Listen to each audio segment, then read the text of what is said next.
Chapter 0001. Do not provocatively disturb the most powerful profession in the world. In a modest inn, the largest guest room was filled with anxious onlookers, their eyes fixed on the faint silhouette of a frail girl within. She was diligently tending to a man lying on the bed, wiping his forehead and even his bare torso with unwavering determination. Despite the orders that kept them at bay, the crowd was unable to approach, relegated to mere spectators. Water.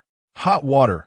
A quivering yet resolute voice resonated within the brightly lit room, prompting the staff at the doorway to rush out in a flurry, panic etched on their faces, their legs trembling with fear. They could not help but feel dread if the man inside were to perish. It would spell doom for them all. Although the young prince had been an inconsequential figure, sent to the capital as a hostage years ago, he was nevertheless the son of the king of the realm. The king of the realm. What a formidable entity he was. He was the first prince of a different surname in the history of the Great Han dynasty, a title achieved through the sacrifice of countless Levisa prince of the 19 stars. Now, they were still within the domain ruled by the king of the realm. Should this lad truly succumb here, it would likely result in a gruesome tally of heads beneath the throne. Many among the crowd silently cursed the young prince. Why could he not remain in the capital as a hostage?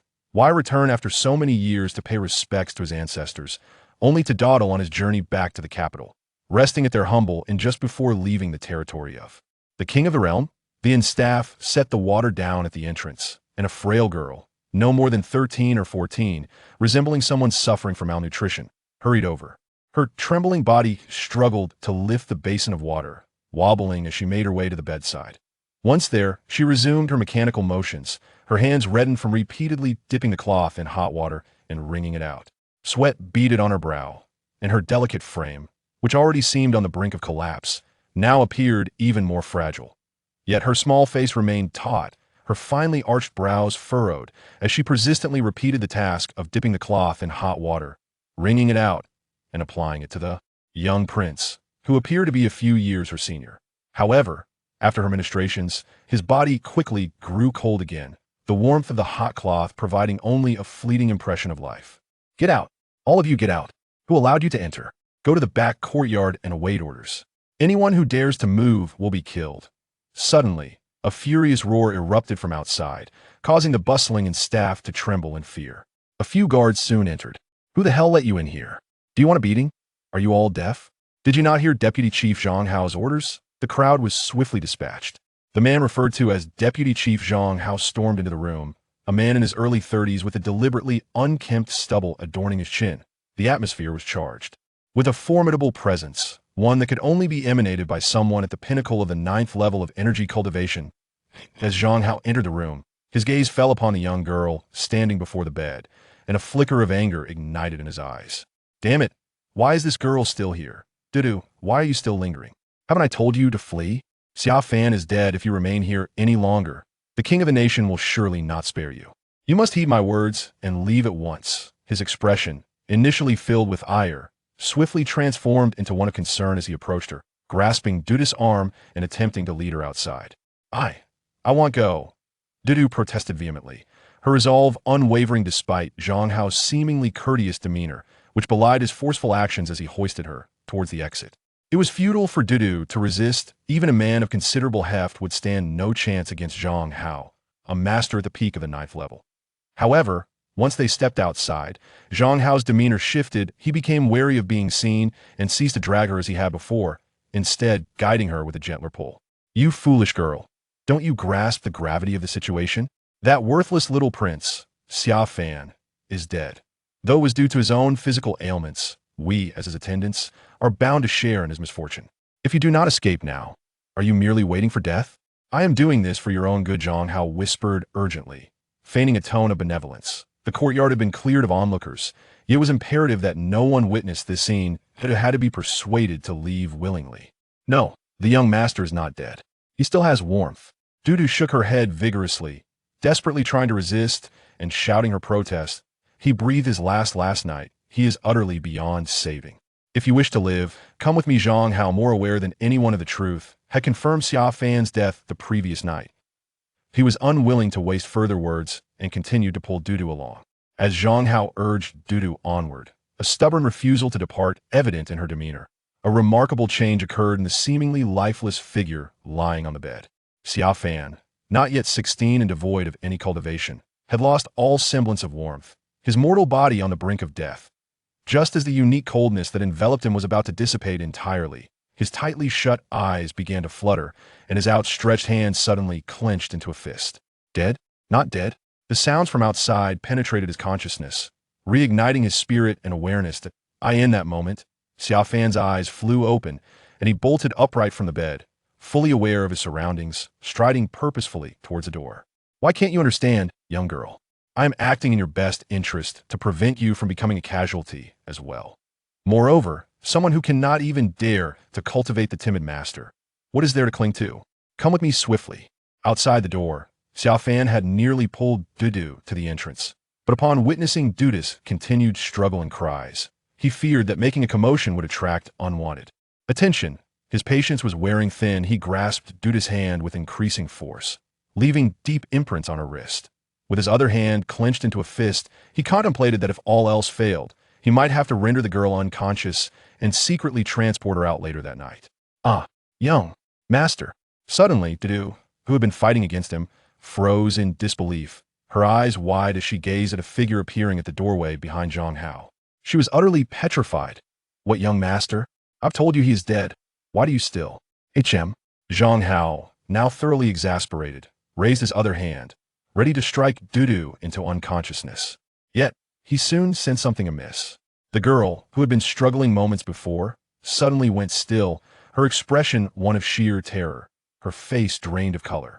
Her eyes were fixed beyond him, clearly gazing at something behind him, causing an unsettling chill to creep down his spine.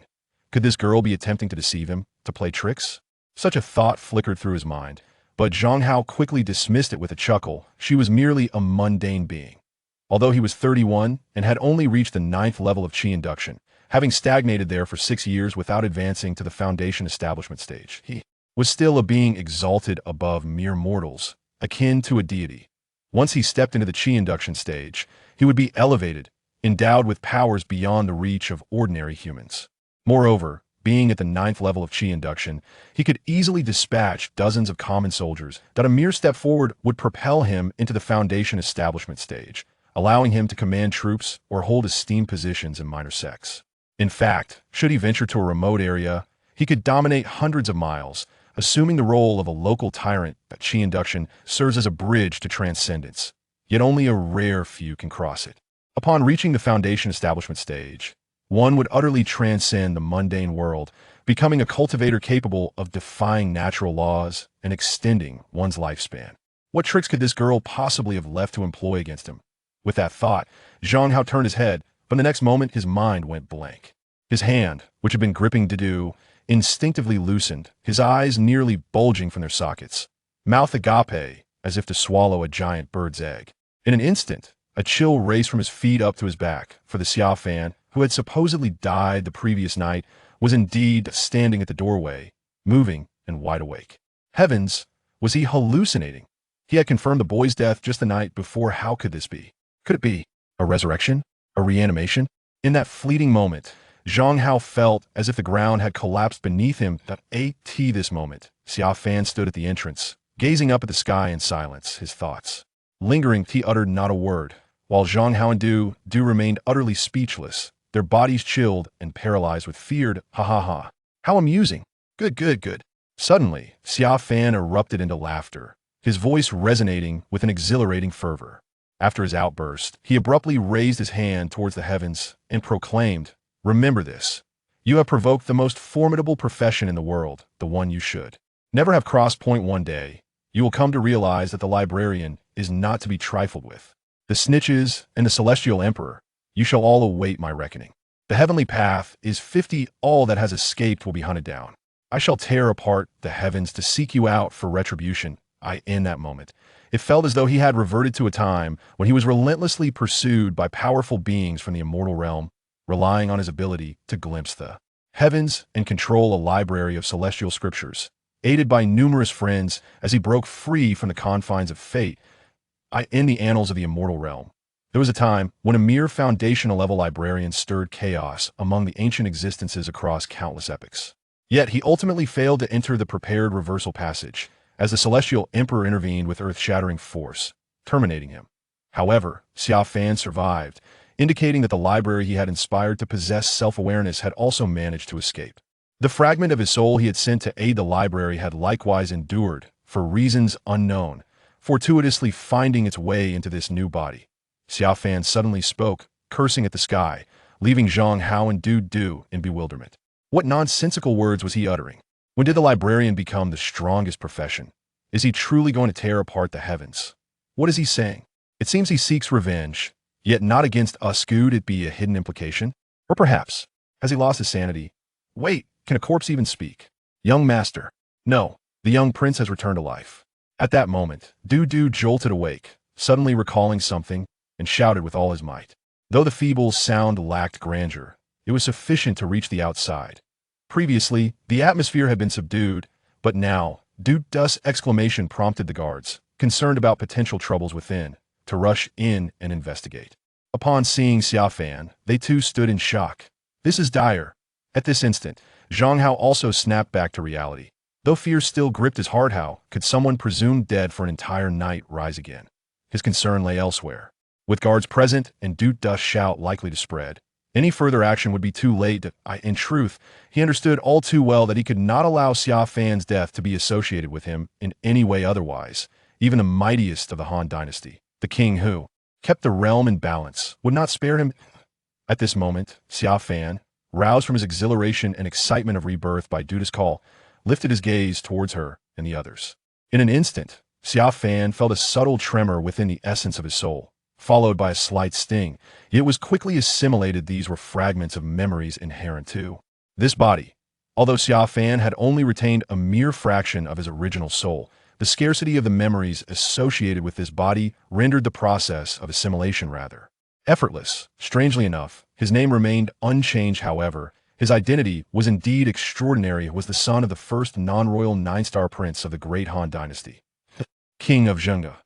Yet, a chuckle escaped him as he realized the unfortunate plight of this little prince, as he was the least favored among the king's offspring, sent to the capital as a hostage at the tender age of less than 3, and had since resided there. This was the first occasion the emperor's harem returned to their homeland for ancestral worship, and while journeying back to the capital after the rites, an incident occurred at this post station, not far from the domain of the king of Zhenghe. The little girl before him, named Duju, a name so peculiar, was found by Xia Fan during his journey to the capital, where she had been pouting her lips while he passed by. Eventually, the tiny girl succumbed to hunger, fainting from exhaustion, prompting Xia Fan to cry out in desperation. His guards, after much searching, discovered that she merely wanted food. Oddly, however, this Dudu had never cried, according to his memories. At that moment, he finally comprehended who had been whispering softly in his ear, urging him to maintain warmth. This frail little girl. The man before him, Zhang Hao, in his 30s, had accompanied Xia Fan to the capital over a decade ago as the deputy steward. This time, due to the old steward's recurring ailments, he was the one tasked with escorting Xia Fan back to the ancestral rites alongside 8 guards. As Xia Fan regarded Zhang Hao, he noticed a flicker of unusual emotion in his eyes. Reflecting on the recent conversation and the expressions he observed, Xia Fan's mind began to piece together the puzzle. Why are you all idling around, staring at me? Is there something amiss? Xia Fan swiftly gathered his thoughts, albeit still lacking substantial knowledge. Yet he seized the initiative to inquire assertively. Last night, the little prince drank too much and ceased to breathe. Zhang Hao stammered, his long-held habits as a servant kicking in as he began to respond, his gaze darting towards Xia Fan, eager to ascertain the unfolding situation. Could it be that Duda's multitude of hot water had truly revived him? Such a notion was absurd. He had thoroughly examined the situation yesterday. No amount of hot water, not even the most potent elixir, could bring back someone who was utterly lifeless. Yet, here he stood. What? Am I not standing here just fine? It's merely a matter of having had a bit too much to drink. There's no need for such fuss. Now, everyone, please leave. Dudu, come in. I have a bit of a headache. Could you give it a gentle press? At this moment, Summer Fan had transformed from the timid individual who preferred the life of an ordinary person to one who dared to embrace the path of cultivation. With a hint of information, Summer Fan promptly waved his hand, dismissing Zhang Hao and the others, beckoning Dudu to enter the room. Without waiting for their reactions, he turned and stepped inside. Chapter 2 Must Die. Ah, yes. Momentarily taken aback, Zhang Hao quickly responded, bowing as he exited. The rules of the state protector's residence were notoriously strict, and he had long since adapted to them.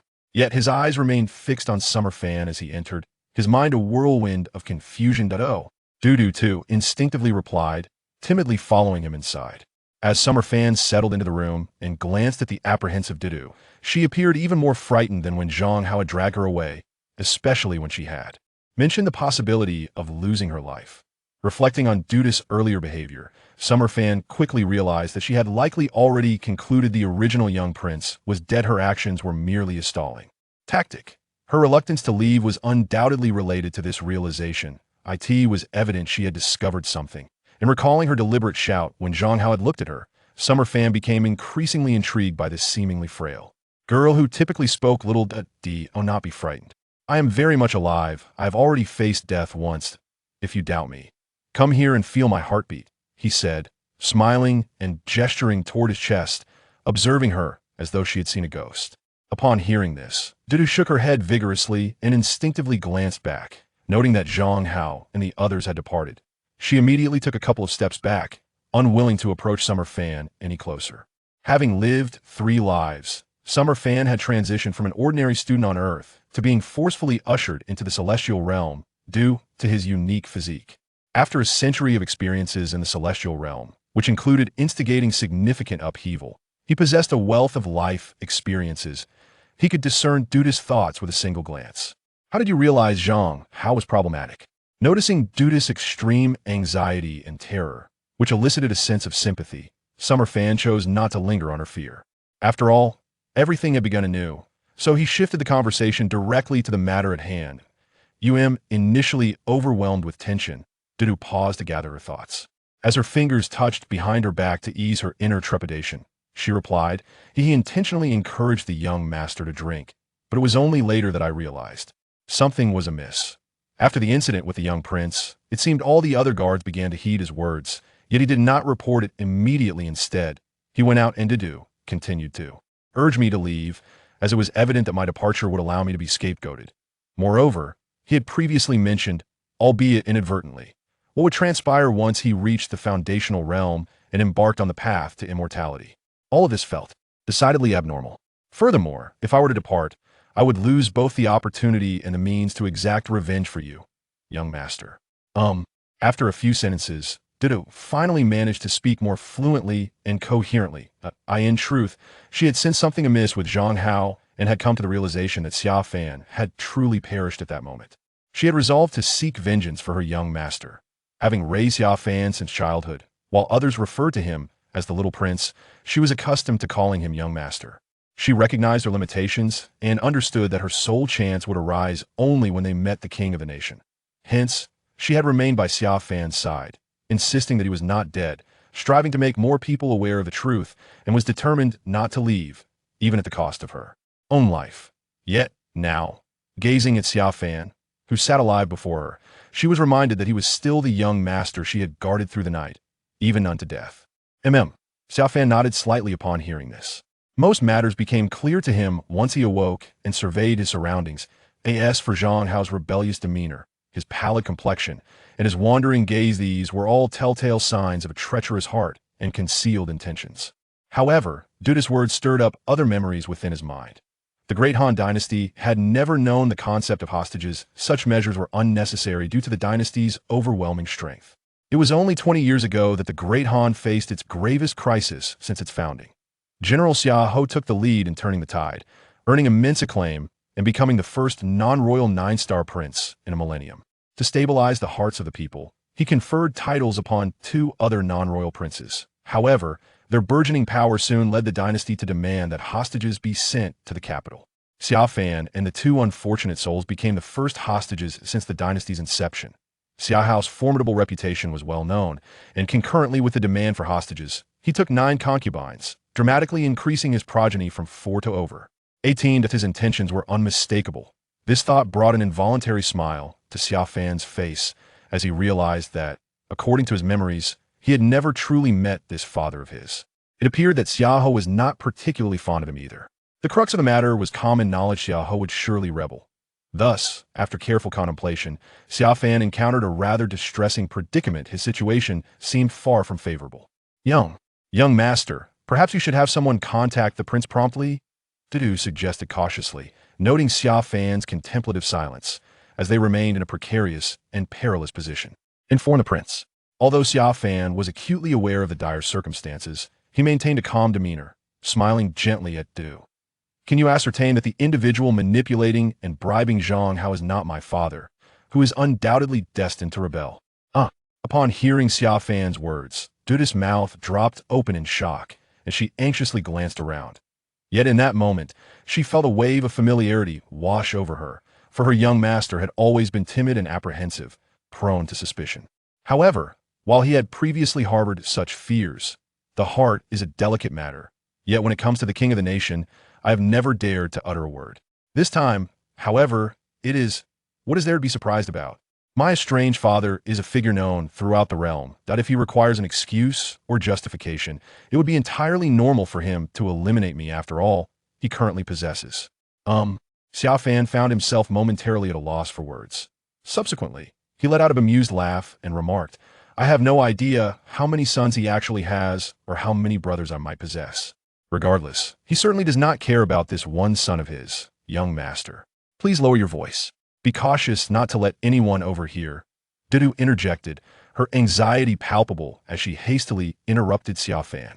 She momentarily forgot her fear regarding whether Xiaofan was truly a corpse, quickly adopting a shushing gesture and even turning to shut the door, terrified of being overheard. Heavens, has the young master lost his mind after being revived? To speak so openly, whereas before he would not have dared utter a single curse word. How has he changed so? Observing Duda's nervous demeanor, Xiaofan waved his hand reassuringly, saying, Do not worry, I merely spoke in passing. While there is a possibility, it may not necessarily manifest at this moment. Perhaps it is any number of opposing forces wishing for chaos to reign in the Han dynasty, or something else entirely. In any case, the possibilities are myriad. The real issue is that if we make any overt moves now, and he discovers this, he might act out of desperation, leading to a direct confrontation. Given how dire our situation already is, what is there left to fear? However, we must truly deal with this Zhang Hao first. Although we may not extract much from someone of his lowly stature, we must resolve the immediate crisis that we cannot seek aid from the prince. Then, Duda's expression shifted, realizing the gravity of the situation upon hearing Xiaofan's words. Recalling Zhang Hao's previous demeanor, she understood that if Zhang Hao realized he had been discovered, he could indeed act recklessly. And Zhang Hao was of the 9th layer of Qi refinement. Ordinary individuals would struggle in combat against dozens, even hundreds of opponents. Those few guards would certainly heed his command. What could we possibly do? Fortunately, he has not cultivated nor refined his Qi that makes this manageable. At that moment, Xiaofan assessed his own state. Though he found his body to be in disarray, the realization that he had not cultivated his Qi filled him with joy, providing a means to navigate the current predicament. Dudu was left dumbfounded. In such circumstances, lacking cultivation almost guaranteed death. Yet the young master seemed pleased. Medicinal resources. We require a substantial amount, right? Xiaofan muttered to himself, suddenly rising with a clap of his hands, then instructing Hu, go retrieve the medicinal herbs and elixirs from the tributes destined for the capital. But those are tributes, Dudu exclaimed, feeling as if the young master had truly lost his mind. That is a matter for the future. We must first address the present issue. If you wish to avoid death, hurry, Xiaofan said, rising and firmly ushering Dudu out, commanding her to immediately collect every available medicinal item and elixir from the tributes. Dudu was thrust outside, her clever little mind nearly turned to mush, yet one thing she grasped. The young master seemed to possess a life-preserving technique. In such dire times, survival was paramount. With this thought in mind, she promptly followed Xiaofan's instructions, dispatching someone to deliver the items to the young prince. How bizarre. Could it be that I've encountered some misfortune? I inspected everything thoroughly last night. He was undoubtedly dead. Damn it. I've even received my foundation-building elixir, and now this fellow has returned to life. Should those individuals discover this? No, this cannot stand. I must eliminate him. It seems I cannot extricate myself from the situation unscathed. I only need to evade the main pursuit. It appears I shall have to resort to other means. I could see this moment. Within a house in the outer courtyard, Zhang Hao, who had been standing in the yard for quite some time after returning, suddenly shook his head vigorously, attempting to clear his thoughts. Yet the more he pondered, the more he found the situation peculiar. Once his mind cleared somewhat, he could not help but mutter to himself, pacing anxiously around the courtyard. He had initially intended to complete this task, framing that little girl Dudu, so that he might continue to reap benefits while ingratiating himself within the royal mansion of the state. After all, the state's prince had numerous sons, adding one more to the capital as a hostage would not be a matter of concern. Moreover, the old steward was nearing his end. Once he achieved foundation building, he would hold sway in the capital. However, circumstances had shifted, necessitating alternative strategies. Yet, he knew that he too must vanish, for remaining would be perilous. He dared not delay otherwise. If he squandered such a precious item as a 6th-grade foundation building elixir valuable enough to exchange for a small city would surely face dire consequences. His dismay. He also sensed that Dudu might have noticed something amiss. With that, he shattered a communication jade talisman in his hand, instructing reckless mercenaries to eliminate the timid young prince and that little girl Dudu. He would then feign death and slip away unnoticed. After all, once he reached the foundation building stage, he would ascend beyond the mundane, becoming a true cultivator. Wherever he went, he would be a master, and in a small locale, he could dominate and act as he pleased. Chapter 3. Compounding Medicine and Healing. Although there were only 8 personal guards escorting Xia Fan, the number of servants and ordinary soldiers exceeded several hundred. However, these soldiers and servants had not yet cultivated their energy, remaining mere mortals. Thus their status paled in comparison. I could see this moment. Dudu had diligently followed Xia Fan's orders, bringing over a dozen servants to transport all the tribute related to pills and medicinal materials that had been brought into the capital. Enough. Your presence is no longer required here. You may leave.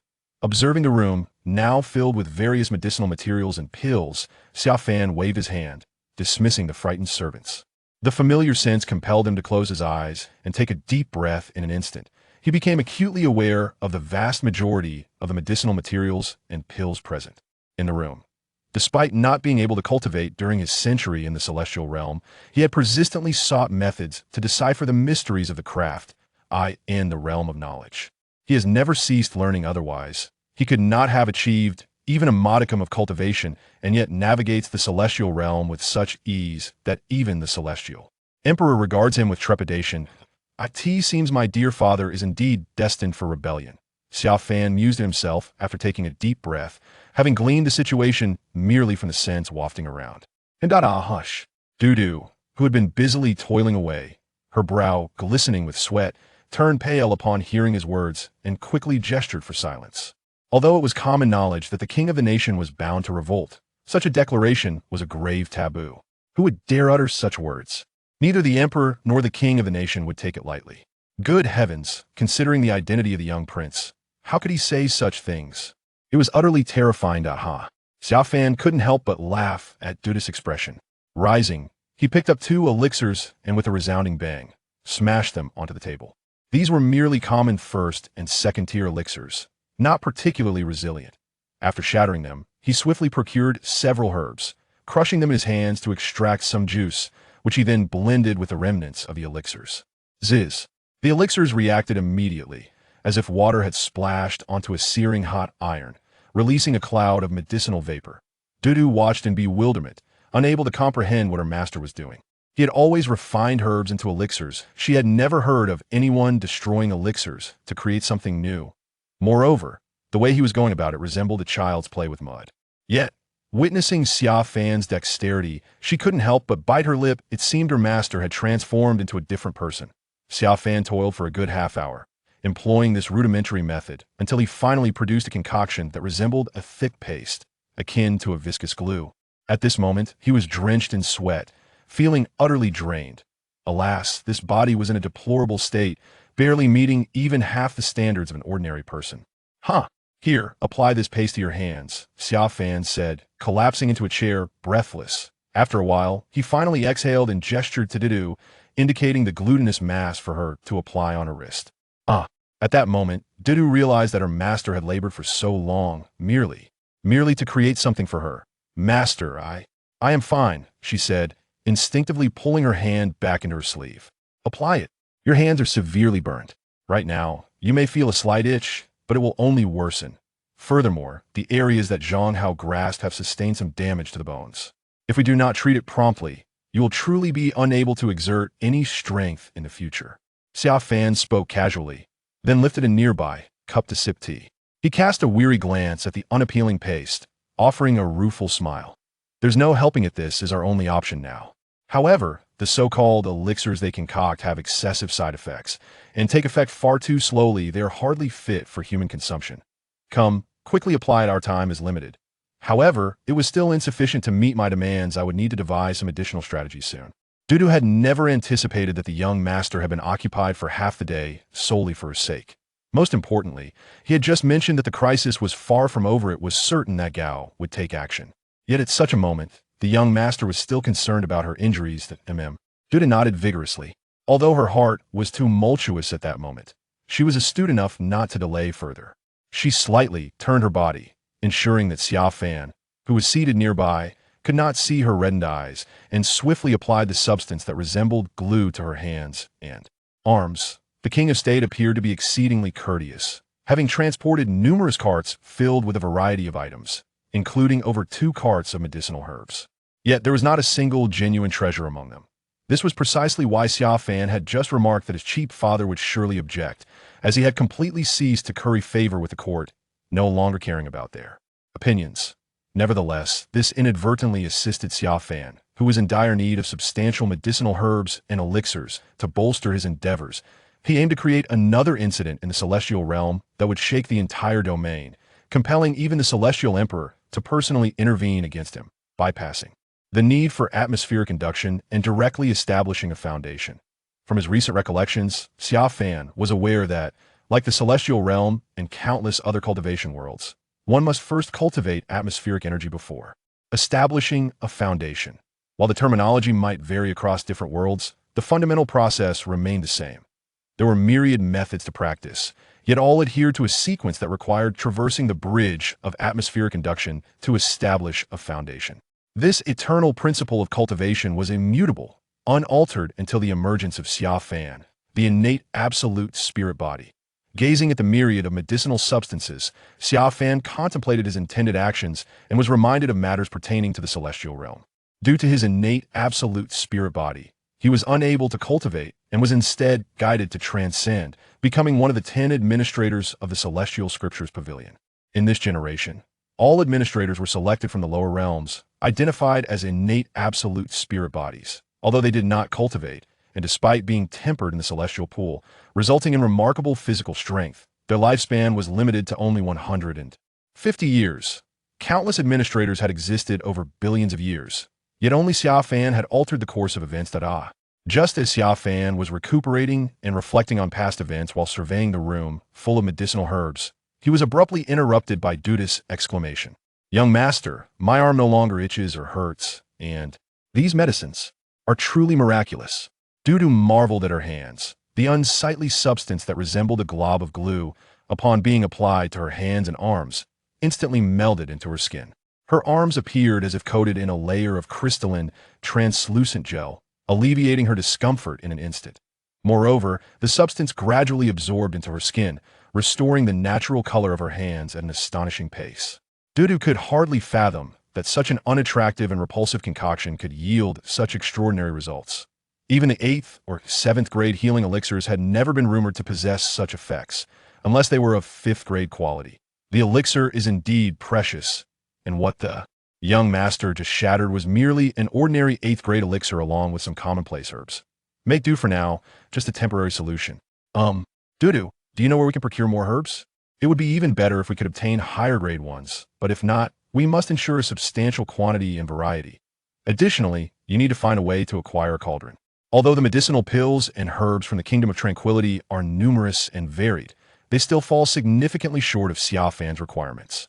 While he does not demand the same quality as that found in the celestial realm, even if the quality is inferior by hundreds or thousands of times, the variety and quantity must suffice. Otherwise, it would be challenging to meet his demands and to transcend from chi refinement directly to foundation establishment. This is the unique cultivation method he has developed, and it is due to his unparalleled expertise in alchemy that he is able to temporarily utilize inferior substances. However, even so, a skilled woman cannot cook without rice. He must gather enough herbs of different attributes to a certain extent. Upon hearing this, Du, disregarding the wonders of the herbs, pressed her finger to her chin, deep in thought. While the post station should still have some, but they are of very poor quality. There are 2 towns within a few dozen miles that should have some as well, but beyond that, we would have to go to Shiguan City, which is 300 miles away. Immediately send someone to procure the herbs from the post station and the towns, no matter the cost. As for Shiguan City, let that go. Xiao Fan sighed, I fear we won't last until then. The round trip would take too long. However, you should still send someone under the pretense of gathering herbs to notify Shiguan City. Shiguan City was etched in Xiao Fan's memory as the entry point from the central plains of the Han Dynasty into the territory of the Kingdom of Tranquility. Though the city was established later and held little strategic significance in times of war, it thrived during peacetime. Yet, Xiao Fan realized he was unaware of who governed Shiguan City. General Yuan Ba, Dudu cleverly interjected. Yes, go inform General Yuan, telling him that this young prince has been attacked and to come swiftly to our aid. See if there is anything on hand that can serve as proof of identity to send with him. Remember, give direct orders to those ordinary soldiers to execute. Xiao Fan was well aware that if this matter were to be obstructed by Zhang Hao, or if he were to learn of it, it would spell disaster. As for the ordinary soldiers, they would not dare disobey a command from the young prince. They would be blissfully unaware of the reasons behind it, making them the most reliable option. Yes. Although Xiao Fan maintained his composure, Dudu could not help but clench her small fists, her clever mind grasping the gravity of the situation. How about this? You handle everything else, and Dudu, you personally take a few ordinary soldiers to Shiguan City. However, in reality, the situation was even more dire than Dudu had anticipated. As he surveyed the room filled with herbs, he realized they amounted to less than half of what he required, even disregarding their efficacy and quality. The mere presence of medicinal herbs with similar attributes is insufficient, and Xiao Fan has already sensed the impending complications. Given that Zhang Hao's previous attempts to intoxicate and secretly drug him were in vain, it is likely that he will resort to direct confrontation soon. Time is of the essence, and their opportunity is dwindling. The medicinal supplies available at the relay station and the local apothecary are unlikely to suffice. Thus, when Dudu prepared to leave, Xiao Fan abruptly spoke up, wishing for the young girl to vacate the premises. As long as he remained still, it should not provoke a significant reaction from them. Dudu, initially poised to dash out, froze at Xiao Fan's words. No. However, she swiftly turned her head back, resolutely shaking it in defiance. That moment, she grasped the gravity of the situation. They had indeed reached a perilous juncture, and even the young master could not guarantee the success of his plans. Yet, Dudu was determined not to leave. With his ability to perceive the truth, Xiao Fan discerned her unwavering resolve and realized that further discussion was superfluous. Very well, proceed with your task, and then summon Zhang Hao. He should be cautious about sharing this matter with too many while the guards may heed his command. They are likely unaware of the details. Once he arrives, it will facilitate your efforts, and you can also replace these guards with ordinary soldiers, Xiao Fan declared decisively, drawing from his extensive experience. In the celestial realm, young master, please, be careful. Duda nodded, her voice dropping to a whisper as she cautioned Xiao Fan. Zhang Hao. Right. As Dudu turned to rush outside, she abruptly pivoted back, her eyes wide with excitement. Young master, you actually possess a wealth of medicinal herbs and elixirs, not to mention numerous valuable items. I possess such things? Xiao Fan was taken aback by Duda's enthusiasm. He had no recollection of any such memory. Yes. Duda nodded vigorously, her excitement palpable. You are the young prince, sent to the capital as a hostage, yet your treatment remains unchanged. The prince regularly dispatches individuals to provide you with resources for cultivation and other necessities, and the emperor bestows various rewards. However, since you have not been cultivating, everything is stored with Deputy Zhang Hao. He can access the treasure pouch bestowed upon you by the prince, claiming to manage it for you. But since you do not cultivate, it has been left in his care. Zhang Hao has reached the 9th level of Qi induction. Everyone knows this except you. Suddenly realizing the implications of her last statement, Duda blushed as if she had inadvertently revealed too much, nearly exclaiming, except for you. Foolish one, everyone knows he is deceiving you. Ha. Xia Fan burst into joyous laughter, playfully patting the embarrassed Dudu. No worries, apart from me. The fool. Everyone else is aware that he is pilfering my possessions for his own cultivation, correct? No. That's not I did not mean it that way. Dudu naturally nodded, but then vigorously gestured with his hands to convey that he did not intend it in that manner. Huh, it's all right, it's all right. If that were truly the case, it would be wonderful. After accumulating these possessions over the course of many years, even if he were to squander a portion, a considerable amount would remain. No wonder he harbors ulterior motives. The sheer volume of these possessions amassed over a decade and a half is substantial. Once I am gone, he could claim all of it for himself, not to mention the promised benefits others have offered him. Very well. Summon him here. I shall entertain him for a while. Xia Fan was utterly unconcerned by these matters, instead finding Dudu's demeanor amusing, which made him laugh once more. Chapter 0004. It's you who is drawn. Though Xia Fan remained indifferent, Dudu was in a state of urgency. Upon hearing Xia Fan's instruction, she dashed out without hesitation. Observing Dudu's swift departure, Xia Fan felt a surge of joy. In moments of despair when all paths seemed blocked, the emergence of hope was like discovering a hidden glade in a dark forest. Initially, upon encountering those medicinal herbs and hearing Dudu's account, Xia Fan believed that even with the method of direct foundation establishment, he could not avert the impending crisis. However, unexpectedly, hope flickered back to life, especially upon witnessing Dudu's unwavering spirit. Having such a companion, willing to share life and death, in the face of any threat, was indeed a rare fortune. He pondered about Xiao Tutu and how she was faring. The elder brothers in the celestial realm must have been embroiled in troubles because of him. Back on Earth, he had been an orphan, unencumbered by ties, yet during his century in the celestial realm, he had forged a circle of loyal friends who stood by him through thick and thin, not to mention that fairy who was willing to advocate on his behalf. Before long, Dudu returned, accompanied by Zhang Hao, who appeared dazed, frightened, yet also eager to uncover the truth. Dudu had swiftly delivered Xia Fan's commands and instructed the others to act within a quarter of an hour. Subsequently, she personally escorted Zhang Hao, wary that he might glean something along the way. Young master, the vice manager has arrived. Dudu entered the room, standing respectfully beside Xia Fan. Zhang Hao, however, did not step inside. He felt an overwhelming sense of dread emanating from the room. Bowing low from the threshold, he scrutinized Xia Fan with a piercing gaze, his triangular eyes attempting to appraise the figure seated within. His preoccupation with Xia Fan caused him to overlook the myriad herbs surrounding him.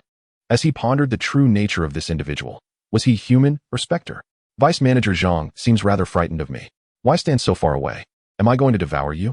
Xia Fan, amused by Zhang Hao's ghostly demeanor, bluntly remarked. Zhang Hao had never encountered such a scenario, being a hostage prince. He had always been cautious in conversations, particularly with subordinates, and had never before been so openly challenged. The abruptness of the encounter left him momentarily disconcerted. More importantly, he genuinely felt a chill creeping down his spine, a sense of foreboding. Your Highness, I have numerous matters to attend to, and given your own discomfort, it would be wise to rest well, Zhang Hao replied, not one to be easily flustered. Naturally cunning and deceitful, he truly wished to extricate himself from the situation, having already resolved to enact a secondary plan, as those seeking his demise would strike that very night. Thus, he hastily redirected the conversation, preparing to depart. Dudu, observing Zhang Hao's intent to leave, grew increasingly anxious. Yet, given that Zhang Hao was at the 9th level of qi manipulation, even combined with Xia Fan's strength, they could not hope to match him, leaving her in a quandary. At that moment, Xia Fan's teacup unexpectedly flew from his hand, crashing towards Zhang Hao. A true master of the 9th level of qi manipulation, Zhang Hao instinctively dodged, causing the teacup to shatter upon impact with the ground, the sound echoing throughout the room. In that fleeting moment, Dudu's heart raced. Heavens, the young master had not anticipated this. He abruptly turned his head, a flicker of fierce indignation flashing in his eyes. What do you mean by that? With no sense of decorum, did I permit you to leave? You dare defy me? When I, your master, speak to you, not only do you retort, but you also have the audacity to walk away. Have you forgotten the rules of the Zhen Guo Wangfu? However, before Zhang Hao could utter a word, Xia Fan had already risen and strode towards the exit. Xia Fan was unrelenting, pointing an accusatory finger at Zhang Hao. In that instant, Zhang Hao was taken aback by the harsh rebuke for having followed Xia Fan in the capital for over a decade. And with the old steward bedridden in recent years, he had managed affairs with an iron fist. He had always maintained a facade of deference in front of outsiders. but he had never been subjected to such scorn. "How dare you insult me, you worthless wretch?" Zhang Hao's fury surged. A mere dying fool dared to point fingers at him. Were he not a young prince, his own formidable strength would have easily quelled such insolence with a single strike. At that moment, Dudu hurriedly ran a few steps to catch up with Xia Fan, desperately tugging at his master's garment. Fear gripped his heart. What was the young master thinking? He was acutely aware that Zhang Hao intended him harm, so why provoke him further? What if he lashed out in anger? This was disastrous. The young master had seemed fine just moments ago. Why had he suddenly lost control? Stop! Wasn't there a plan in place? Dudu was on the verge of tears, bewildered by his master's reckless outburst. Just moments ago, they had found a potent remedy. He was now completely healed, and they had agreed upon a strategy to resolve this crisis. But how had it spiraled into chaos so suddenly? "By heavens, I shall teach you a lesson," Xia Fan declared, infuriated, as he pointed an accusing finger at Zhang Hao. Years of habit momentarily blinded Zhang Hao to their respective statuses, and his rage boiled over. His demeanor menacing enough to suggest he might take a life. Yet, what he did not foresee was Xia Fan advancing and delivering a resounding slap across his face. The sharp crack reverberated, causing Dudu, who had been gripping Xia Fan's sleeve in a bid to calm him, to cover his mouth in shock. As for Zhang Hao, he stood there, stunned. He had been struck. The audacity of this insolent wretch to lay hands on him was unfathomable. How dare he glare at me? Is he plotting rebellion? It seemed Zhang Hao had completely forgotten the rules of the Zhenguo Wangfu. Summoned all the soldiers and servants. "Today, I shall rectify our family's conduct and teach you the house rules." Zhang Hao glared at Xia Fan, who remained unfazed. Before Zhang Hao could react, Xia Fan thundered once more in anger. Zhang Hao, initially enveloped by a swirling tempest of black and purple flames in his hands, felt an uncontrollable urge to subdue Xia Fan. However, in the next moment, Xia's unwavering gaze and his call for assistance doused his fervor like a bucket of cold water, instilling a sudden calm within him. To confront Xia Fan in such a brazen manner would surely lead to dire consequences, rendering all of his prior preparations futile. Cursed be this wretched fool, who for over a decade has dared not utter a word above a whisper. What madness has overtaken him today? Yet, regardless of his frustration, he resolved to endure a while longer. By dawn, he would be but a lifeless corpse. Suppressing his rage, Zhang Hao took a step back and lowered his head.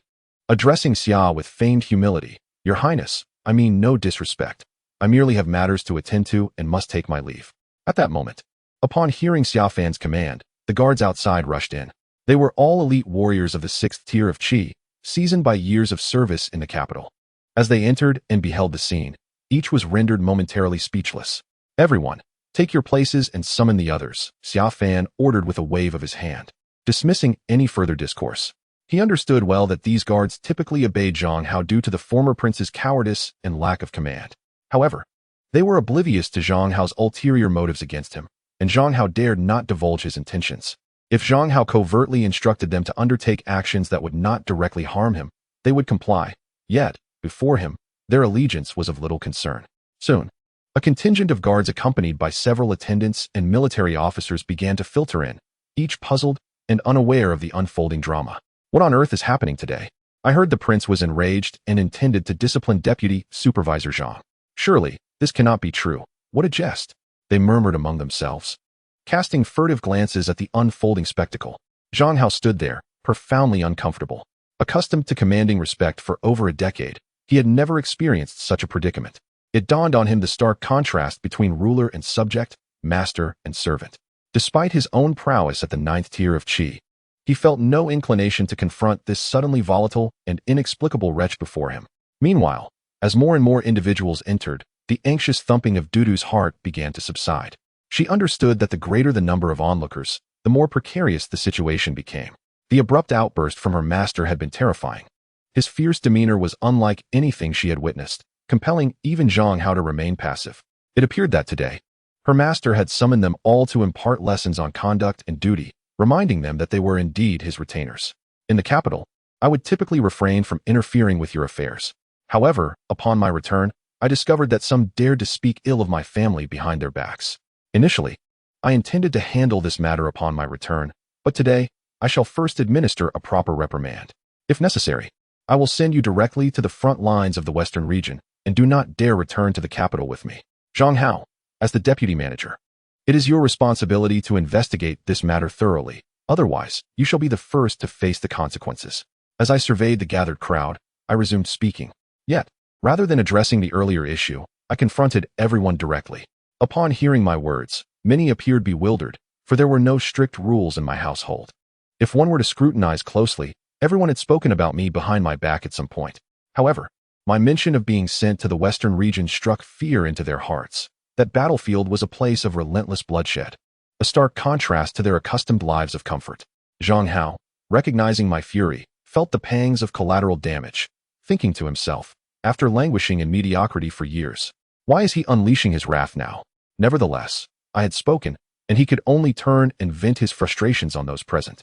I took a seat in the courtyard, allowing Zhang Hao to unleash his fury, interrogate, and even chastise some servants and guards while I quietly observed. My true intention was merely to find a pretext to confine Zhang Hao.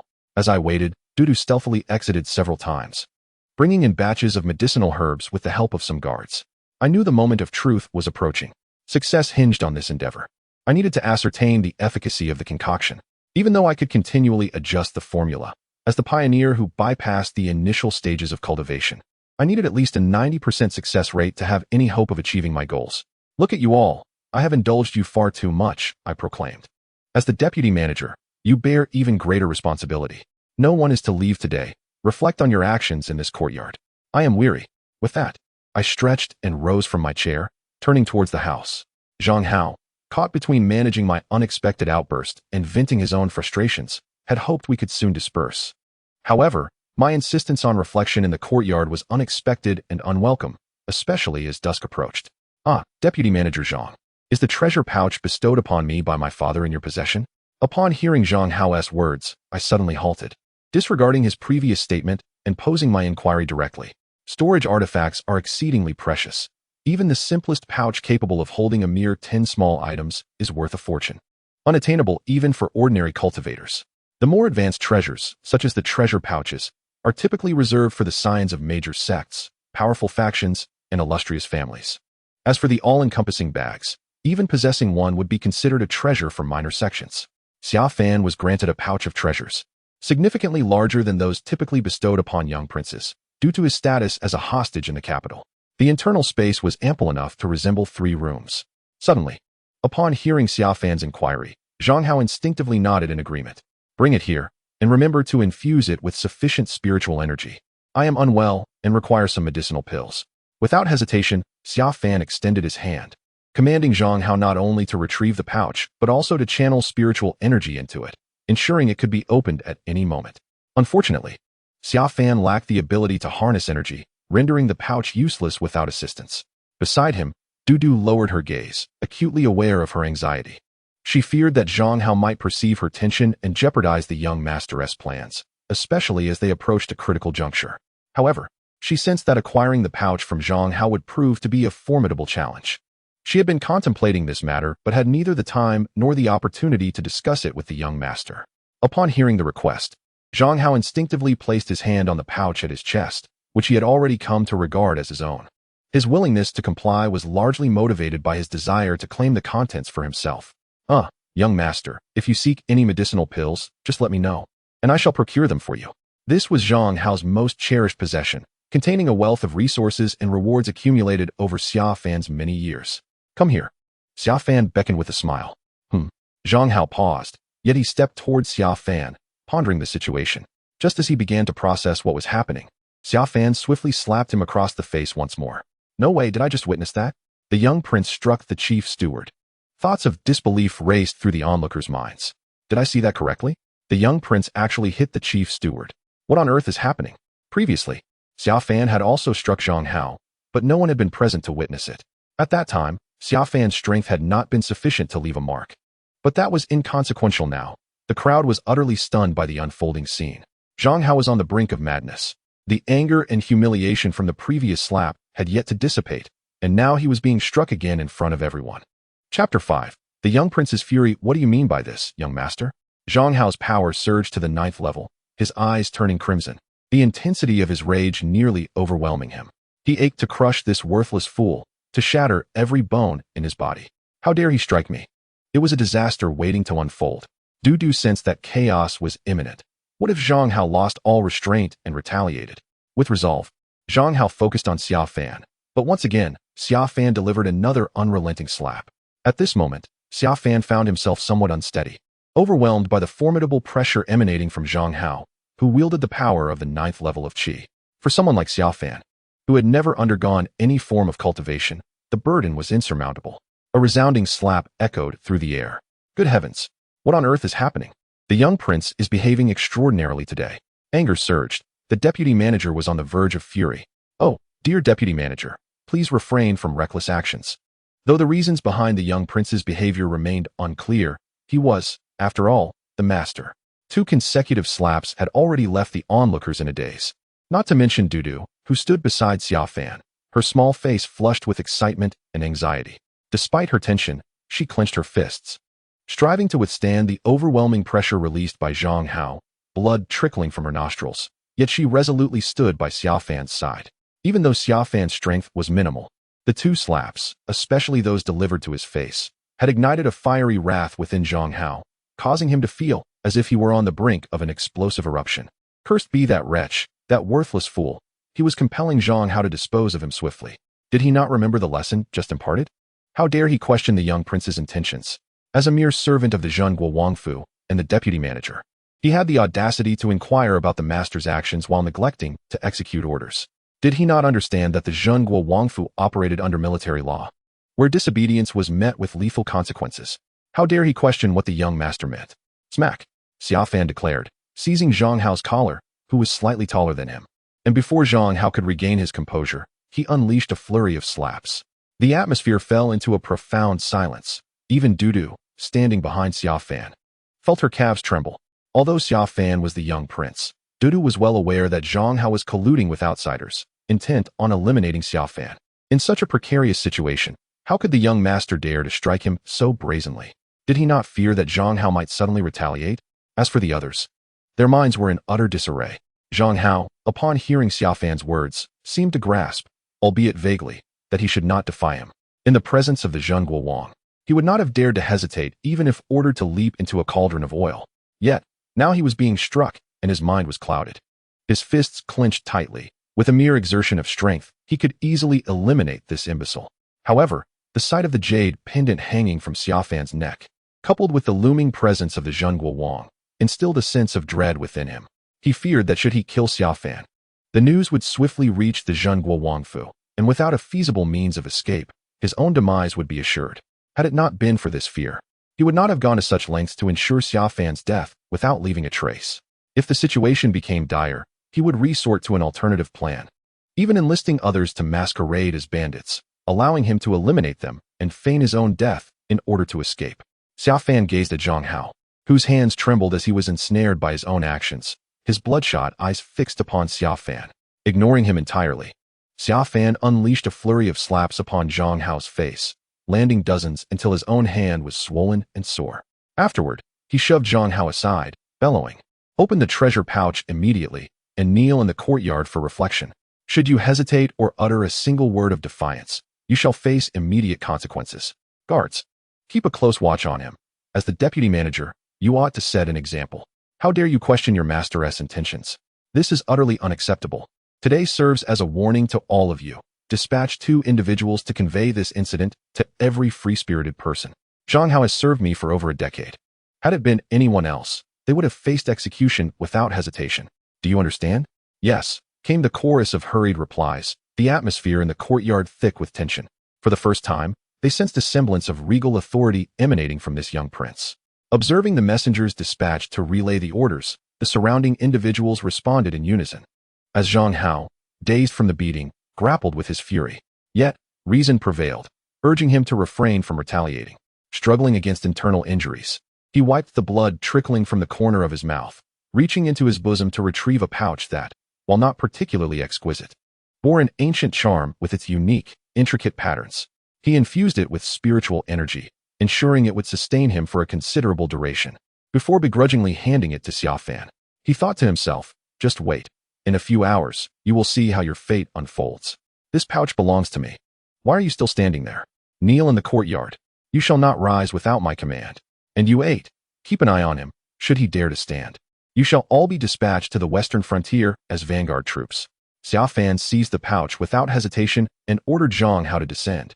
At that moment, Xia Fan exuded an assertiveness that eclipsed that of any dandy in the capital. Once timid and fearful, he had transformed, leaving those around him struggling to adapt to this newfound ferocity. Yet, his recent actions, especially the series of slaps delivered to Zhang Hao, had instilled a palpable fear in the 8 guards. Years of Zhang Hao's influence had suddenly diminished, and they now stood ready to intervene should he refuse to kneel. Damn it, Zhang Hao thought, feeling an overwhelming urge to retaliate against them. Deputy Manager, the young prince has issued orders. Please do not make this difficult for us, they urged. Yes, the master is furious. You should comply, they coaxed, half-heartedly, pulling Zhang Hao into the courtyard and forcing him to kneel. Witnessing this scene, Xia Fan turned and strode into the house, satisfied that he had successfully obtained the treasure pouch. Moreover, having orchestrated such a situation, Zhang Hao would find it exceedingly challenging to act recklessly in the near future. Should he attempt to do so, it would only signal that the moment for decisive action had arrived.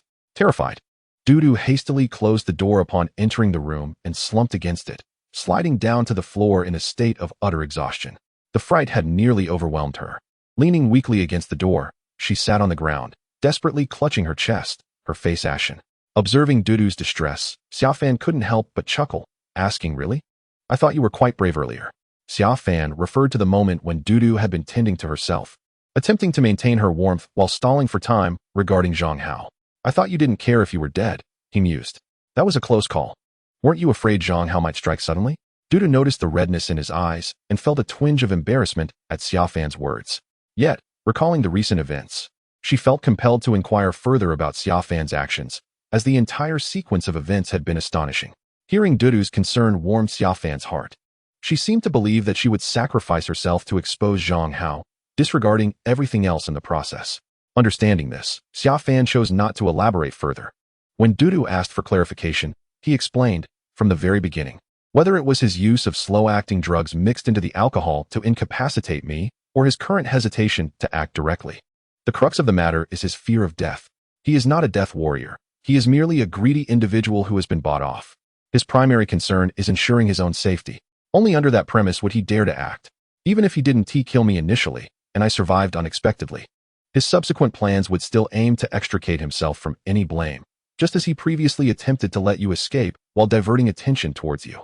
The more he fears death, the less inclined he is to take direct action. For the moment he touches me, his doom is sealed. Oh, I see. So, you made the situation widely known to deter him from acting recklessly, Dudu observed, displaying her keen intellect.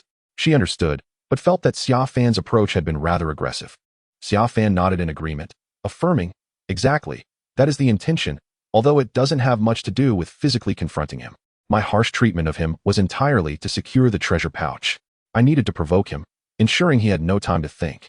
Otherwise, he could find another way out, whether by choosing to flee, refusing to comply, or simply incapacitating me without killing me, waiting for others to arrive to slaughter everyone.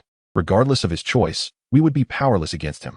Hence, it was crucial to throw him into disarray, igniting his fury, leaving him no opportunity to contemplate anything else and forcing him to relinquish the treasure pouch." Xia Fan recognized that this was the pivotal moment. He had exploited Zhang Hao's fear of death, his arrogance from years of wielding power, and then, without warning, found a reason to erupt, swiftly incapacitating Zhang Hao to prevent him from contemplating his next move and to seize the treasure pouch. "Oh my, how frightening," Dudu gasped, realizing the potential calamity that could have ensued had Zhang Hao reacted in any of the ways Xia Fan had suggested. His hands unconsciously drew together, and fortunately, that Zhang Hao did not notice. Otherwise, it would have been disastrous. There were certainly some missing medicinal materials, yet the number of elixirs remained abundant. He exchanged a few words with Dudu regarding the Millennium Black Sea Cucumber and the colorful spirit fruit. Meanwhile, Xia Fan began to retrieve one item after another from his treasure pouch. Upon genuinely exploring the pouch, he discovered that its space was merely about 10 square meters. It seemed that the memory of a treasure pouch being the size of a room referred only to a space of 3 or 4 square meters, enough for one person to lie down comfortably. Even at this size, it was 3 times larger than the pouches typically owned by royal princes, illustrating the immense value of spatial magic. Nevertheless, for the purpose of storing items, 10 square meters was still capable of accommodating a considerable number of belongings. The pouch was filled with various items, evidently having undergone meticulous selection. Xia Fan first extracted several medicinal materials that were over 1,000 years old, followed by a substantial quantity of finished elixirs and several hundred-year-old herbs. However, to his dismay, he found that more than half of the contents were merely ordinary wealth. It appeared that although Zhang Hao harbored ambition, his vision was rather short-sighted. Dudu, move everything I have placed here to that cauldron, quickly. Xia Fan's pace of retrieval accelerated. However, due to physical limitations, he soon found himself panting. Yet, he did not waste any time. While extracting items, he had already begun to categorize some of them in a specific corner. Upon hearing this, Dudu hurriedly started to transport the items. Though she was frail, her physical condition was evidently much better than that of the weak Xia Fan. Nonetheless, both were in a poor state, and the two of them merely shuttling back and forth in the room had left them drenched in sweat and nearly exhausted. Regardless, neither Xia Fan nor Dudu dared to pause. From Zhang Hao's demeanor, Xia Fan was already certain that they would soon be in grave danger. Chapter 0006. Transmuting blood into elixir in the center of the courtyard outside the house. Zhang Hao knelt with fury threatening to engulf him. The ground beneath his knees fractured and spread for over 10 meters due to the surging energy circulating within him, leaving the surrounding servants visibly shaken. Yet, they remained oblivious to the deeper turmoil. In their minds, they believed that no matter how unwilling Zhang Hao was, he would have to endure. Zhang Hao had envisioned a myriad of ways to kill and torment Xia Fan. He even contemplated whether, when the others arrived, he should refrain from killing Xia Fan immediately and instead relish in torturing him first. Damn you, you worthless scoundrel. I am on the brink of reaching the foundation establishment stage, becoming a transcendent cultivator destined for longevity. Suddenly, an idea struck Zhang Hao, and he impulsively attempted to rush into the house. However, in the next moment, two guards simultaneously grasped his shoulders. Though their strength was merely at the 8th level of Qi gathering, their seasoned experience from years on the battlefield rendered them formidable. Although they had not fought in over a decade, their sudden intervention caught Zhang Hao off guard, forcing him back into place. The deputy manager urged us not to put him in a difficult position. Please bear with us, deputy manager. Once the young prince cools down, we shall speak on your behalf. Damn it, Zhang Hao nearly shouted, raising his arm to hurl them away, but in the next moment, he regained his composure. He disregarded the sycophantic guards surrounding him. They would soon meet their demise. He had just recalled that his foundational pill was still nestled within his treasure pouch. However, he then remembered that it was sealed, and both Xia Fan and that girl Dudu were mere mortals incapable of wielding spiritual energy, thus rendering them unable to access his foundational pill. Humph, just a few more hours of restraint. You vile creature, just wait and see how I will deal with you. Zhang Hao seethed silently, ultimately refraining from charging forward as his fury simmered. Meanwhile, within the room, after a frantic hour and a half, Xia Fan had gathered all the medicinal herbs he could find and handed them to Dudu, instructing her to toss them into a cauldron that had been placed in the room after dismantling the bed. Young master, is there anything left? Dudu, drenched and with hair resembling that of someone freshly bathed, swayed unsteadily as if about to collapse. Most of what is useful has been utilized, Xia Fan replied, surveying the remaining herbs, most of which were ineffective, with a hint of resignation in his voice. Ah, is that sufficient? Dudu looked at Xia Fan with hopeful eyes. Even counting those that are merely passable, we barely have over 70%, Xia Fan said, laboriously making his way toward the large cauldron. Upon hearing this, Dudu swayed and plopped down on the ground, realizing she had only been sustaining herself on sheer willpower until now, and felt a wave of disheartenment wash over her. It's over. Young master, you should hide or find a way to escape to Ziguancheng. But wait, how did you get in here? Dudu exclaimed in a daze, only to notice Xia Fan had moved a chair and was now climbing into the cauldron. Didn't you just say it was perilous? Now you are taking such a risk? Fear not. I discovered this, a foundational pill. Although Zhang Hao has applied a rather crude seal, he has not completely contained its potency. With this, I can find a way to extract the medicinal essence within, Xia Fan stated, settling into the cauldron. Is that really safe? Dudu hesitated, but as Xia Fan commanded, she had no choice but to follow his orders and stumbled toward the door, leaning against it, her gaze fixed on the cauldron. This cauldron had been ordered by Xia Fan to be fetched from a nearby temple by the soldiers. It was originally an incense burner. Suddenly, Dudu paused, realizing something. Wait, there is no fire. How can the young master utilize the herbs piled within if he is merely sitting on them? Ah, indeed. The young master mentioned that the foundation establishment pill bears a seal, and like himself, he is an ordinary mortal devoid of spiritual energy. How can it be unraveled? And how can it be utilized? At this moment, Dudu was utterly bewildered. Since the young master's return from death, his actions have been nothing short of astonishing. Yet now, Xia Fan had entered and suddenly ceased to speak. Countless questions swirled in her mind, yet she dared not voice them.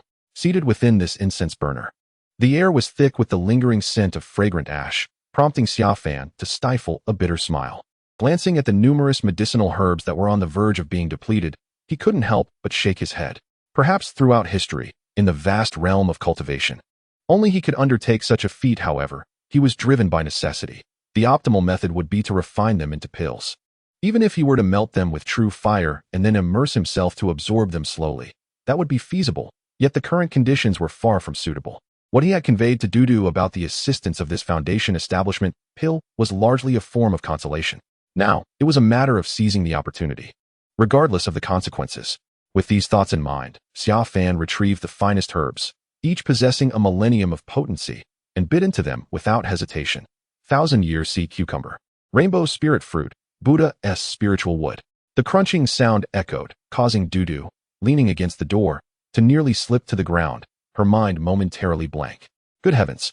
Was the young master truly going to consume all those herbs?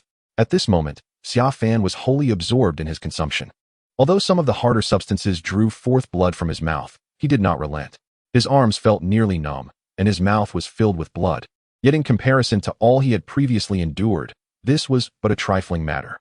These herbs, typically not dared to be consumed lightly even by those in the qi-gathering stage, were being ingested directly by Xia Fan, an ordinary human. Soon, blood began to flow from his nostrils, his body radiating an unbearable heat as if it were about to ignite. Yet, through this nearly frenzied and terrifying method, he infused his mundane body with spiritual energy, albeit wild and uncontrollable. The potent effects of the herbs continued to ravage his form. Here it was, the crucial moment. With a swift motion, Xia Fan drew forth a small knife he had prepared earlier and made a decisive cut across his wrist, causing blood to gush forth like a fountain.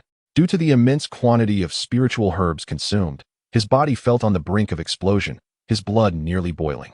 This sudden release was akin to opening a floodgate, and blood sprayed forth, drenching the myriad herbs below, almost burying him in their midst. As the blood splattered upon the numerous medicinal ingredients, it was as if hot water had been poured over ice. Many began to dissolve. With more and more blood pouring out, all the herbs tainted by it commenced to melt, gradually merging with the crimson liquid that seemed to be on the verge of boiling, causing the blood volume to swell and slowly spread throughout the cauldron. With a decisive cut to the great artery, an unimaginable torrent of blood gushed forth, swiftly draining more than half of his vital essence. At this juncture, Xia Fan's complexion had turned an even more ghastly shade than when he had perished. He felt as if his very body might ascend from the ground. Yet, the blood from his wrist had once again ceased to flow. This marked the third occurrence. Thanks to the copious amounts of medication he had ingested, particularly the precious millennium elixirs, the wound began to mend itself gradually. Xia Fan was left with no choice but to inflict another wound upon himself. Such a loss of blood would have rendered an ordinary person lifeless, yet Xia Fan remained, teetering on the precipice of existence. The potency of multiple millennium elixirs sustained him, allowing him to survive in a state akin to that of a desiccated corpse.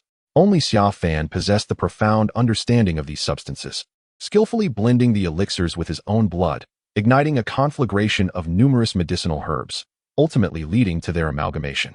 Simultaneously, he endeavored to persist under the support of the elixirs while striving to expel the mundane blood from his veins, hoping to harness the lingering spiritual energy within him for one final surge. Gradually, an increasing number of herbs began to merge with his blood, until the pile of medicines surrounding Xia Fan vanished, transforming into a cauldron of vivid crimson liquid, enveloping him entirely. However, many pills still floated within.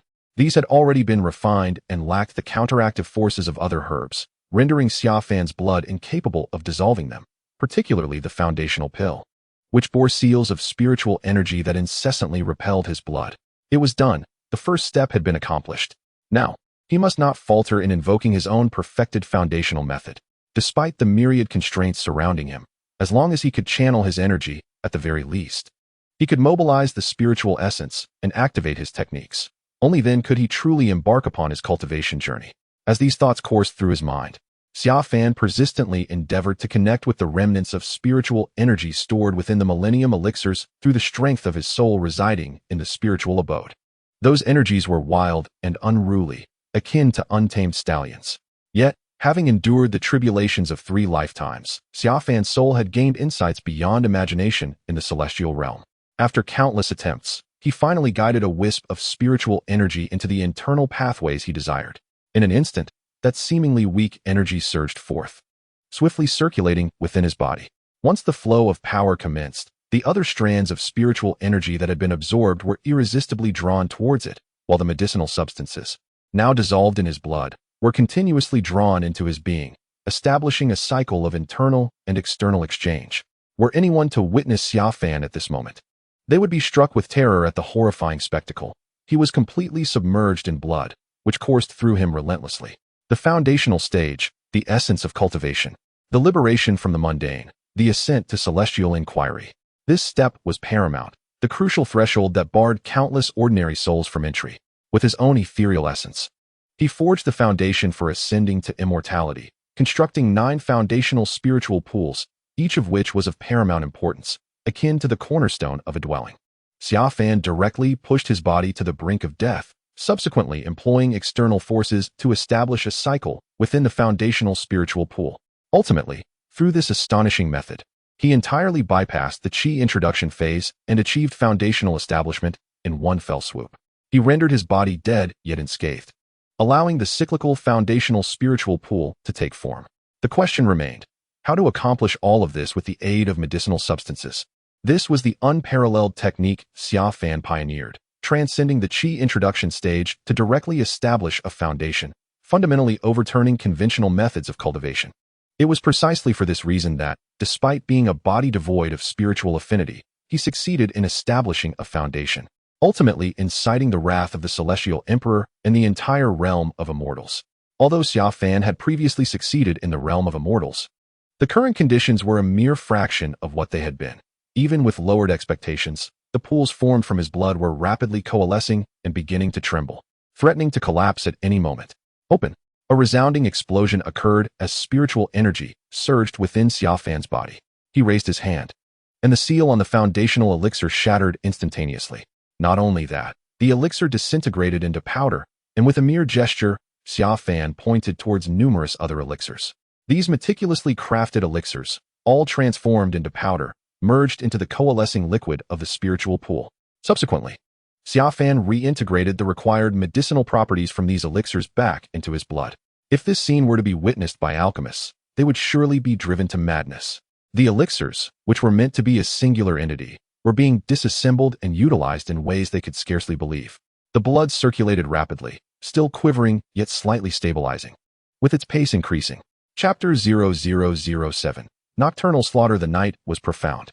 In the western frontier, the northwestern region was a desolate expanse of bitter cold. It should have been chilling, yet the servants and guards standing in the courtyard felt a wave of warmth. They were baffled, except for Zhang Hao, who knelt there, a cultivator at the 9th level of Qi introduction, who vaguely sensed a force emanating from within the house, but could not ascertain it, causing his brow to furrow in concern. Having knelt for 4 or 5 hours, watching the dawn approach, he gradually calmed himself. He now regretted confronting Xiaofan, that worthless individual, or even entering the room. Had he avoided him, he would have spared himself the humiliation of being belittled in his final moments. As he settled into a state of calm, he pondered the uncanny circumstances, but as the time to meet the madman Su drew nearer, he restrained his impatience. Once Su arrived and took action, he would no longer have to concern himself with anything. The room where Xiaofan resided was the largest in the inn, separated from the courtyard by 2 corridors, rendering the onlookers unable to perceive the happenings within. Otherwise, they would have been thoroughly alarmed, much like Dudu at that moment. Inside the room, Dudu was drenched in sweat, appearing to have lost weight as perspiration poured down, yet her complexion remained fair. With her small hands covering her mouth, her eyes were fixed intently on the cauldron. This action has persisted for 3 hours, as if it were frozen in time. Initially, the great cauldron appeared to be ablaze, glowing a fiery red, and subsequently, an ever-increasing flow of a liquid resembling crimson blood began to cascade forth, gradually hovering and swirling above the cauldron. After 3 hours, a vast pool has materialized above the cauldron, emanating a golden radiance that is slowly taking shape. This pool incessantly draws in the spiritual energy from the surrounding world. The young master of the golden spiritual pool has astonishingly achieved foundational cultivation. But how could this be? To directly establish a foundation, and moreover, to possess a golden spiritual pool, even among the numerous young princes of the household or the royal offspring in the capital. Few have attained a golden spiritual pool as their first at the foundation stage. Furthermore, the young master has not undergone any training. How could he have established a foundation, let alone a golden spiritual pool? My mind is overwhelmed. Establishing a foundation is akin to taking the first step towards ascending to the heavens and seeking immortality, a matter of utmost significance. Yet, many cultivate for years, exhausting countless resources. And it is already commendable if one can manifest even 1 or 2 golden spiritual pools among 9. To have the first foundational spiritual pool be a golden one would undoubtedly send shockwaves throughout the world, earning renown far and wide.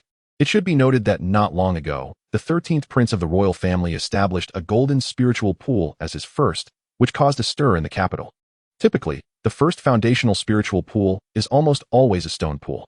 Only the most gifted scions of prominent families might hope for a silver spiritual pool.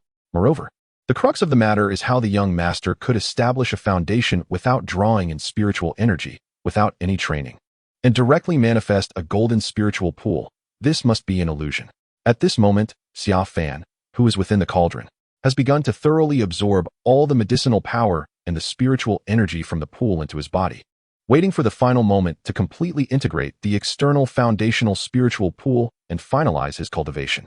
He has already surpassed the most perilous step, but at present, Xia Fan is cautiously utilizing the internal power of the medicine to slowly absorb the spiritual energy.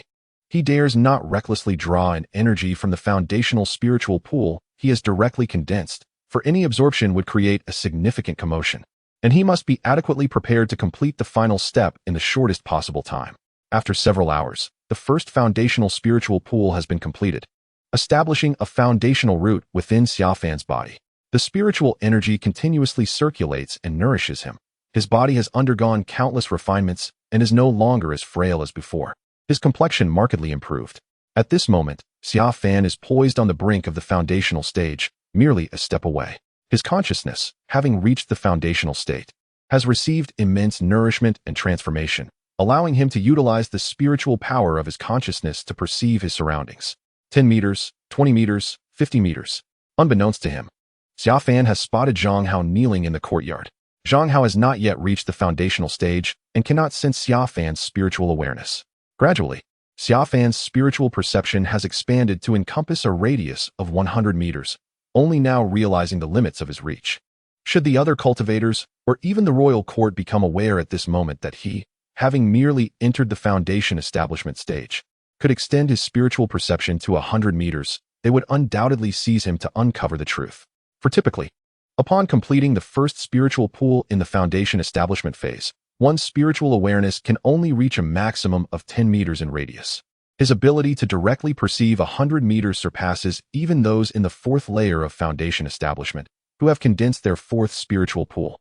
This phenomenon is intricately linked to Xia Fan's unique cultivation method, as well as the profound connection to his soul, which has traversed 3 lifetimes. At this moment, Xia Fan remained unhurried, slowly and steadily gathering, forging, and consolidating his power. As dawn approached, marking the hour when exhaustion envelopes the weary, the courtyard was nearly silent. With only 8 guards and a few military leaders awake, the other servants, weary from the night, stood on the verge of slumber. Those who could stay at the inn were officials, quite well fed. The men were to be dismissed, while the women were to be taken for the enjoyment of their comrades.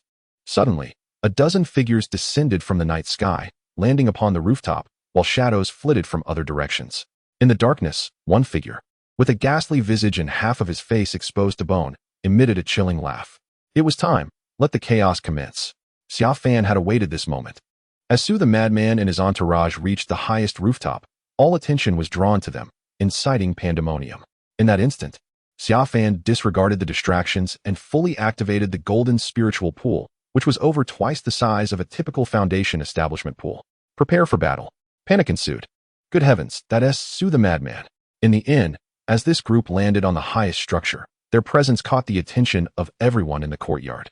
No one had slept that night, and the nearby occupants immediately recognized the skeletal figure.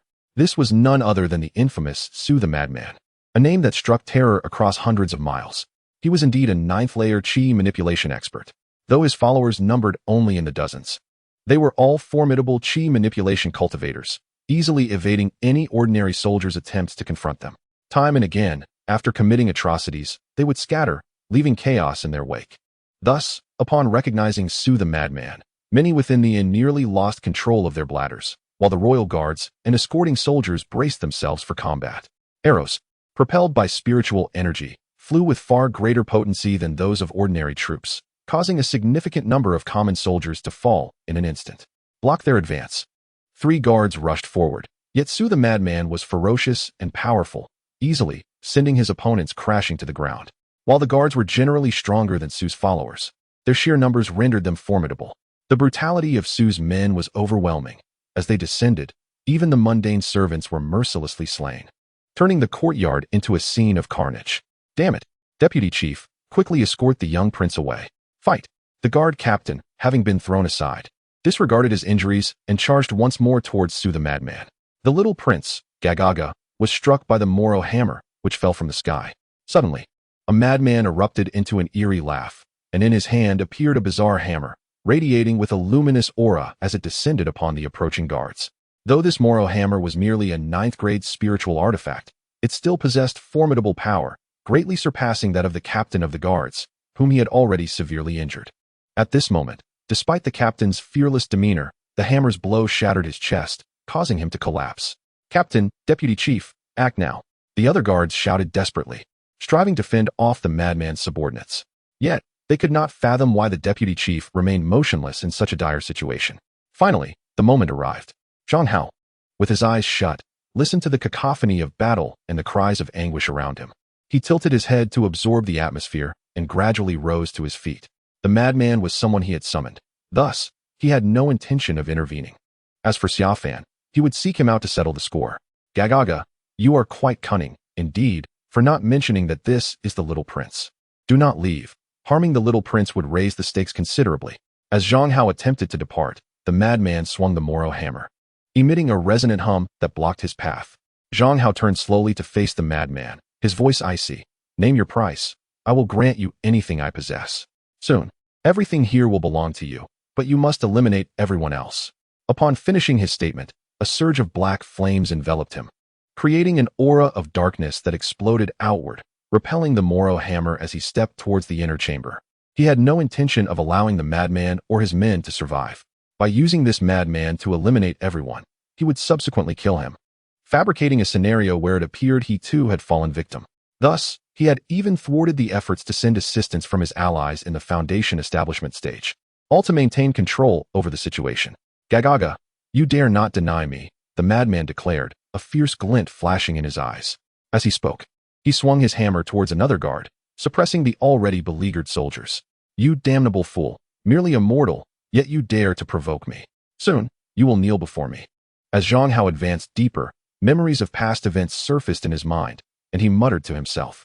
Suddenly, while traversing the corridor, he halted abruptly, his gaze drawn upwards, frozen in astonishment.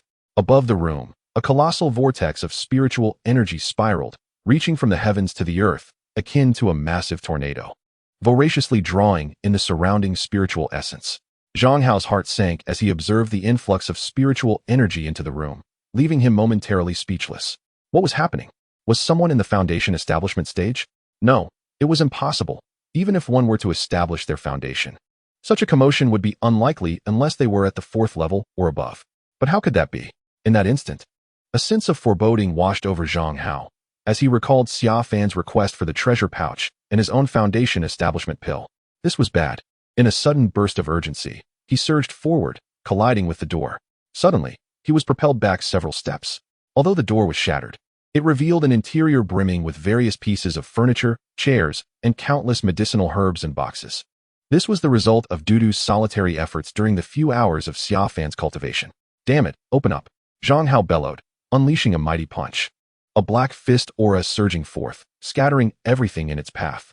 After reaching the 6th level of Qi gathering, one could project such formidable energies as fist auras and sword Qi, rendering ordinary individuals utterly incapable of resistance. At that moment, in the bedroom, Dudu stood resolutely before the cauldron, wielding a wooden stick, her gaze unwavering as she witnessed the objects being shattered and sent flying. She stepped forward, determined to obstruct Zhang Hao. She knew that, In his presence, she was as fragile as a mere finger. Yet she was resolute in buying her master this last fleeting moment, doing everything within her power. Get inside the cauldron. Just then, a voice echoed in her mind. Dudu was momentarily taken aback. Don't hesitate. Get inside the cauldron. Xia Fan, at that instant within the cauldron, felt the golden spirit pool gradually condensing and preparing to be absorbed into his body. He was unable to exit, but was well aware of the situation outside, sending out his spiritual awareness for Dudu to hasten her entrance. Realizing the urgency, Dudu swiftly climbed onto a nearby chair and into the cauldron. The space within was ample. Even with both Xia Fan and Dudu inside, it felt far from cramped. Dudu gazed at Xia Fan enveloped in the golden spirit pool, nearly gasping in awe. But she quickly covered her mouth with her hand. What on earth are you doing? Do you really think this childish tactic can thwart me? Zhang Hao had already breached the shattered doorway. Upon entering and seeing the large cauldron with the golden spirit pool atop it, he was momentarily dumbfounded. Foundation establishment? Is someone truly establishing their foundation with a golden spirit pool? Could it be that waste? Impossible. Absolutely impossible. He has never cultivated, not even achieving qi gathering. How could he establish a foundation? However, where was he? In an instant, Zhang Hao felt as though he were losing his mind. The situation was spiraling beyond his expectations and control. Yet, a nagging feeling persisted within him, despite his rational disbelief. Damn it, break it! With a thunderous roar, Zhang Hao struck again, his fist aura crashing into the cauldron. The cauldron was sent flying by Zhang Hao's attack, a tremendous noise reverberating as it collided with the wall, embedding itself within, though it merely dented inward. Above the cauldron, the golden spirit pool began its gradual retraction. Although the cauldron was ordinary, it had been tempered by Xia Fan's power, rendering its resilience astonishing. Even Zhang Hao's mightiest strike failed to shatter it. Within the confines of the cauldron, Dudu felt as though he might ascend into the heavens. Yet, amidst the swirling golden spiritual energy, the tremendous impact and sound failed to reach him or the meditative figure of Xia Fan seated at the center. What kind of nonsense is this? Break it!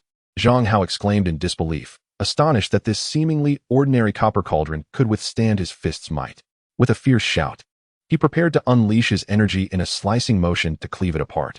At that moment, the golden spiritual pool above the cauldron fully retracted. Suddenly, several fingers pierced through the cauldron's surface, and with a swift separation of hands, the enormous cauldron, requiring the strength of dozens of men to lift, was effortlessly torn apart. Before Zhang Hao could react, Xia Fan had already stepped out from within. Chapter 0008 Foundation Establishment Golden Spiritual Pool. Zhang Hao, who had been poised to strike once more, froze in astonishment, his eyes wide in disbelief. With his 9th-level qi drawing cultivation, he could easily demolish this ordinary cauldron with a weapon, and could achieve the same with his fist or blade energy. Yet, to do so barehanded seemed utterly impossible. What kind of strength must one possess? He had never heard of any ordinary foundation establishment practitioner exhibiting such outrageous power. Yet here was Xia Fan, effortlessly tearing apart the cauldron that had withstood his earlier assault, and he was calmly descending from it. As Xia Fan descended, the height of the cauldron became apparent, and Zhang Hao noted that he did not plummet rapidly. Rather, he stepped down as if descending a staircase. The shock of tearing the cauldron apart with bare hands, combined with the slow descent, left Zhang Hao in a daze. Young master has succeeded, Dudu exclaimed, looking through the fissure in the cauldron, anxious and exhilarated as he observed Xia Fan emerge. Kneel. Who told you to rise? Xia Fan's voice thundered suddenly. Zhang Hao's body trembled. His knees buckled involuntarily as he nearly succumbed to the ground. However, a piercing scream from outside jolted him back to reality. He had come to eliminate this boy. How could he feel intimidated? Yet, Xia Fan's garments were completely soaked in crimson, an alarming sight indeed. Zhang Hao stood up abruptly, pointing at Xia Fan. You wretched fool. Do you think you are worthy of making me kneel? Today, I shall make you understand. Understand what? Xia Fan advanced toward Zhang Hao, gazing at him as one would at a simpleton. Understand that you wish to rebel, that you desire to usurp your master? Or perhaps you wish to comprehend that you have secretly poisoned me, or that you covet others' foundation establishment pills. Speak. What is it you wish for me to know?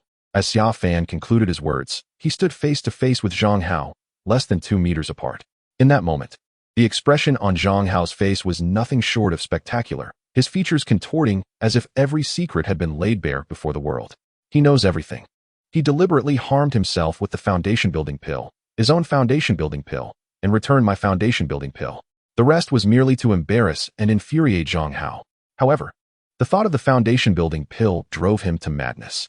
He raised his right hand and lunged forward, intending to seize Xia Fan by the throat.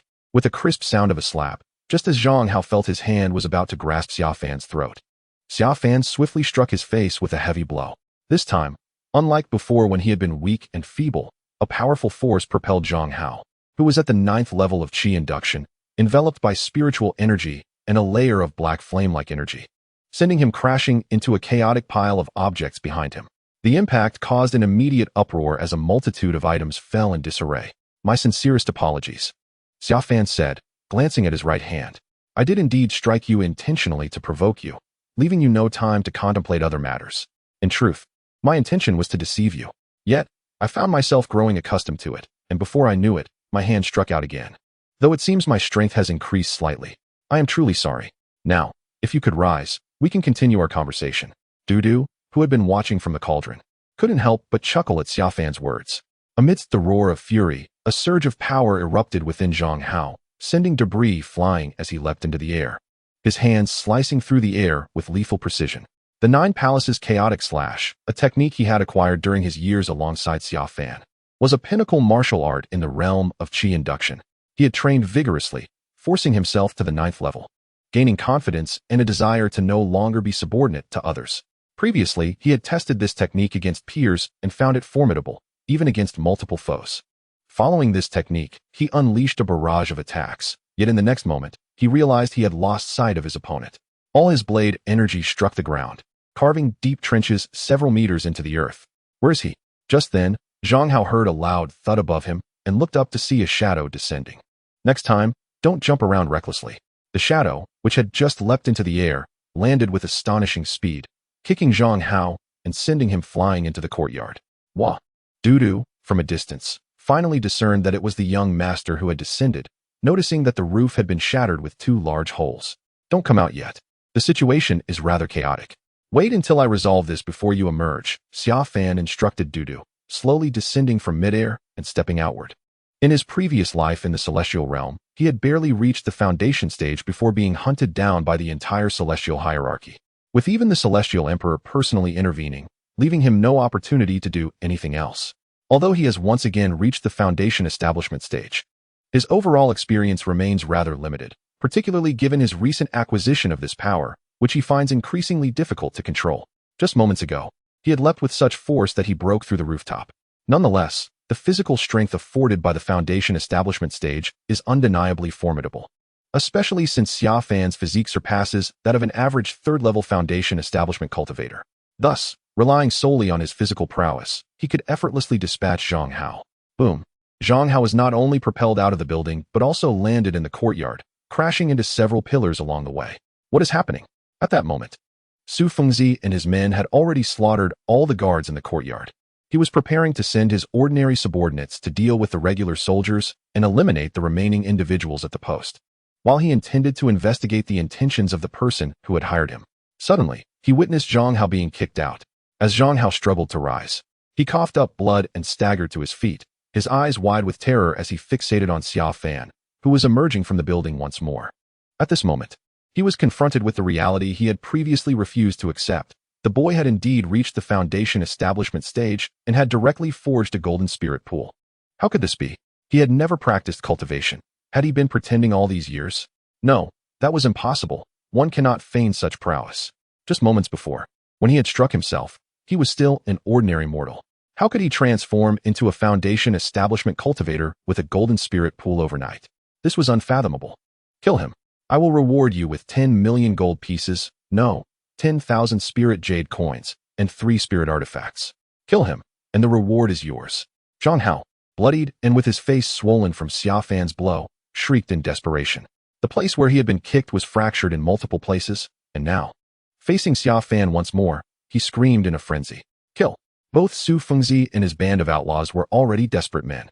Zhang Hao's sudden proclamation of reward sent them into a frenzy, and they all lunged towards Xia Fan. Emerging from the courtyard, the air was thick with the stench of blood, surrounded by dozens of corpses. Xia Fan, merely an ordinary student, though unable to cultivate in the immortal realm, had spent a century there, traversing every corner, including the depths of the demon realm. The brutality and bloodshed he had witnessed far surpassed this scene. not to mention the cataclysmic battles that transpired in the immortal realm. Thus, even without any power, he remained unaffected by the apparent ferocity of the seemingly ruthless bandits. Bang, bang, bang. Not only was he unfazed, but as they lunged at him, perceiving him as prey, Xia Fan lightly flicked his fingers. It was as though he was casually playing with the void, yet each flick of his finger unleashed a stream of golden spirit energy. In the next instant, each of the advancing bandits had their foreheads pierced through. Only Su Fengzi managed to react in time, raising his Moro hammer to shield his brow. However, he was still violently propelled away by the overwhelming force. In an instant, Zhang Hao, who had been hysterically shouting moments before, along with the numerous ruthless bandits who had been viciously boasting, fell silent. Damn it, you wretched being. He is a cultivator. You are leading us to our doom. We will never spare you. The madman Su, though deranged, possessed a cunning that had allowed him to survive thus far. He rose and glanced at the shattered Mora hammer, letting out a furious roar as he attempted to flee with the remnants of his group. Upon hearing the term cultivator, the faces of the bandits turned pale. Any cultivator existed in a realm far beyond their comprehension, an entity they could not hope to confront. True cultivators transcended the mundane. They were merely individuals traversing the bridge between the ordinary and the extraordinary. At Su's desperate shout, the bandits scattered in all directions. Though those in the Qi gathering stage claimed to be practitioners, they were worlds apart from cultivators, akin to the disparity between mice and cats. The chasm between them was far greater than that between ordinary folk and those in the Qi gathering stage. The higher one ascended, the more pronounced the difference became, rendering any comparison moot. Concentrated void finger, Xia Fan called out, his fingers flicking deftly as he executed the only technique he had mastered once more. For a century in the celestial realm, Xia Fan had devoted himself to pioneering an unprecedented foundation-building method. To this end, he explored dozens of fields, including formations, elixirs, talismans, and the arts of demons and magic. He had scarcely begun to study combat techniques, let alone the formidable celestial spells. Even spiritual techniques were foreign to him, as they had offered no assistance in his abrupt transition from Qi gathering to foundation building. The concentrated void finger was something he had learned during a conversation with the little creature Tutu after his foundation building had been forcibly compromised. He recalled a surge of spiritual energy reminiscent of the air cannon concept from Earth. Tutu had promptly shared a few simple methods to condense and compress the air. Xia Fan casually experimented with this technique, targeting the fallen leaves in the courtyard, which subsequently led to him and Tutu being surrounded, precipitating their desperate flight. The simple act of condensing one's spiritual energy to compress the surrounding air manifested in Xia Fan's hands, executed with such swiftness that the fleeing bandits, dispersing in multiple directions, had no chance to evade. Only Su, in midair, managed to alter his trajectory slightly. However, Xia Fan had directed several strikes at him. Though he avoided the fatal blow, the madman was still pierced through the chest and fell, wounded. I'll fight you. Zhang Hao, who had been preparing to flee alongside Su and the others, was already gripped by fear. Despite his incredulity at the notion that this seemingly useless individual had achieved foundation building without prior cultivation, an occurrence both astonishing and bizarre, he could conceive of no hope for victory, only the need to escape. But witnessing the fate of Su and his companions sent tremors through his heart. With a roar, he unleashed a beam of sword light. Xia Fan's speed surpassed that of Zhang Hao by a considerable margin. However, at this moment, the sword light before him was several times swifter than the previous chaotic strikes. In an instant, Xia Fan found it difficult to evade entirely, his body tilting slightly as he raised his arm defensively. With a resounding thud, Xia Fan felt a sharp pain in his arm. Despite having summoned his spiritual energy for protection, lacking a specialized defensive technique, a spurt of blood erupted as the sword light inflicted a wound upon him. Upon witnessing Xia Fan's injury, even the fervent Zhang Hao momentarily froze, unable to comprehend the scene unfolding before his eyes. It is essential to note that a peak Qi refiner can unleash formidable fist auras and sword or blade energies.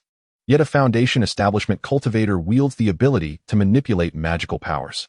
Particularly, having just observed Xia Fan utilize the void finger technique with such ease to dispatch the likes of Su Fengzi, despair enveloped him further.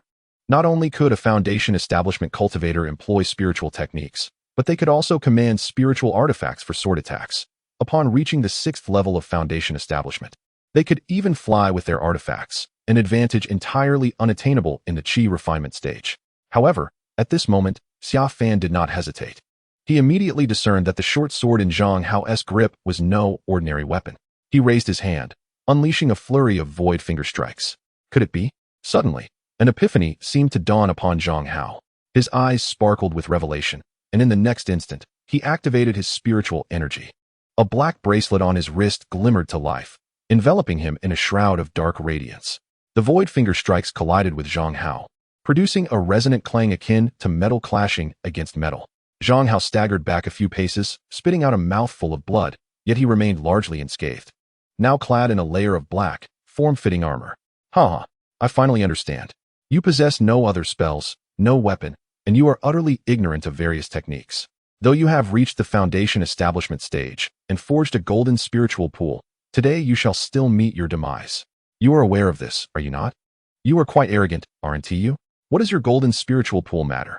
Today, I shall use your own 7th grade spiritual artifact, the Rainbow Mang Sword, alongside this 8th grade black spirit battle armor to send you to your end. At this moment, Zhang Hao radiated an exhilaration akin to discovering a vast treasure, transforming his despair into fervent excitement as the 7th grade Rainbow Mang Sword in his hand erupted with brilliant light. Chapter 0009, Slaying Evil Slaves by Heavens. Fool, you have finally reacted. With a forceful surge, Xia Fan accelerated his form, pushing the golden spiritual pool within him to its utmost limits. A colossal shimmering pool emerging behind him, continuously drawing in the ambient spiritual energy. However, the sword light, propelled by Zhang Hao through the 7th grade Rainbow Mang Sword, had increased in both speed and power exponentially. Even Xia Fan found it challenging to evade entirely, sustaining multiple gashes from the slicing light. Were it not for Su Fengzi's interference, Xia Fan could have decisively dealt with Zhang Hao, leaving him no time to react with his spiritual artifact. Yet, it was evident that such a scenario was no longer feasible. Ignoring Zhang Hao's taunts, Xia Fan remained unfazed. The trials he had endured far surpassed this moment, both in severity and cruelty, rendering Zhang Hao's words inconsequential in the face of his overwhelming experiences. Indeed, Xia Fan was acutely aware that Zhang Hao, with the aid of the Rainbow Mang Sword and the formidable black spirit armor, had already surpassed him. Nevertheless, Xia Fan remained remarkably composed, having endured numerous trials. He found tranquility in moments of life and death, for he understood that anger and anxiety would yield no benefit, a truth grasped by many. Yet few could embody it when faced with such dire circumstances. Xia Fan believed that after a century in the immortal realm, having pioneered a unique method of directly establishing a foundation through the manipulation of qi, his greatest achievement was the cultivation of his mindset. Thus, despite the sudden emergence of over a dozen sword wounds on his body, some deep enough to reveal bone, he calmly berated his opponent while deftly evading attacks. Subtly inching closer to Zhang Hao, the injuries he sustained and the brazen demeanor of Zhang Hao did not perturb him in the slightest. Die, you wretched fool. Hide, and let us see where you can escape to. Boom. Weren't you just so arrogant, my lord? Nonsense. Soon, I shall bring you to your knees, begging for mercy. As he witnessed the sword light inflicting real harm upon Xia Fan, and realizing that Xia Fan's void finger technique had lost its efficacy against him, Zhang Hao felt vindicated in his earlier decision not to flee. It was now his turn to reverse the tide. Xia Fan was doomed. Each time the sword light cut into Xia Fan, blood splattering, he reveled in a profound sense of satisfaction. The humiliation he had previously endured was finally avenged. Most significantly, he was now contending with a foundational stage practitioner, a battle of unequaled levels. He was on the brink of slaying a being that had forged a golden spirit pool, a testament to his boundless potential. The more he contemplated, the more exhilarated he became. At this moment, the young master, hidden within the cauldron, was oblivious to the outside happenings, yet she could hear Zhang Hao's boisterous laughter, which caused her heart to race. Gazing at the brightening day outside, tears welled in her eyes as she fervently prayed for General Yuan Ba from Shiguan City to send aid promptly. Boom, boom. Perhaps due to his injuries, Xia Fan's void finger technique increasingly lost precision, with many strikes missing Zhang Hao entirely and instead striking the ground or nearby pillars, which only heightened Zhang Hao's delight. Hide, and let us see how far you can go. As he observed Xia Fan taking refuge behind some pillars, Zhang Hao's glee intensified. He was certain of Xia Fan's demise. Yet, Zhang Hao failed to notice that the initial wounds he had inflicted upon Xia Fan's arm had fully healed, and while Xia Fan's injuries were severe, many of the lighter ones had also mended unbeknownst to him. It was nearly time. Xia Fan continued to close the distance, his body adorned with hundreds of scars, his bloodied attire rendering him a pitiable sight, yet he paid it no mind, remaining calm as he awaited the opportune moment. Finally, he was within 10 meters of Zhang Hao. Suddenly, Xia Fan raised his arms before his eyes, disregarding the incoming sword light, and charged forth with fierce determination. In a moment of realization, Zhang Hao abruptly sensed something amiss. With a jolt, he retreated, unleashing a flurry of sword lights, primarily aimed at incapacitating Xia Fan's legs. Though the initial thrill of battle had faded, he began to feel the toll of exertion weighing heavily upon him, his spiritual energy waning. As Xia Fan recklessly charged toward him, Zhang Hao hastily withdrew, eager to conclude the confrontation. This was precisely what Xia Fan needed. Suddenly halting his advance, he summoned all his strength into his arms and struck the ground with tremendous force. Lacking any extraordinary spells or artifacts, he nevertheless unleashed a foundational strike characteristic of someone at the foundation establishment stage. The ground beneath him shattered, creating a pit of 7 to 8 meters deep, allowing Xia Fan to evade the onslaught of Zhang Hao's sword lights. The resulting tremor reverberated for several kilometers, causing considerable chaos within the courtyard.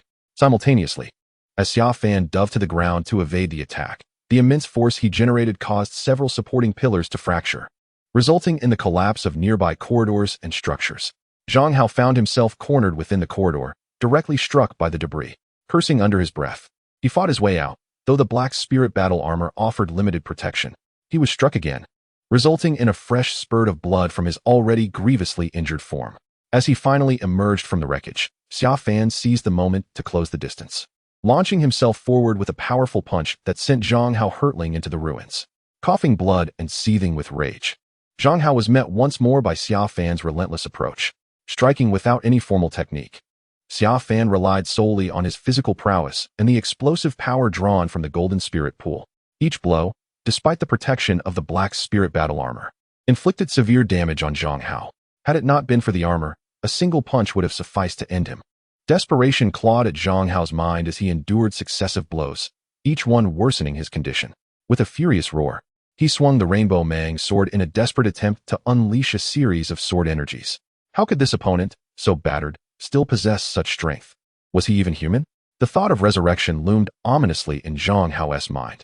As the sword lights sliced through him once more, Xia Fan remained undeterred. Pushing through the pain and launching an all-out assault, he recognized the limitations of Zhang Hao's combat experience, but he was no fool. Just as Su Madman had previously aided him by buying time, Xia Fan understood the necessity of preventing Zhang Hao from strategizing. Despite his own grievous injuries, he continued to charge forward, exchanging wounds for the chance to emerge victorious. Meanwhile, he was not seeking demise. Aside from the only other technique he had mastered during his time in the celestial realm was At that time, when Xia Fan had just forcibly established his foundation, his body had suffered considerable damage. Xiao Tutu introduced him to hundreds of recovery methods, but Xia Fan sought only the finest.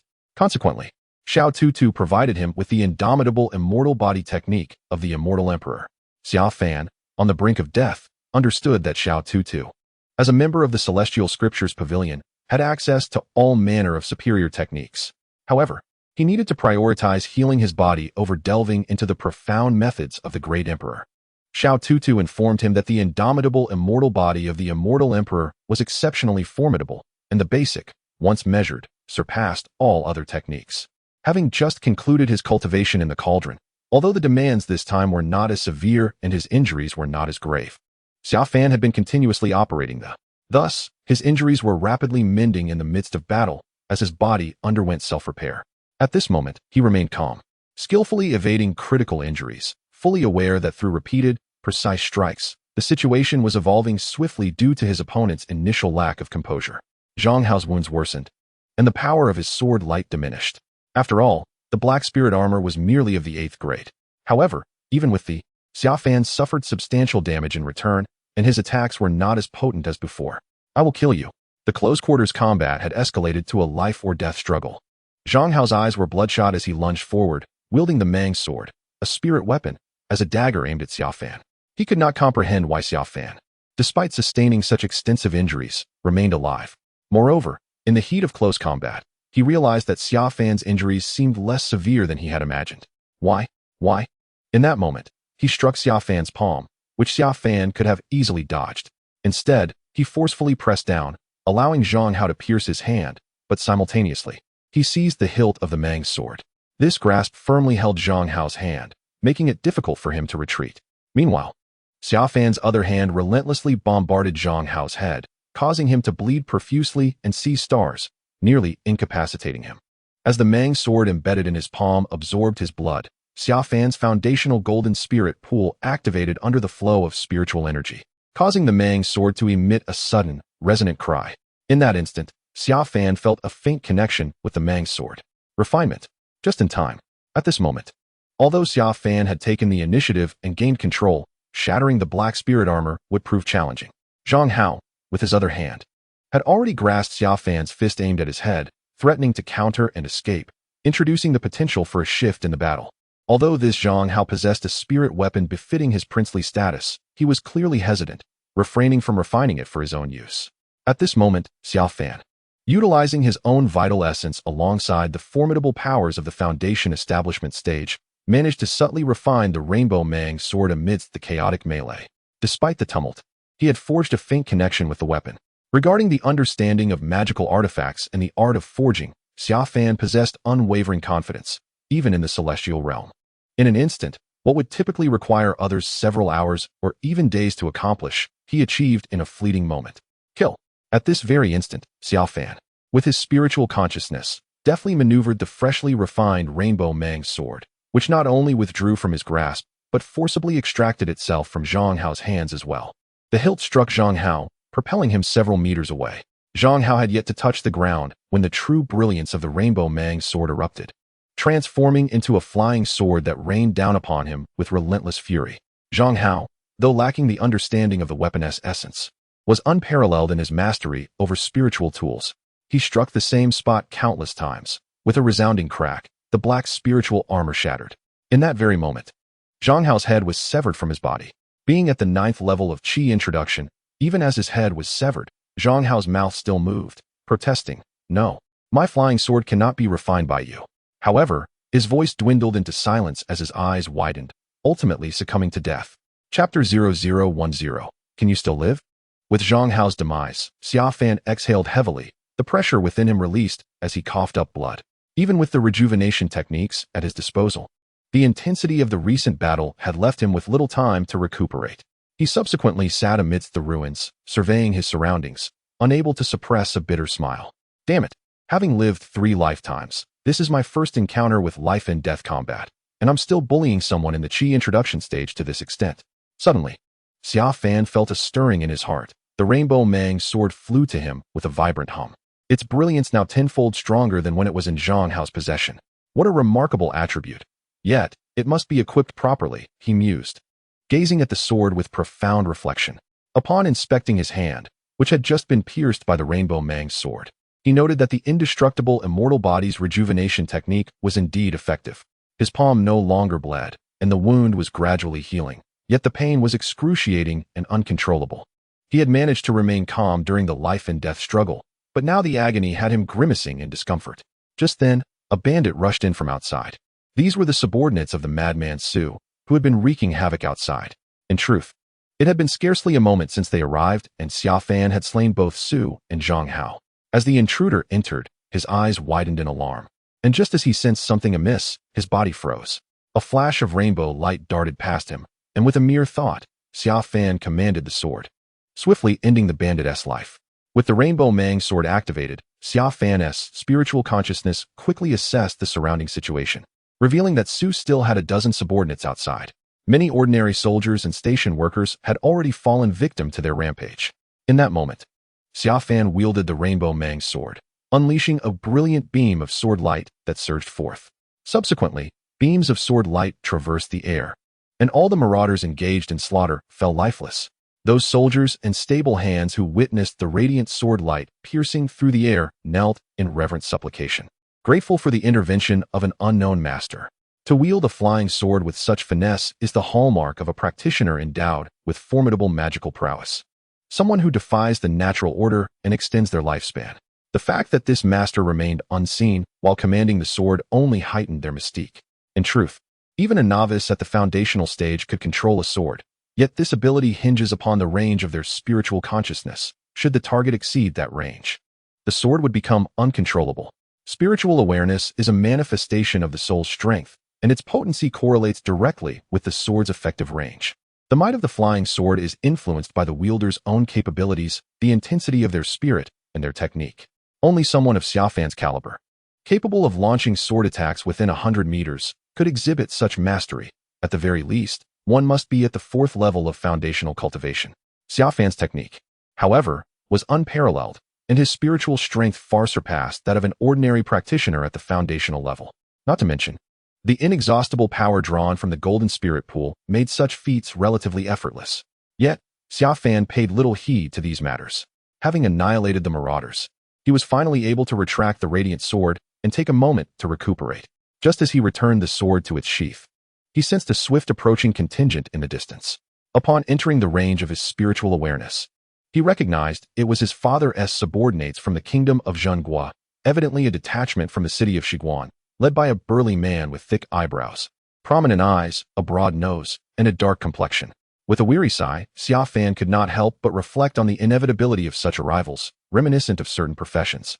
However, with their presence, he could no longer remain in place without drawing undue attention.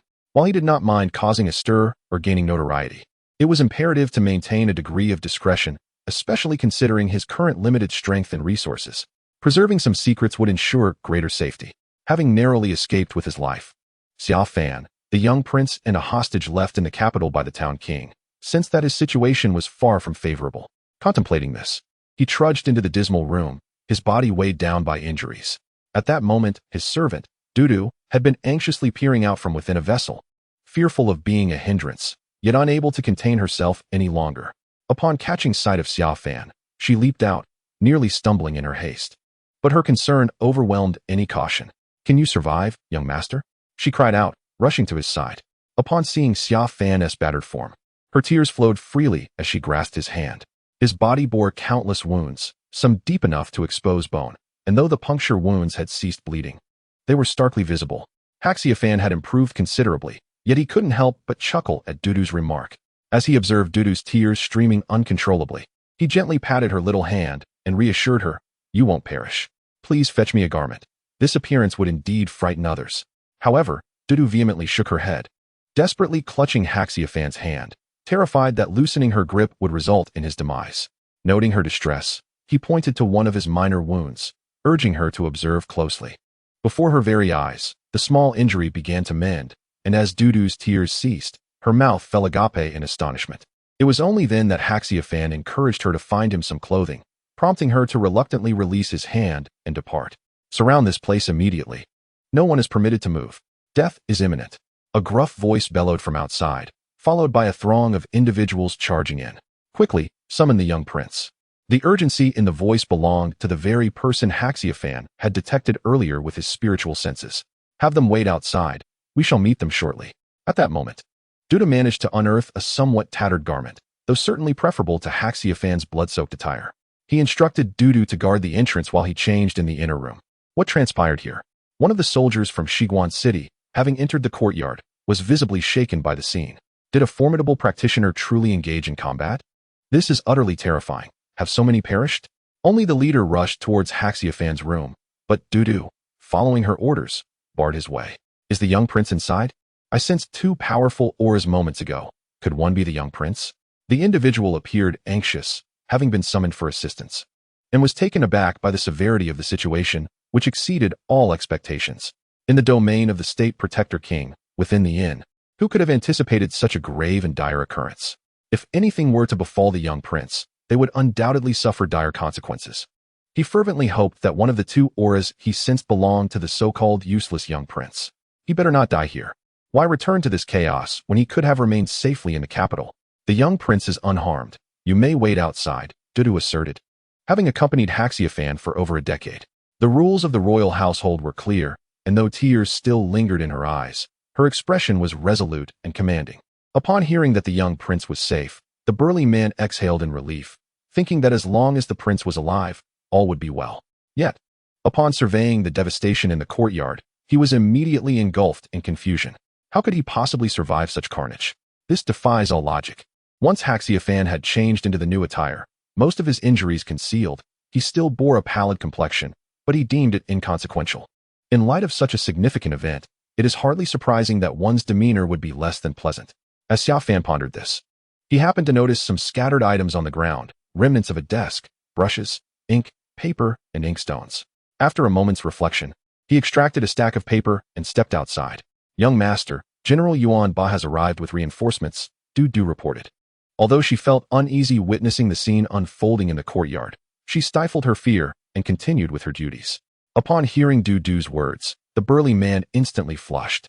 Though his dark complexion rendered the change in color nearly imperceptible, he quickly clarified, "Ahem, I am honored to meet the young prince. I am not General Yuan Ba. I am his son, Yuan Yunlong, the commander of the Western Gate City." Hearing this, the soldiers behind Yuan Yunlong could not help but lower their heads, suppressing laughter, a reaction they had long since grown accustomed to. Du Du, however, gazed at Yuan Yunlong in disbelief. He appeared to be well over 40, while Yuan Yunlong's son should be merely in his teens. How could this be? Xiao Fan, observing Du Du's incredulous expression, chuckled and gently patted her shoulder, stepping forward to alleviate the awkwardness of the moment. He had anticipated this reaction. Despite Yuan Yunlong's robust and imposing figure, his aura revealed his true nature. Du Du, please hand this stack of paper to Yuan Yunlong, Xiao Fan instructed softly. Du Du nodded in agreement and moved toward the courtyard. Though she could not resist stealing a few more glances at Yuan Yunlong, clearly in disbelief, which only served to deepen the flush on his dark features. Well, it seems I shall need to have a word with General Yuan Ba shortly. He appears quite occupied, sending a mere child in his stead. However, it seems the most entertaining moments have already passed, so do tidy up, Xiao Fan remarked, glancing at Yuan Yunlong and his subordinates as he walked past them toward the exit. The words spoken by Xiao Fan incensed Yuan Yunlong, causing his brows to furrow and his eyes to widen in indignation, his fists clenching with a crackling sound. He nearly reached out to seize Xiao Fan and impart some wisdom upon him. Fortunately, he reconsidered upon recalling the young man's status and managed to suppress this urge, though his frustration remained palpable. Child. He dares to call himself a child. He is even younger than I am. Everyone in Western Gate City knows of my reputation as a useless hostage, a coward afraid to cultivate his skills. Yet he has the audacity to refer to himself in such a manner. I began my training at 3, participated in battles by 10, and have earned my military accolades through sheer struggle for survival. Your Highness, please take care. My father is a prominent general of the court and cannot leave Western Gate City under normal circumstances. I am not the child you presume me to be. I have earned my position as a commander through 7 years of fierce combat. I arrived at the first opportunity upon receiving news, without a trace of negligence. Yuan Yunlong, though unable to confront Xiao Fan directly, could not endure such dismissive remarks. Moreover, should this matter reach the king's ears, it could prove to be a grave issue, necessitating clarity in their responsibilities. However, Xiao Fan was disinclined to listen and simply walked away. Xiao Fan's attitude infuriated Yuan Yunlong, who stomped his feet in frustration and hastily pursued him. Indeed, as Du Du had remarked, this was quite amusing. Yuan Yunlong, filled with excitement, chased after Xiao Fan, who secretly laughed to himself. He had heard everything but chose to disregard it, wishing to observe Yuan Yunlong's temperament, thus completely ignoring his words. Meanwhile, Du Du mustered her courage and trembled slightly as she approached Zhang Hao's lifeless body, the ground soaked with blood. She pressed Zhang Hao's palm onto the earth, then placed it on the stack of paper Xiao Fan had provided. After completing this task, Du Du fought the urge to vomit and ran outside. Chapter 0011. Are you out of your mind? The station had been attacked, resulting in significant casualties. Aside from Du Du, no one remained by Xiao Fan's side, while the remaining items were escorted by the soldiers from Shiguan City back to their stronghold. At the front of the procession, Yuan Yunlong, panting with rage, had his thick beard quivering slightly as his brows furrowed in anger. He occasionally cast furious glances at the luxurious four-spirit carriage behind him. Though the four-spirit deer were not combat beasts, the use of such a carriage was enough to signify Xiao Fan's status. Even though he was a princely figure of 9 stars, entitled to an 8-spirit carriage, only the designated heir could enjoy a 6-spirit carriage. The others were limited to a double-spirit carriage. As a hostage, Xiao Fan received numerous favors, and this 4-spirit carriage was a gift from the emperor in previous years. Calm yourself, Major General, one of Yuan Yunlong's subordinates advised. This young prince has been coddled his entire life, and is likely too frightened by these events to comprehend his own words. Let us adhere to protocol. Besides, no harm has come to him. Even if this incident reaches the prince, he will not hold the general or the major general accountable for such a son. Noticing Yuan Yunlong's vexation throughout the journey, A subordinate stepped forward to offer soothing words. Yuan Yunlong exhaled deeply, releasing his irritation. I am not afraid of that. We have done nothing wrong. It is merely this boy who is infuriating. He is just an ordinary person. What can a prince's son accomplish? As a hostage, he likely suffers from a skewed temperament and is hesitant even to practice cultivation, rendering him peculiar. One of his subordinates remarked in confusion, how did he survive? Yuan Yunlong, despite appearing anxious and somewhat aged, was astute. He paused on the topic, stating, that is not our concern. The royal palace has been informed, and the scene has been secured. We should refrain from delving into matters that do not pertain to us. Indeed, the convoy moved at a leisurely pace, as Xia Fan had commanded them to proceed slowly. Young master, Zhang Hao is dead.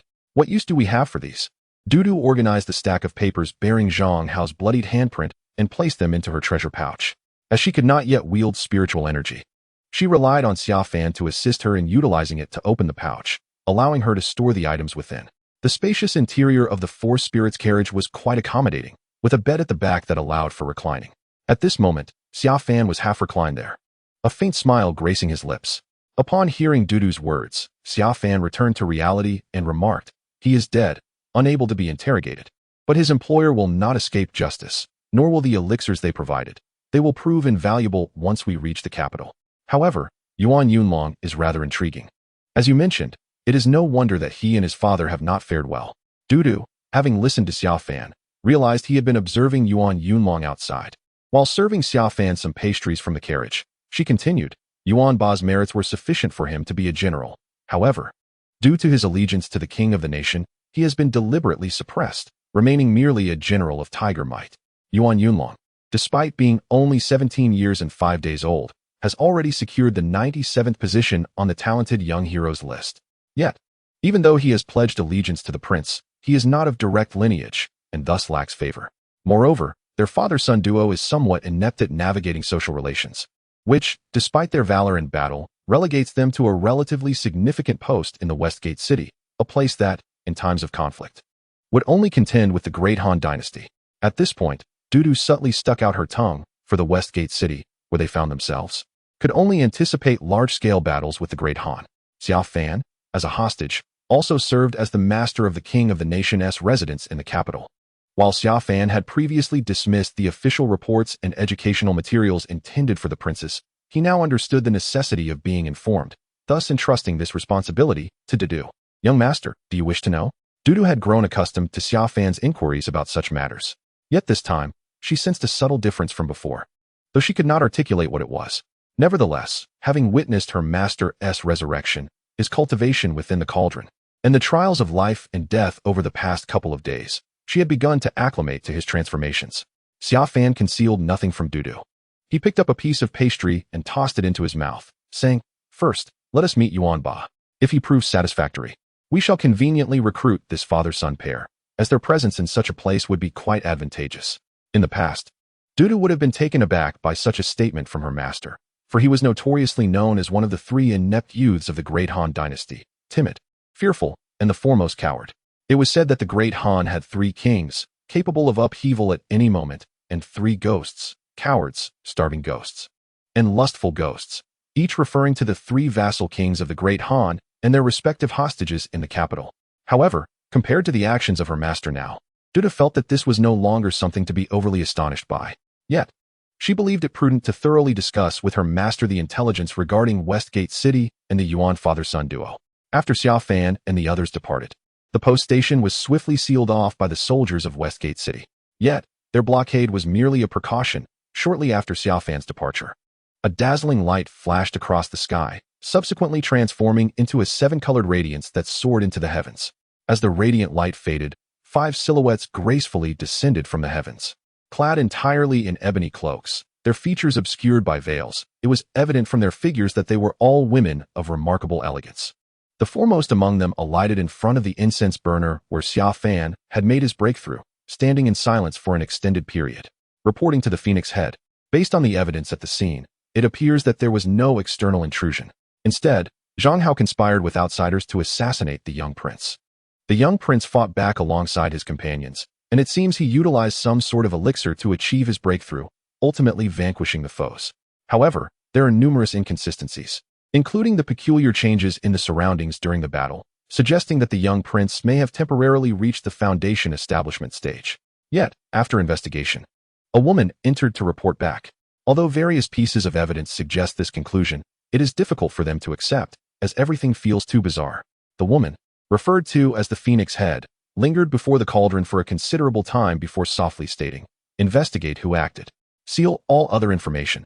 Everything here must vanish." With that, she slowly approached the cauldron, her body seemingly levitating without any external force, reaching the spot where Xia Fan had once torn the cauldron apart, gently caressing it. Upon hearing the Phoenix Head's command, her subordinate placed his fingers in his mouth and issued a piercing call that shattered the sky. At that moment, the soldiers of Ziguancheng, who had just become aware of the presence of individuals inside, beheld a magnificent spectacle as four colossal, multicolored birds appeared in the sky, each spanning dozens of yards. Initially preparing for battle, the soldiers of Ziguancheng, upon sighting these giant birds, respectfully retreated. In the next instant, the four giant birds descended to the corners, their talons sinking deep into the earth, radiating a spectrum of colors. With a powerful flap of their wings, the entire area surrounding the relay station was uprooted. What had once been a humble relay station transformed into a deep pit measuring several meters. In the blink of an eye, the four giant birds, along with the relay station, soared away from the scene. 10 miles away from Ziguancheng, Yuan Ba had already received the news and was waiting with his men. It was not until the sun began to set that he finally spotted Yuan Yunlong and his entourage approaching slowly. "Father, why have you come here to meet him?" Upon seeing Yuan Ba waiting, Yuan Yunlong hurried over, puzzled by the need to receive such an individual. There had been some misunderstandings earlier. Now that the young prince has been startled and has arrived in our Ziguancheng, we cannot afford to be negligent. Yuan Ba's stature was significantly larger than that of Yuan Yunlong, and even seated atop a 2-meter-tall giant unicorn beast. He exuded an aura that suggested he could easily overwhelm it.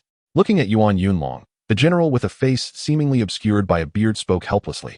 "Are you referring to the things he mentioned earlier?" "Humph." Yuan Yunlong instantly grasped the situation and retorted angrily, "Why bother with his nonsense? He is merely being obstinate. I cannot believe that a person so ineffectual could have any real impact. His words are nonsensical, as if his mind were unhinged. There is no need to heed him. How can you speak like that?" Upon hearing this, Yuan Ba furrowed his brow slightly and reprimanded Yuan Yunlong as he observed the approaching four-spirit carriage. "Our young master has instructed that unless summoned, one should refrain from speaking while outside." At that moment, the door of the four-spirit carriage swung open, and Dudu stood at the front, calling out to the father and son. However, despite his intent to relay Xia Fan's words verbatim, Dudu found himself unable to utter the word fart. "Damn it! How dare he insult us by implying we are talking nonsense?" Yuan Yunlong seethed with anger, delivering a powerful punch to the ground, causing the well-maintained official road to collapse into a deep pit, startling even his carriage. "Silence!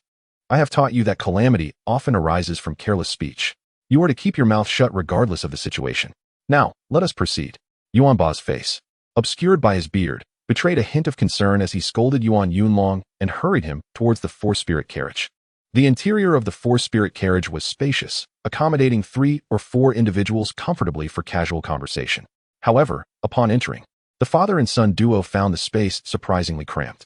"General Yuan Ba of Shiguan City, I present myself before the young prince. I apologize for the earlier mishap that startled you." Yuan Ba immediately offered his respects and acknowledged his prior misstep.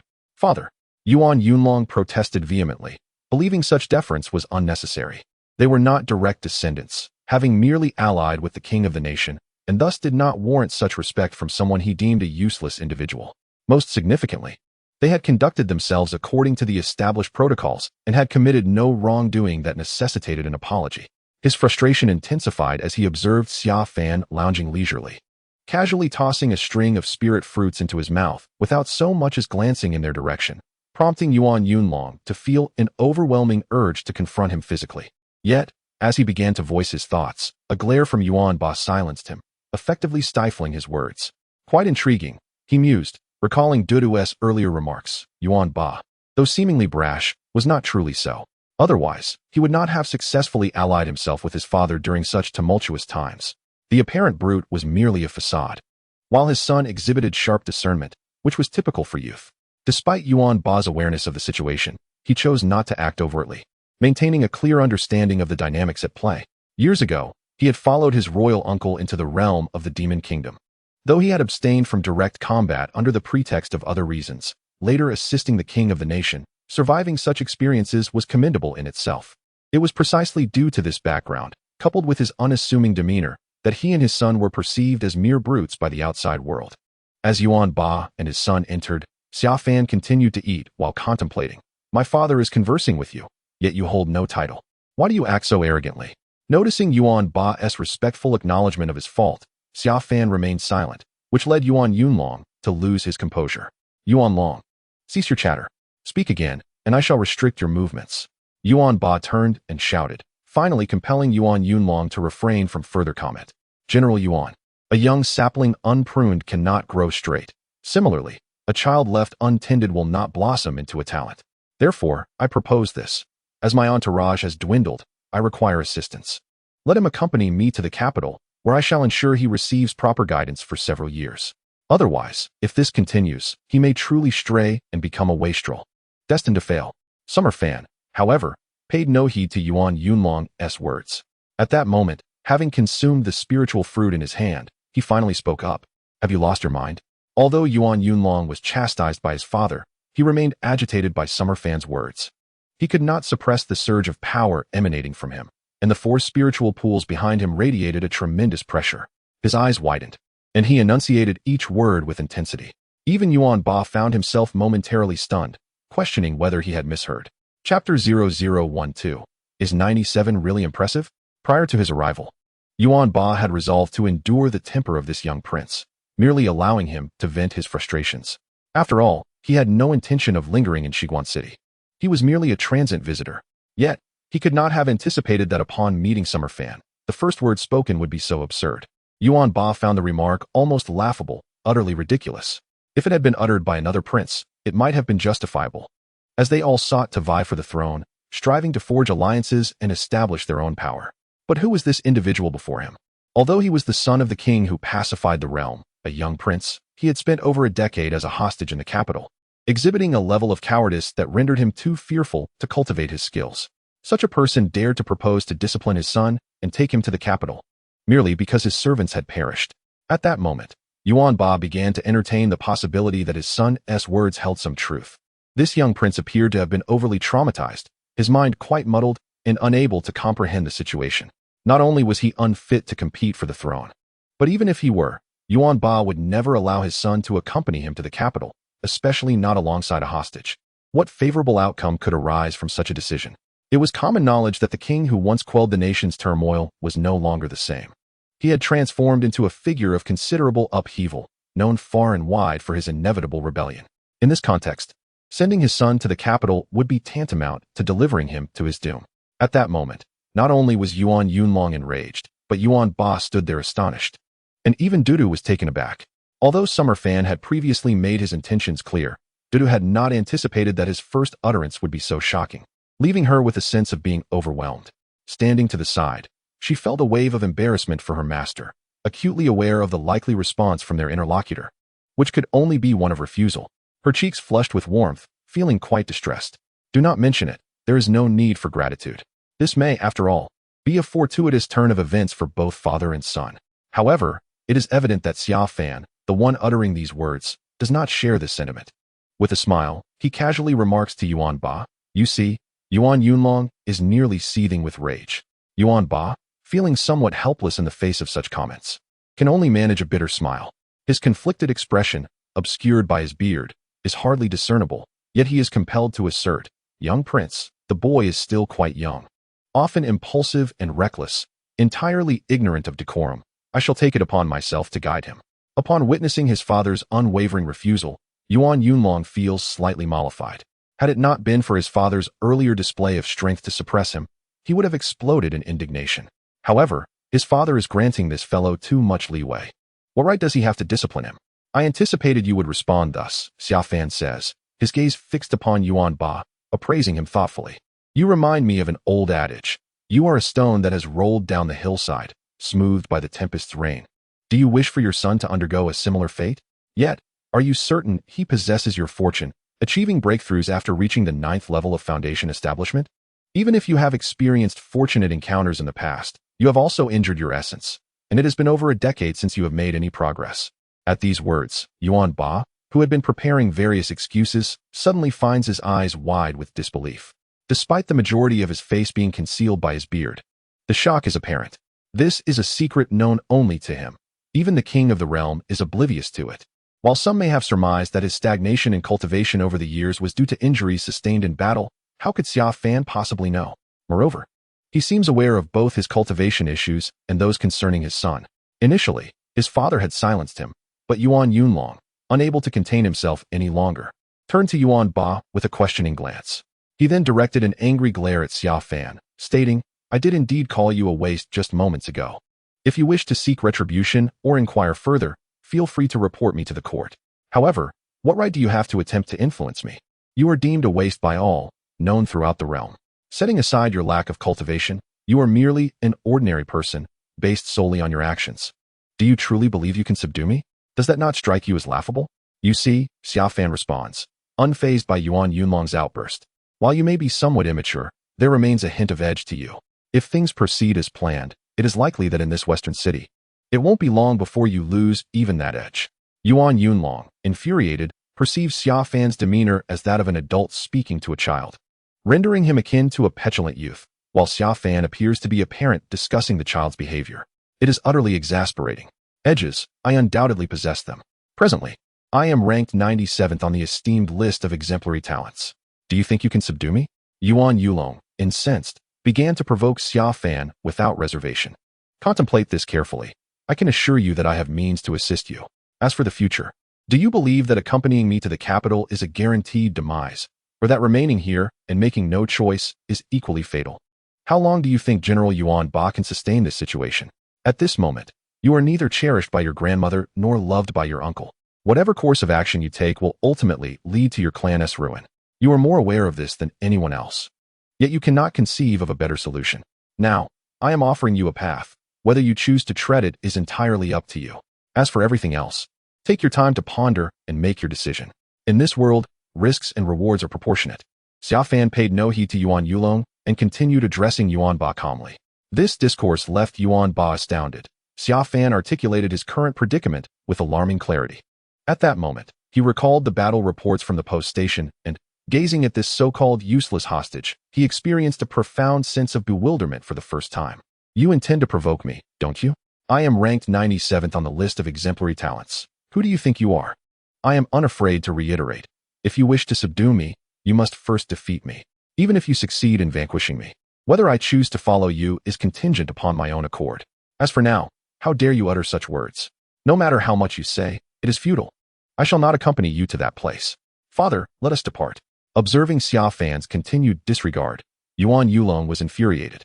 However, he was not truly the sort of reckless fool. He quickly regained his composure and spoke again, pulling Yuan Ba away to disregard Xia Fan. Is being 97th truly impressive? Yuan Ba finally turned his gaze towards Yuan Yulong. What do you think? Yuan Yulong slightly lifted his chin. At his age, without extraordinary drugs or external assistance, merely making it onto the list of exemplary talents is already quite remarkable. One must remember that this list encompasses not only the Han dynasty, but also the younger generation from surrounding nations, including both court and martial factions. For him to attain the 97th position at 17 is indeed commendable. If I were you, I would be too embarrassed to boast. There are still 96 positions ahead, and among the top 10, there is even a 12-year-old. What is there to be proud of? Xia Fan had previously discussed this topic with Dudu, having specifically inquired about certain matters regarding the list of exemplary talents. Yuan Yulong was momentarily rendered speechless. Xia Fan's remarks made his 97th position seem rather unimpressive. At least I am not like you. Look at your pathetic state. Over here, they brand me a useless individual, yet you still dare to compare yourself to me. Do you not feel the shame? Yuan Yulong's face flushed crimson as he struggled to contain his anger, eventually uttering, even if 97th is insignificant, I absolutely refuse to associate with you. Each word was enunciated with palpable intensity, his fists clenched tightly, on the verge of losing control and charging forward. Although Duda made every effort to maintain her composure, it was evident to all that her delicate face was on the verge of contorting with suppressed laughter. She could hardly fathom how the bearded father and son were reduced to such a state by a mere few words from the young master. The young master spoke with such eloquence that it was infuriating. General Yuan, step forward, Xia Fan said. as if he had just finished conversing with an adult and was now playfully engaging with a child. Yuan Ba hesitated momentarily, but eventually stepped forward. Xia Fan's words had indeed stirred a tempest within him, presenting so many unexpected revelations that he found it difficult to process them all at once. At that moment, Yuan Yunlong was tugging at him, wanting to leave, but Xia Fan called him over. After a slight pause, he decided to approach. Remaining silent, but fixating his gaze intently on Xia Fan. Xia Fan, reclining lazily against a surface, exuded the air of a carefree young aristocrat. When Yuan Ba arrived, he pointed with his finger. The moment Yuan Ba stood there, Yuan Yunlong's line of sight was completely obstructed. The 4 spirit chariots contained formations that prevented spiritual probing, leaving him perplexed about Xia Fan's intentions. However, for Yuan Ba, the situation was drastically different. His countenance shifted dramatically as Xia Fan casually pointed, and a stream of spiritual energy flowed precisely into the areas he indicated. Yuan Ba's eyes widened in disbelief. Having transcended the foundation establishment stage 2 decades prior to enter the spirit nourishing stage, he was not concerned about such a trivial amount of spiritual energy. Moreover, he sensed that the spiritual energy emanating from Xia Fan's fingertip bore no intent to harm, despite its focus on vital points. What truly astonished him was the realization that Xia Fan was no ordinary individual. Not only was he not mundane, but he had also reached the foundation establishment stage. Only someone at this level could manipulate spiritual energy to such an extent, and even many at the 5th or 6th level of foundation establishment could not achieve this. Even more startling was the fact that the points Xia Fan indicated were precisely where he had sustained injuries years ago, and subsequently, where he had encountered issues with his cultivation technique. This was the greatest secret of their family, an ancient practice known as the Force Overlord Divine King technique, which emphasized personal strength and possessed a unique approach to magical power cultivation. A technique bearing the title of divine was exceedingly rare, yet this particular one had its flaws.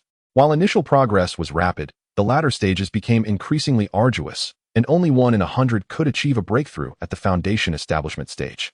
Moreover, failure to do so often led to demise. Despite being acutely aware of this defect, generations of their family had no choice but to persist in their cultivation. Yuan Ba was among the few in his lineage to have broken through the 9th level of foundation establishment. Now, the issues Xia Fan had pinpointed were precisely the source of the ongoing complications with their family's practice of the Force Overlord Divine King technique, leaving Yuan Ba utterly astounded. The young prince? Yuan Ba found himself at a loss for words. The technique was commendable, yet therein lay the root of their troubles. To put it plainly, the technique itself was sound. Rather, it was their flawed approach to learning it that led to their misfortunes. You have reached a point where recovery is possible, yet there remains hope for the 97. The path forward is yours to determine. Xia Fan did not articulate this explicitly, but he nonetheless addressed Yuan Ba's inquiry. For Xia Fan, this was of little consequence. Upon encountering Yuan Yunlong, he discerned the hidden ailment afflicting him. Initially, it was not severe, particularly since Yuan Ba had been diligently expending his own strength to assist him. However, their cultivation involved a method designed for those possessing unique physiques, and it was hardly surprising that complications would arise over time. With Xia Fan's insight into celestial patterns and his alchemical prowess, unraveling this issue was effortless, and rectifying it posed no significant challenge. Nevertheless, this was not a trivial matter. The techniques they practiced were intended for exceptional divine bodies, suitable for certain rare races, and thus required a fundamental transformation before they could truly engage in such cultivation. Having conveyed all that needed to be said, Xia Fan refrained from elaborating further. At this juncture, any assurances or promises would be devoid of meaning and value. As for Yuan Ba's predicament, allowing him to reflect upon it independently would yield greater efficacy. Of course, such a decision represented a considerable trial for Yuan Ba, as making such a choice demanded immense courage. This was no longer merely a matter concerning Yuan Ba and his son. It implicated the very lives of hundreds within the Yuan family. Yet Xia Fan's words illuminated a glimmer of hope for Yuan Ba. His current position was precarious, and he found himself ensnared in a dire situation. Their family, though ostensibly powerful with the Divine King's decree, had seemingly been cursed for millennia. Xia Fan's intent was crystal clear. He could resolve this predicament entirely. Father, do not heed his ramblings. Let us depart. Observing Yuan Ba's contemplation and hesitation, Yuan Yunlong could not restrain himself from stepping forward to urge his father to leave. Yuan Ba, however, raised a hand to halt Yuan Yunlong, then turned his gaze firmly upon Xia Fan. In a moment of solemnity, he clasped his fists in a deep bow towards Xia Fan. From this day forth, my son shall be entrusted to your guidance. Your Highness. The Yuan family stands ready to heed your commands. In that instant, Yuan Ba had made a momentous decision to fully align himself with Xiaofan. Chapter 0013. Interception in Hanjing City. Wow. The sound was faint yet unmistakable. Even though Yuan Yunlong had covered his mouth in astonishment, the exclamation escaped nonetheless. This was simply incredible. The young master uttered just a few words, and it materialized. Father. Yuan Yunlong gasped, overwhelmed by disbelief. It was worth noting that numerous princes from the dynasty and sons of the national protector had sought to win Yuan Ba over, with countless promises and offers. Yet Yuan Ba had dismissed them all. Today, however, he had chosen to ally with such a seemingly inconsequential hostage. How could this be? Silence. From this moment forth, you shall remain by the side of His Highness. His word shall be my command, and you are to assist him diligently. Yuan Ba's reprimand silenced Yuan Yunlong before he could voice his thoughts. Yuan Yunlong trembled with indignation, yet the weight of his father's decree rendered him powerless to oppose it. He simply could not fathom why his father had made such a decision. Even his face had turned a shade of deep purple, veins bulging. On the verge of a furious outburst, observing his son in such a state, Yuan Ba was at a loss for words and wished to summon Yuan Yunlong for a thorough discussion. Yuan Yunlong had considered every possibility. He had weighed the risks associated with Xiaofan, and though it seemed reckless, almost insane, he felt it was the only opportunity for the Yuan family. For thousands of years, even when the national king or emperor encountered their family, they were unable to elucidate the origins of their family's curse and misfortune, let alone find a remedy. Moreover, from their recent dialogues and the events at the post station, where Xiaofan had pinpointed the issues with his body, Yuan Yunlong had entirely dismissed the rumors surrounding Xiaofan. Since General Yuan had made his decision, it was time for him to depart. He had already wasted considerable time and needed to leave promptly. Everyone else should be allowed to go, and soon, the carriage driven by 97 would suffice. Upon witnessing Yuan Ba's decision, Xiaofan had no desire for further conversation and simply instructed him to leave, as he had not intended to enter the West Gate city. Yuan Ba was momentarily taken aback, but Yuan Yunlong, upon hearing Xiaofan refer to him as 97 and instructing him to drive the carriage, was instantly enraged. He glared angrily, ready to confront the audacious individual. Yuan Ba intended to intervene but, recalling his earlier thoughts, considered that if his assumptions were correct, then Xiaofan should be capable of resolving this matter. Thus, he decided to leave the Four Spirits carriage. You can still plead for mercy. Don't say I didn't give you a chance, Yuan Yunlong declared, stepping forward to seize Xiaofan.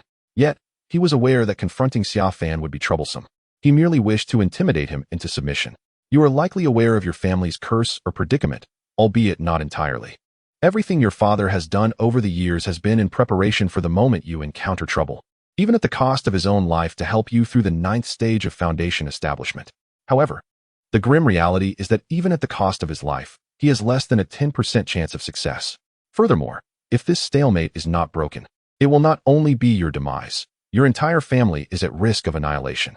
If you wish to witness your family's destruction and your father perish because of you, then by all means, stay. Xiaofan, seemingly overwhelmed, closed his eyes and ignored him entirely. Yuan Yunlong stood frozen in place, as if awakening from a dream. He wanted to voice his thoughts, but realized Xiaofan had already retreated into a state of indifference, resembling a slumber. He opened his mouth, but ultimately remained silent, slowly turning to leave. Without uttering a word, Yuan Yunlong exited the Four Spirits carriage, only to find his father had already departed with his companions. He gradually removed his battle armor and placed it beside his steed before darkly urging the Four Spirits carriage to accelerate abruptly down the main road into the distance. The sudden jolt was so intense that Dudu nearly toppled over. Fortunately, although Xiaofan had his eyes closed, he instinctively reached out and steadied her, allowing her to sit down. 97. Cease your childish antics and focus on driving, Xiaofan called out to the outside. A suppressed chuckle escaped Dudu as she imagined Yuan Yunlong's aged visage being called out for such trivial behavior. Meanwhile, Yuan Yunlong, infuriated by being addressed as 97, urged the Four-Spirit chariot to accelerate with fervor.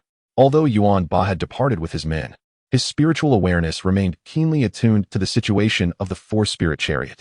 Upon witnessing his son emerge shortly after his own departure, shedding his armor and taking the reins, a pang of melancholy struck him.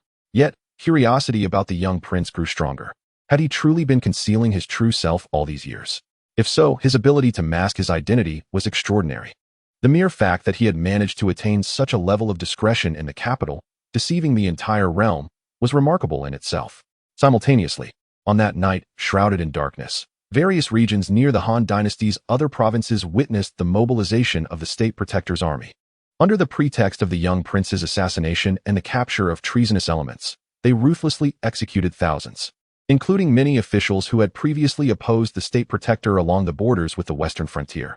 The state protector, unyielding, appointed officials without hesitation, commandeering over 100,000 local troops and dozens of government offices, thereby gaining control over nearly half a province in this operation. This incident stirred a considerable uproar, leaving the court in a state of chaos, as countless individuals denounced the state protector. However, in the end, it was merely an act of contrition from him, who claimed that his reason for losing his composure stemmed from his son's endangerment. Yet, everyone was aware of the underlying truth, and their helplessness only served to amplify the narrative of the state protector's overwhelming power. In the capital of the Han dynasty, Hanjing City, which spanned 1,000 miles, grand palaces and ethereal towers dominated the skyline. While the outermost areas housed many ordinary folk, a majority were practitioners of cultivation.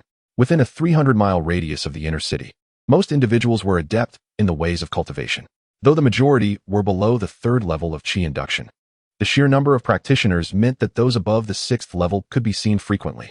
Occasionally, one could spot individuals flying on their spiritual vessels, though they would promptly descend upon reaching the inner city, wary of freely soaring through the skies. Young master, we have returned to Hanjing City," Dudu exclaimed joyfully as she gently pushed the door ajar, peering out at the familiar sights of Hanjing City. Having grown up alongside Xiaofan in this very place, everything felt so intimate to her. After being away for so long and experiencing so much, returning now truly evoked a sense of homecoming. "Yes, we have returned," Xiaofan replied, initially indifferent. Although he had regained his original memories, the former Xiaofan seldom ventured out of the estate and had little recollection of Hanjing City. To speak of its magnificent grandeur, Xiaofan, having resided in the celestial realm for over a century, had witnessed countless wonders. Thus, these occurrences bore no significance to him.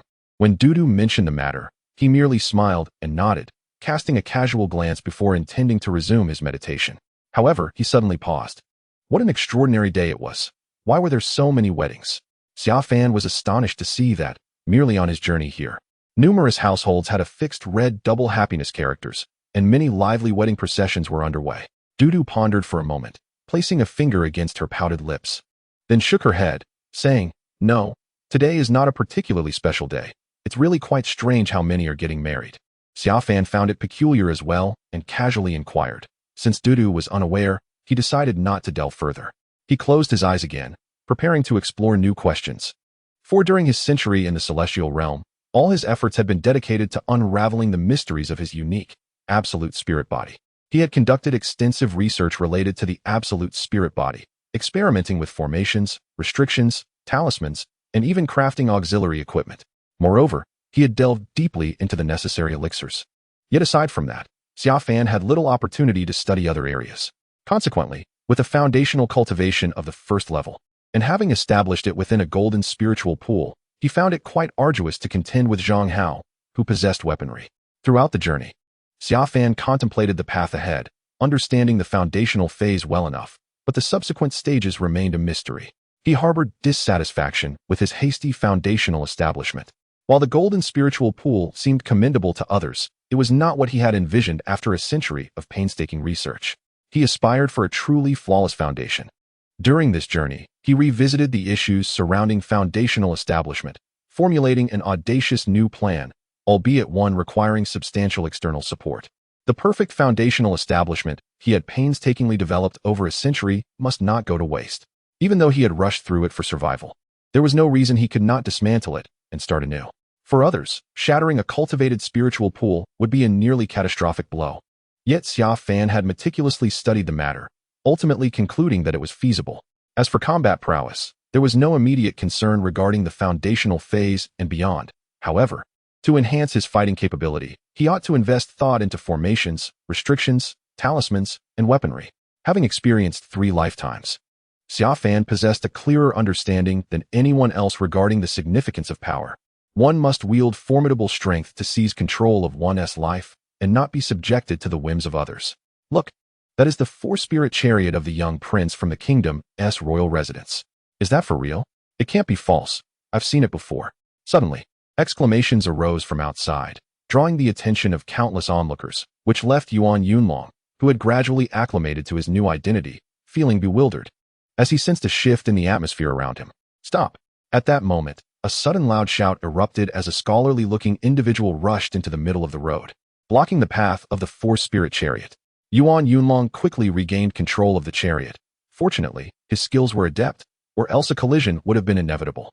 However, the abrupt maneuver caused both Xiaofan and Dudu inside the chariot to sway slightly. What on earth is happening? Xiaofan thought, having just entered a state of deep contemplation only to be rudely interrupted. He raised his hand and pressed it against the side of the chariot, instantly granting him a clear view of the surroundings, as if the vehicle had transformed into a transparent bubble. This modification, which he had designed for Dudu to enjoy stargazing and sightseeing during their idle moments, was trivial for him. Before the four-spirit chariot stood the scholar, striking a heroic pose with arms outstretched, defiantly staring ahead. Do you seek death by recklessly blocking the road? What do you intend to accomplish? Yuan Yunlong, though somewhat irritated, sensed that this individual was driven by a purpose.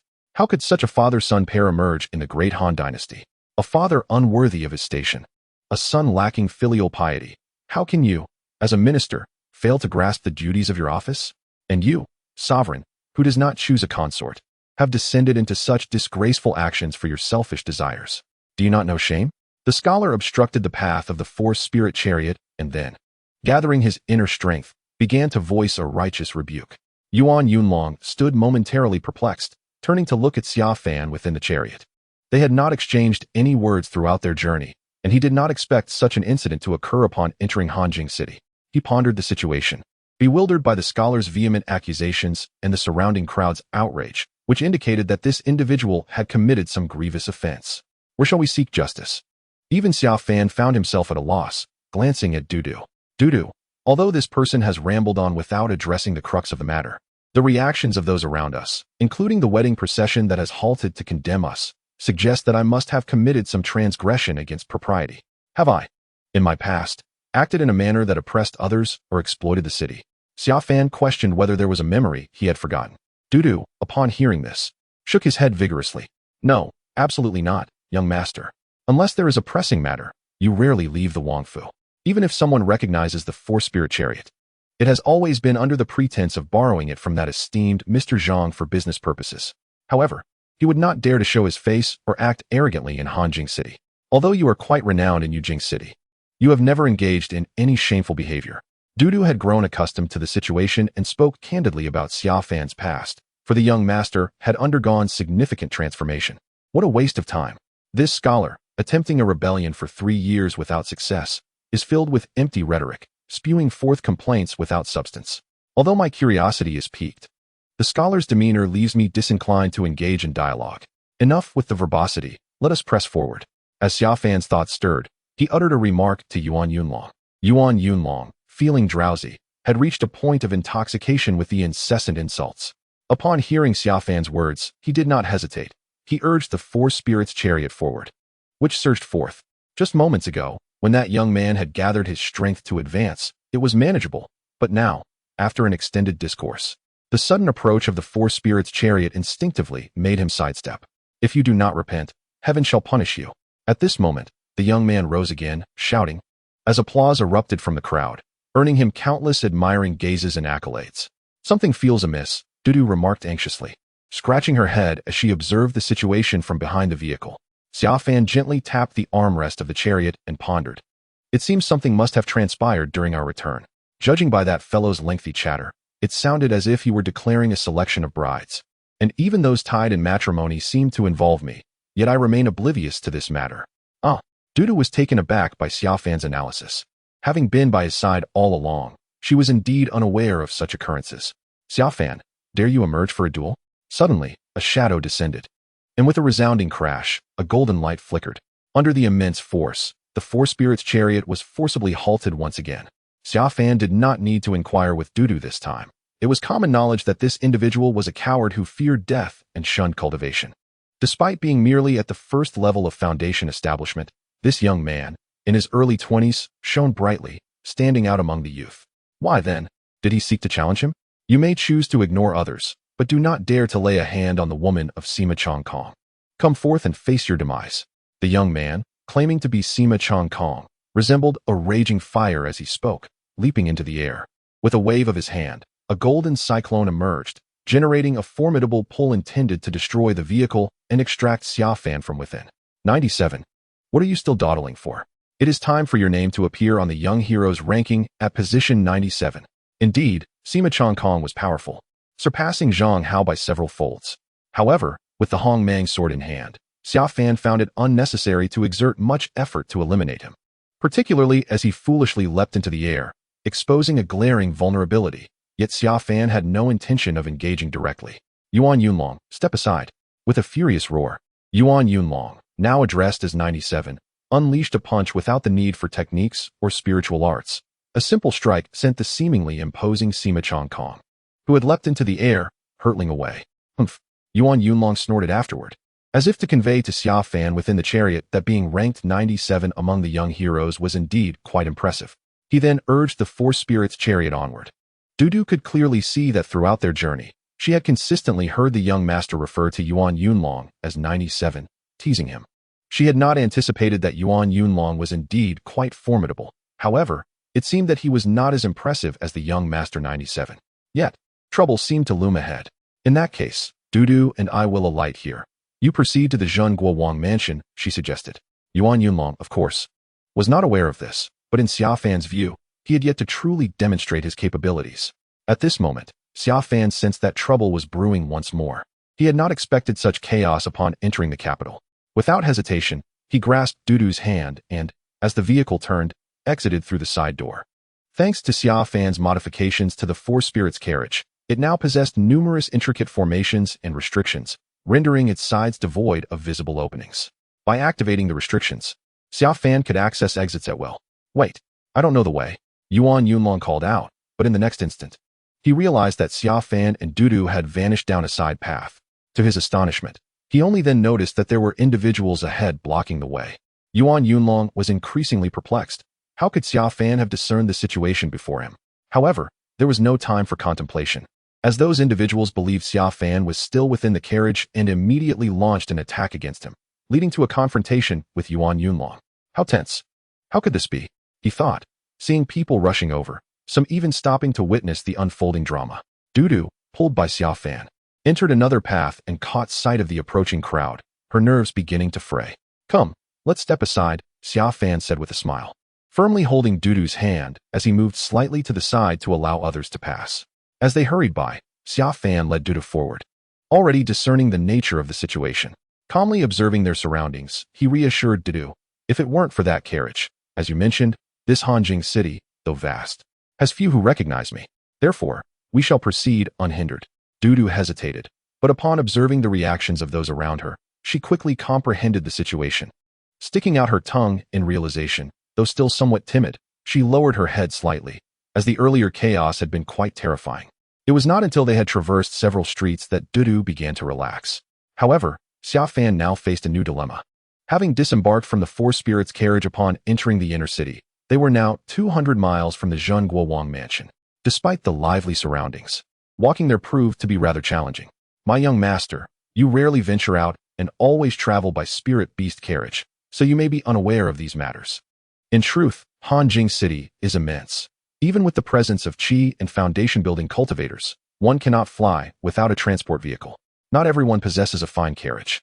Thus, in Hanjing City, there are designated vehicle depots at intervals, which include those belonging to the government for transport across the city and others belonging to various merchants.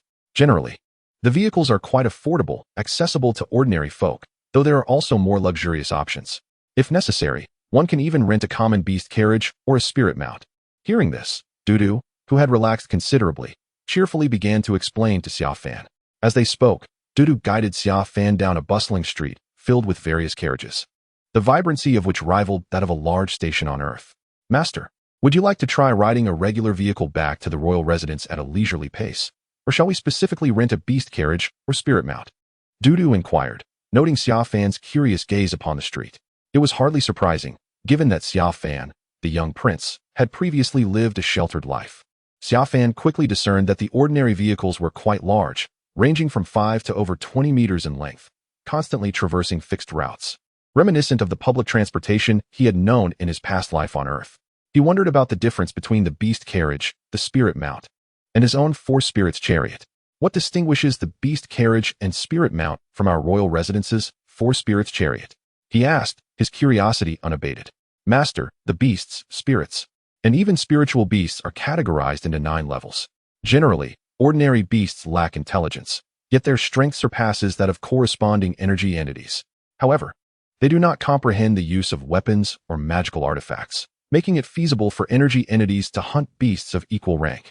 Conversely, spirit beings possess intelligence and can cultivate, although their wisdom is often rudimentary, with only those of special bloodlines exhibiting notable differences. Their power, however, is akin to that of foundational-level beings. As for spiritual beasts, they are formidable, equivalent to our nurturing phase entities. True spiritual beasts are immensely powerful. Thus, aside from exceptionally strong entities, most cannot capture spiritual beasts as mounts. Our Han dynasty is relatively powerful and has long cultivated certain weaker, yet easily trainable spirit beasts, which are then controlled and tamed. With the aid of our unique spirit transformation pools, they undergo a transformation. Nevertheless, they are not true spiritual beasts, they merely appear similar. Each genuine spiritual beast possesses the ability to move mountains and fill seas. Even so, possessing a beast mount within the Han dynasty is a symbol of power. The beast carriages and spirit mounts are typically composed of weaker, non-combative beasts and spirits captured by formidable factions, controlled for use. Ordinary vehicles, beast carriages, and spirit mounts each have various types, some designed for long journeys while others are available for long-term rental. Which would you prefer, Master? Upon hearing Dudu's explanation, Xia Fan comprehended why the sight of his four spirits chariot incited such fervor among the onlookers. It was an unmistakable and easily recognizable symbol. Though it was a mere imitation of a spiritual beast, its appearance exuded an air of prestige. Please rent the swiftest spirit mount available. Xia Fan was hardly in a leisurely mood to indulge in experiences. Upon entering the capital city of Hanjing, he was immediately confronted with a troubling situation, compounded by the treachery of Zhang Hao, who had been bribed to eliminate him. Xia Fan felt no inclination to savor life or engage in the art of clandestine visits. Upon making a decision, Dudu swiftly sought out a prominent car dealership to complete the necessary arrangements, and soon everything was in order. Their first destination was the largest elixir street in Hanjing. However, when Dudu mentioned the destination was the palace of the national protector, Xia Fan promptly altered their itinerary. Though puzzled and curious, Dudu refrained from pressing further, quietly relaying Xia Fan's command to redirect towards the Grand Elixir Street. At that moment, within the city of Hanjing, a luxurious carriage was no longer as composed as it had initially appeared. It zipped through wide thoroughfares, showcasing the true speed of the four-spirit vehicle, leaving behind a throng of angry shouts. Damn it, that hurts. Ouch. At the front of the carriage, Yuan Yunlong, bruised and battered, bore the marks of conflict. His garments were tattered, exposing his sturdy chest, and he was not without his own injuries. Initially, a few young men posed little threat, but as the crowd swelled, their fervor ignited a frenzy, resulting in Yuan Yunlong enduring a brutal beating. Fortunately, relying on his years of military training, he managed to escape at full speed aboard the four-spirit carriage. In that moment, he longed to confront the wretched Xia Fan, cursing the man who had left him to navigate unfamiliar streets alone, only to be assaulted twice while seeking directions. It was utterly unjust. Now he could only run blindly. Unable to locate the palace of the national protector, and on his very first visit to Hanjing, he found himself in such a disgraceful predicament, wondering where he could seek redress. Chapter 0015. Shopping? No, we are here to rob. Xia Fan had merely suggested a visit to the Grand Elixir Street in Hanjing, fully aware of its significance. However, during their journey, Dudu discovered that in Yujing City, the Elixir Street was distinctly separate from the Medicinal Street. In the realm of elixirs, Dan represents the pinnacle of medicinal refinement, the essence of healing. While medicine serves as the material foundation, elixirs embody the culmination of its potential. Elixirs are exceedingly precious. For most cultivators, acquiring even a single one is a formidable challenge. This scarcity drove Zhang Hao to risk everything for a chance at a 6th-grade foundational elixir. As the capital of the Great Han Dynasty, Hanjing attracted a multitude of cultivators, leading to the establishment of a dedicated elixir street due to the sheer number of practitioners. Xia Fan refrained from commenting on this understanding, recognizing that even in the celestial realm, such perceptions were commonplace, with only a select few grasping the true essence of elixirs. Young master, what brings us here? Dudu inquired as they disembarked from the spirit carriage, instructing it to await their return while he followed Xia Fan, who was casually strolling. Unable to contain his curiosity any longer, he finally asked, "What business do we have here?" "To settle accounts," Xia Fan replied as he stepped into a prominent establishment known as Desheng Pavilion, one of the larger shops on the street. "Settle accounts?" Dudu scratched his head, pondering the connection between the palace of the National Protector and the merchants of the Elixir Street. Uncertain of the circumstances, the young master pondered why he would engage in accounting with them. Filled with curiosity, Dudu hastened to follow. Xia Fan meandered through the Desheng Pavilion, renowned for its exceptional collection of elixirs. The interior was splendidly arranged, yet Xia Fan felt no interest in the surroundings. After a casual stroll, he discovered that the entire floor was stocked with 8th and 9th grade pills. Even so, entry was restricted to those of foundation establishment and above. Ordinary qi refinement practitioners could scarcely afford such elixirs. Although Xia Fan was not clad in formal attire, his later change into the attire of a royal household set him apart. The attendants, noticing that Xia Fan and Dudu were not mere wandering cultivators, greeted them warmly. They informed them that the pavilion comprised 5 levels, with the upper 3 inaccessible to average guests, but the second floor housed superior elixirs that he might wish to examine. However, Xia Fan had no genuine interest in the pills and waved his hand, departing the Desheng Pavilion in search of something specific that he did not find there. After wandering for over an hour, Xia Fan entered a sufficiently large shop, quickly surveying the interior before leaving once more. Dudu, almost jogging behind him, grew increasingly perplexed by the young master's intentions. The vastness of Dan Street was daunting, but the presence of spirit beasts for transport alleviated the distance. Upon nearing a location, Xia Fan would disembark and swiftly scout the area. Despite not having found what he sought, he remained unperturbed, confident in his judgment. When Xia Fan utilized the foundation establishment pill given by Zhang Hao, he discerned certain details. This 6th grade foundation establishment pill, already among the finest, had entered the realm of mid-grade spiritual elixirs. Such a pill could guarantee a 99% success rate for most individuals aspiring to establish their foundation, barring any significant personal shortcomings. Yet, he also observed that the pill bore prominent signs of mass production. While this mass production was not comparable to that of the mundane world, it did suggest a certain level of scale had been achieved. Furthermore, many unique techniques and traces of refinement indicated a systematic approach that could only be cultivated by a powerful force. As Xia Fan continued his exploration with Dudu, they finally arrived at a grand establishment named Danwang Valley. Here, Xia Fan paused, having previously rushed through each shop. He pointed to an 8th grade healing elixir, requesting its retrieval. Dudu, whose cheeks flushed from the exertion of keeping pace, was taken aback by Xia Fan's sudden halt. "You truly have an eye for quality," the attendant exclaimed, presenting the newly refined 8th grade healing elixir, tailored for external injuries. Yet, before the attendant could finish his enthusiastic introduction, Xia Fan swiftly crushed the elixir in his hand. "Alas, what are you doing?" The attendant, who wished to intervene, found it too late and became somewhat flustered. After all, Xia Fan had yet to make any payment. Though it was merely an 8th grade healing elixir, he could toil for 2 years and still might not afford a single one. Dudu, who trailed behind, was equally bewildered. 300 taels of gold, is it? Pay, and while you're at it, bring me some writing materials. I require a few additional items. Please compile a list of quantities. Ignoring the attendant, who was agitated and eager to seize him, Xia Fan brushed off the remnants of the crushed 8th grade healing elixir from his hands and, uttering a word to Dudu, strode toward a nearby area designated for rest and tea. "Here, this is 300 taels in gold notes." Dudu, upon hearing this, obediently retrieved the gold notes and handed them to the attendant. The attendant, upon receiving the notes, was left in a state of sheer stupor. Although not officially a member of the Pill King Valley, he had been selling goods here for several years. In Hanjing City, he had encountered many wealthy and influential figures, yet he had never witnessed such extravagance.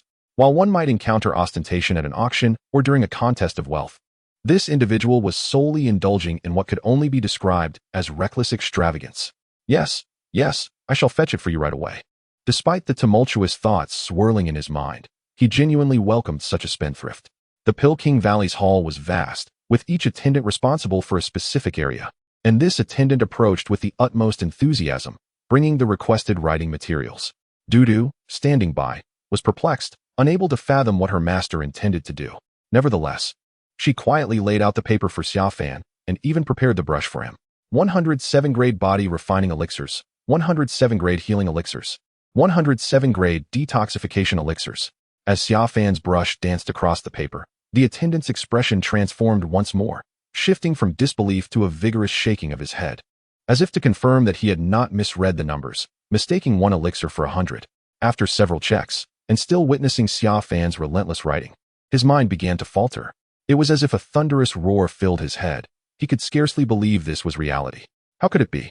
Such a quantity of elixirs. What a concept.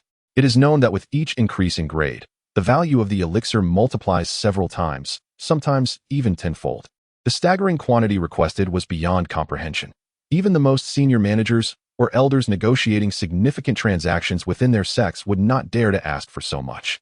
After Xia Fan penned dozens of the most common elixirs, he suddenly pivoted, reducing the numbers significantly. When the attendant saw Xia Fan write 5, he felt an unexpected sense of relief. However, the next moment, upon seeing Xia Fan inscribe 6th grade, followed by Foundation Establishment Elixir, he felt as though the ground had shifted beneath him, nearly collapsing to the floor. Good heavens, this cannot be real. It is essential to understand that 9th grade elixirs are categorized into upper, middle, and lower tiers, with price disparities ranging from several times to tenfold or more. The difference between lower grade and middle grade elixirs is incalculable. The most terrifying aspect is the rare foundational elixir.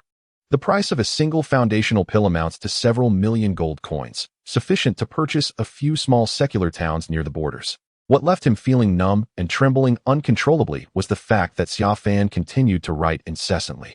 Ultimately, he penned several lines detailing premium spiritual pills. Although they were merely 1 or 2 pieces each, it drove this attendant to the brink of madness. "Young master, are you merely playing around with your writing?" His voice trembled, completely beyond his control. Though Xia Fan had just uttered a single phrase, at that moment, he preferred to believe he had misheard. For premium spiritual pills cannot simply be acquired with gold.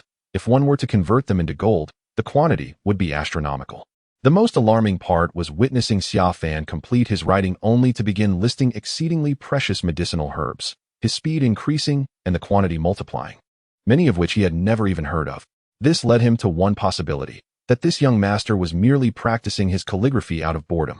"Go inform your superiors that these items are what I require. I have yet to finish my list, so please relay the message," Xia Fan remarked without lifting his gaze. Continuing with his writing, he held no interest in the elixirs produced by others, for they paled in comparison to his own, yielding far inferior results. However, this time he would not hold back, especially since he needed an abundance of materials for his foundational reconstruction. The attendant gaped, the world around him fading to black, nearly causing him to collapse. After several moments of heavy breathing, he managed to regain his composure. Were it not for Xia Fan's casual shattering of an 8th-tier spiritual pill, and the fact that Xia Fan did not appear to be an ordinary child, he would have assumed the young man was merely jesting and would have expelled him long ago. Yet now, all he desired was to summon the chief steward. The chief steward of the Pill King Valley in Han Capital was one of the foremost figures in their establishment. It was no easy feat to maintain a foothold in Han Capital, as the chief steward typically remained in the background, overshadowed by the 2nd and 3rd stewards, along with several elders and a dozen managers responsible for various affairs. Beside them, Dudu watched with wide eyes, feeling dizzy. While she was unfamiliar with the numerous medicinal herbs Xia Fan listed, she possessed some knowledge regarding the prices of elixirs and had been silently calculating. After Xia Fan wrote a few lines, she discreetly tugged at his sleeve, whispering, "We don't have enough money." However, she felt too embarrassed to voice it until the attendant had left, at which point she hurriedly lowered her voice to share this troubling news with Xia Fan. "Money? Why do we need money? We are here to rob, not to purchase," Xia Fan replied earnestly, continuing to write on another sheet of paper. Beside him already lay a stack of paper filled with densely packed names of herbs. Dudu was left speechless, taking a considerable time to comprehend that the young master had just mentioned robbery. Hadn't they previously spoken of settling accounts? Oh, all right then. As long as we don't need money. Dudu is not exactly a little miser, yet due to Xia Fan's limited personal funds, her previous frugality has now been overshadowed by her lavish spending along this journey, leaving little behind. As for the matter of robbery, she hardly pondered it deeply. The young master likely had a plan in mind, as long as there remained enough to settle the bills. Chapter 0016. The arrival of a trickster. Step aside. I must meet the manager. A certain attendant rushed in, heedless of the few guards who failed to stop him as he barreled into the private courtyard, a place he was not meant to enter. Just as he attempted to push further inside, a steward seized him firmly. "Do you understand the rules? How reckless you are! What have you been taught?" We are from Danwang Valley. Even if you are not from the inner valley, you should not disgrace our reputation. Do you not realize this is not a place for you? When in doubt, should you not follow the proper protocols and report to your superior? The steward's expression darkened, preparing to summon the attendant's superior for a thorough reprimand and punishment. Esteemed steward, I must see the manager immediately. There is a substantial transaction at hand. The attendant, upon recognizing the stern steward, disregarded his admonishments, driven by urgency. The steward, noticing that this impudent fellow ignored his words and insisted on meeting the manager, who, while a mere manager, was also one of the 3 lords of Danwang Valley, furrowed his brow. Such a person was not someone a lowly attendant could simply request to meet. His irritation grew as he contemplated reprimanding the attendant for his insolence. The notion of a substantial transaction seemed trivial to the steward. He perceived this attendant as inexperienced and unable to maintain composure in the face of minor affairs. As a mere 5th-tier practitioner, how could he possibly be involved in anything of significance? Perhaps he sought to purchase a 7th-grade elixir, or at best, a 6th-grade one. But to Danwang Valley, such matters were commonplace. The steward's displeasure was only heightened by the attendant's disregard for his authority. What nonsense is this? What great transaction could you possibly have? Just then, a slightly aged yet resonant voice emerged, followed by the entrance of a tall, spirited elder sporting a goat-like beard. Upon seeing the elder, both the attendant and the steward hurriedly bowed in respect. This individual was none other than Yen Qiyan, the manager of Danwang Valley in Han Capital and one of the 3 lords. Yen Qiyan, puzzled by the commotion in his usual quarters, inquired about the disturbance. What grand transaction could a child of such little experience possibly bring to my attention? The steward, concerned about the manager's displeasure, hastily interjected, "No, it's not that. Esteemed manager, the individual seeks to purchase a 7th-grade elixir, or rather, a 6th-grade one, or even a 5th-grade one." The attendant, in a state of alarm, quickly sought to defend himself. To claim you are lacking in insight is an understatement. Even if he wishes to procure these elixirs, what of it?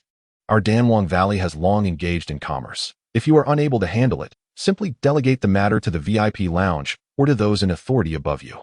Should that fail, the elders are also at your disposal. Observing your demeanor, how unbecoming it is. The senior manager, upon hearing this, indeed reacted as anticipated, unleashing another tirade. Yen Qiyan, upon hearing this, could not help but frown slightly, turning to prepare to enter the building. No, Master Steward, hear me out. He desires 100 of each type, and even more besides. He also requests 3rd-grade elixirs, along with numerous other items, including millennia-old herbs and the blood of divine beasts. The initially excited attendant, who had come to share good news, was suddenly alarmed by the senior manager's words. He shouted desperately, not wishing to ingratiate himself only to find himself at a loss. "What did you say?" The master steward Yen Qiyan, who was on the verge of entering, pivoted sharply, seemingly closing the distance between himself and the attendant in an instant. 100 each, 3rd-grade elixirs, millennia-old herbs, and divine beast blood? Have you lost your mind? Speak sensibly. The senior manager, upon hearing this, seized the attendant, questioning his sanity, convinced he was spouting nonsense. Did he think this was the mundane world, where prices were so trivial? Wait, where is he? At this moment, Yen Qiyan blocked the senior manager, focusing intently on the young attendant. "I am not mad. I speak the truth. Master Steward. He is still in the hall, and he is still writing." Upon seeing the senior manager's intent to strike, the attendant quivered in fear. Knowing that with the senior manager's 6th-level foundational cultivation, a single slap could be his end. Upon hearing Yen Qian's inquiry, the attendant was nearly in tears, his voice trembling. "Go with him to see. If this is indeed the case, bring him to the top tier of the Danwang Academy, and I shall personally attend to him." Yen Qiyan, seasoned in experience, discerned that the attendant was not lying and refrained from the rash conclusions drawn by the senior manager, instructing him to lead the attendant outside for a look. The senior manager, though hesitant to voice further objections, shot a glare at the attendant, mentally preparing for the consequences should he discover deceit. "You little rascal, just wait and see how I deal with you," he muttered, directing the attendant to lead the way to the hall. In the hall, Xiao Fan had already pinned a stack of papers and, upon assessing his progress, decided to pause. Just then, the attendant hurried in with the senior manager. "Is it really just these 2? The senior manager entered and couldn't he help but frown slightly. Could these 2 children truly be the significant buyers the attendant spoke of? "Gentlemen, this is our senior manager," the attendant hurried forward to introduce. "The items I require are beyond your authority. Lead me to someone who can make such decisions." Xiao Fan didn't even glance at the senior manager. regarding him as no different from the attendant in his eyes. The executive, initially furrowing his brow, was taken aback to encounter an individual whose audacity surpassed his own by 100-fold. The words that came forth were so unexpected that he found himself at a loss for a response. Could this be one of those age-defying anomalies? Yet, upon closer inspection, it seemed unlikely. However, when Xia Fan's gaze fell upon him, the executive intended to retort with a few words, only to be rendered speechless. For that look contained an undeniable assertiveness, an air of composure and tranquility that belied his youthful appearance, exuding an almost regal superiority. Although the executive was typically strict and decisive, having ascended through the ranks of Danwang Valley, he possessed a degree of discernment. After a moment's hesitation, he resolved to bring them before the esteemed manager, eager to uncover the origins of this audacious youth and the tricks he might employ. Please, esteemed guests, my respected manager of Danwang Valley awaits within, ready to conduct significant business with you. He gestured invitingly, leading the way. The young attendant, who had initially received them, followed closely behind, his excitement growing with each step.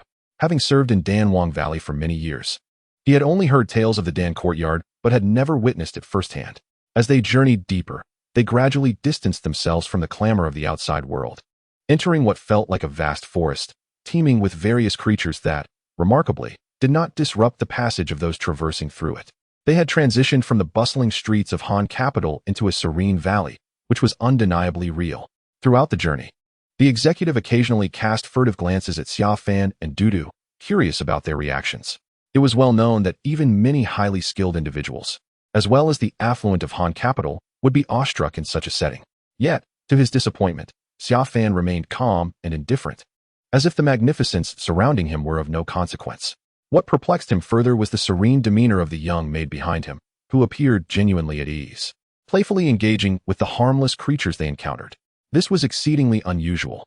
Could they truly be extraordinary individuals? Little did the executive know that not only had Xia Fan traversed 3 lifetimes, having roamed the celestial realm for a century, but Dudu, raised alongside him in the royal palace, had attended countless imperial banquets. Such scenes were far from awe-inspiring for them. Meanwhile, the young attendant was utterly captivated, his eyes wide with wonder, his excitement rendering him almost unrecognizable. In a tranquil part of the valley stood a courtyard, grand yet steeped in antiquity, radiating an aura of authority that harmonized with its surroundings. Yan Xiyan, the third master of Danwang Valley, awaited their arrival within a pavilion. Upon catching sight of Xia Fan and Dudu, who appeared remarkably youthful, he felt a surge of curiosity. I am Yan Xiyan, the esteemed manager of Danwang Valley. Welcome to our humble abode. May I inquire about your desires? However, he also observed the calm demeanor of Xia and Dudu, and could discern that Xia Fan and Dudu were not ordinary members of a small family. Thus, he maintained a formal demeanor and did not exhibit any condescension due to their youth. He gestured respectfully for Xia Fan and Dudu to enter the pavilion and then, with great directness, inquired about the items he sought. Xia Fan, with a knowing smile towards Yan Xiyan, thought to himself that he was eager to see how Yen would react later. As they conversed, he waved for Dudu to hand over the items he had just written down to Yan Xiyan. Without hesitation, Xia Fan seated himself, having searched for quite some time. As this was the premier venue for entertaining the most distinguished guests of the Peking Valley, the offerings here were rather mediocre. Unfazed, Xia Fan took it upon himself to indulge in the available delicacies. Dudu, ever considerate, approached to brew tea for Xia Fan and placed some of his favored pastries beside him. The master and servant appeared completely at ease, as if they were in their own domain. Yan Xiyan did not anticipate such forthrightness. This young lad was even more straightforward than he was. He accepted the stack of papers that Dudu handed him with a smile, yet upon scanning them, his expression instantly froze, becoming increasingly animated as he continued to read. The curious senior staff member nearby could not resist sneaking glances, and after a few furtive looks, his mouth gaped in disbelief at what unfolded before his eyes. What could this mean? Was he intending to deplete the entire inventory of the Peking Valley? As Yan Xiyan absorbed the implications, a tempest brewed within him. Though his exterior remained utterly composed, his demeanor gravely serious. He slowly turned to regard Xia Fan, who was unceremoniously enjoying his meal as if he were at home. Yan scrutinized both Xia Fan and Dudu repeatedly, struggling to comprehend. Are you certain you truly wish to purchase the quantities listed here of these medicinal herbs and pills? Yan Xiyan finally inquired to confirm the matter. Indeed, I do, Xia Fan affirmed with a nod, while savoring the food. Although the Peking Valley possesses all these items, The quantities are exceedingly vast. They will need to be gathered from various regions across the nation, as well as sourced from the headquarters. Such a monumental transaction will undoubtedly involve an astronomical sum. Hearing this, Yin Qian's heart quivered at the thought. The senior staff members grew tense. If this transaction were to materialize, it would undoubtedly set a record, and the Peking Valley would profit immensely. Yin Qian could hardly believe the reality of the situation. After years of experience, he had never witnessed a transaction of such magnitude, particularly involving two children. On purchase, Xiaofan quickly concluded his meal, passing a few pieces to Dudu and consuming the remainder himself. After taking a hearty sip of their earth fire ice nectar tea, he finally looked up at Yin Qian and said, "You are mistaken. I have never stated an intention to buy. I merely mentioned that I require these items. You are to prepare them for delivery to my residence shortly. Whether you consider it compensation, extortion, or robbery is of no consequence. In any case, you must ensure that these items reach my residence within 10 days. It is that simple. Understood?" Having teased enough, Xiaofan ceased to engage further with them. Observing their earlier excitement, he directly articulated his intention to buy. Their assumptions were overly optimistic. The young man and the senior executive beside him were nearly choked by disbelief, their eyes nearly rolling back in shock at his words. What was he saying? Compensation, extortion, robbery, what a farce. He was not there to purchase anything. This was merely a jest at their expense. Yin Qian was equally astonished by Xiaofan's declaration. He had intended to advise them to provide a deposit or demonstrate their financial strength if they truly wished to make a purchase. But Xiaofan's response extinguished his previously heightened spirits. The audacity of their words and demeanor only fueled his ire further. The so-called fool was not merely jesting. They were here to deceive. Young man, in over 2 centuries since the establishment of Danwang Valley, no one has dared to act in such a manner. Do you comprehend what you have just said and done? Are you aware of the consequences of your actions? Yin Qian's eyes glinted with malice. Danwang Valley had risen through the ranks of the martial world. Alongside his brothers Yin Hua and Yin Yin, they had fought fiercely, traversed ancient ruins, and claimed treasures, laboring for a century to attain their present standing. Though they were now engaged in trade in Hanjing, they were no innocuous figures. To dare disturb Danwang Valley was tantamount to courting death. The senior executive, equally enraged and feeling mocked, was ready to strike. Chapter 0017. Is evidence required for extortion? The situation shifted rapidly. Former guests had become adversaries. The atmosphere grew tense, and as the senior executive prepared to act, the power he exuded was indeed formidable. However, Dudu, who accompanied Xiaofan, had already faced perilous situations far more dangerous than this. So even as an ordinary person untrained in martial arts, she remained untroubled, confident in her master's capability to handle the situation. "Are you intent on rebellion?" Xiaofan said coldly, unfazed by the senior executive's posturing. "Wait." The executive, consumed by fury, barely registered Xiaofan's words, but Yin Qian sensed something amiss and raised a hand to halt him. This young master clearly does not belong to an ordinary family. What has Danwang Valley done to warrant such levity from you? Yin Qian pondered Xiaofan's demeanor. Despite their rise in the martial world and establishment in Hanjing over the past century, he was acutely aware of the formidable individuals hidden within the city whom they could not afford to offend. Jokes. Who has the time for such frivolity? Look at this. With a swift motion, Xiaofan slapped a blood-stained document onto the table. Yin Qian was momentarily taken aback upon examining the paper. His expression shifted from amusement to profound embarrassment, his composure crumbling as his hands trembled slightly. Like a force unleashed, the paper in his hands suddenly erupted, disintegrating into fine dust that scattered across the heavens and the earth. Observing Yin Qian's reckless act, Xiaofan raised his hand, producing several more sheets of paper and slapping them onto the table. "This little trinket is in abundant supply for me. You wish to obliterate the evidence? Come now. Not only do I possess it, but my subordinates outside also have some. I am merely contemplating whether to present this to the emperor or perhaps to my father, the king of the realm. What do you think their reaction would be upon seeing this?" At this moment, the senior steward and the nearby assistant were utterly bewildered, uncertain of the unfolding events, particularly why the chief steward's expression was so grim and what the blood-printed paper contained. After a brief pause, the senior steward began to comprehend the situation. The father of the king of the realm, wasn't he that the useless hostage from the royal house of Hanjing? What business did he have in Danwang Valley? Yin Qian's facial muscles twitched slightly before he suppressed it, forcing a smile that was more reminiscent of sorrow. "Oh, it is the esteemed young prince who graces us with his presence. I apologize for my negligence. However, what you say is puzzling to me. These accusations are nothing but absurdities. My Danwang Valley is merely a business establishment, and I am unacquainted with such matters. Young prince, please do not allow yourself to be misled without evidence. Yin Qian's heart was racing, for only the three brothers were privy to the truth of this affair. It was he who had covertly communicated with Zhang Hao while handling matters, never anticipating that the lad would still be alive. How had he discovered this? Even in his covert hints to Zhang Hao, the latter had never truly grasped his identity, as he had deceived even Zhang Hao from the outset. The fact that Xia Fan had come directly to confront him was utterly unforeseen. Ah, so it is them. At that moment, everything fell into place for Xia Fan, illuminating the entire scenario. The implications of Yin Qian's words were crystal clear to him. This man had no intention of admitting guilt, believing he had no incriminating evidence. Xia Fan had already anticipated this, which was precisely why he had come forth. Evidence. Xia Fan sat there, smiling, addressing Yin Qian. You overthink things. To target you, what need is there for evidence? Simply delivering these items to His Majesty will suffice. To placate my father's wrath, the king of the realm would surely annihilate your Danwang Valley. If I were to hand this directly to my father, the consequences for you would be even more dire. How dare you lay a hand on the son of the king of the realm?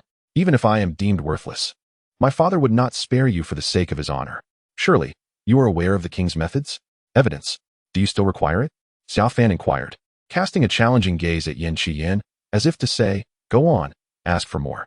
Xia Fan had long known, from his memories, that the three of them had been exceedingly cautious since their arrival in the capital as hostages over a decade ago. However, after his rebirth, Xia Fan felt that it was entirely unnecessary. On his journey, he had already contemplated this. It was widely known that his father would rebel, but precisely because of this, no one dared to harm him. To attack him would merely provide his father with an excuse to rise in revolt. Thus, when someone manipulated Zhang Hao to assassinate him, Xia Fan first eliminated the emperor from suspicion.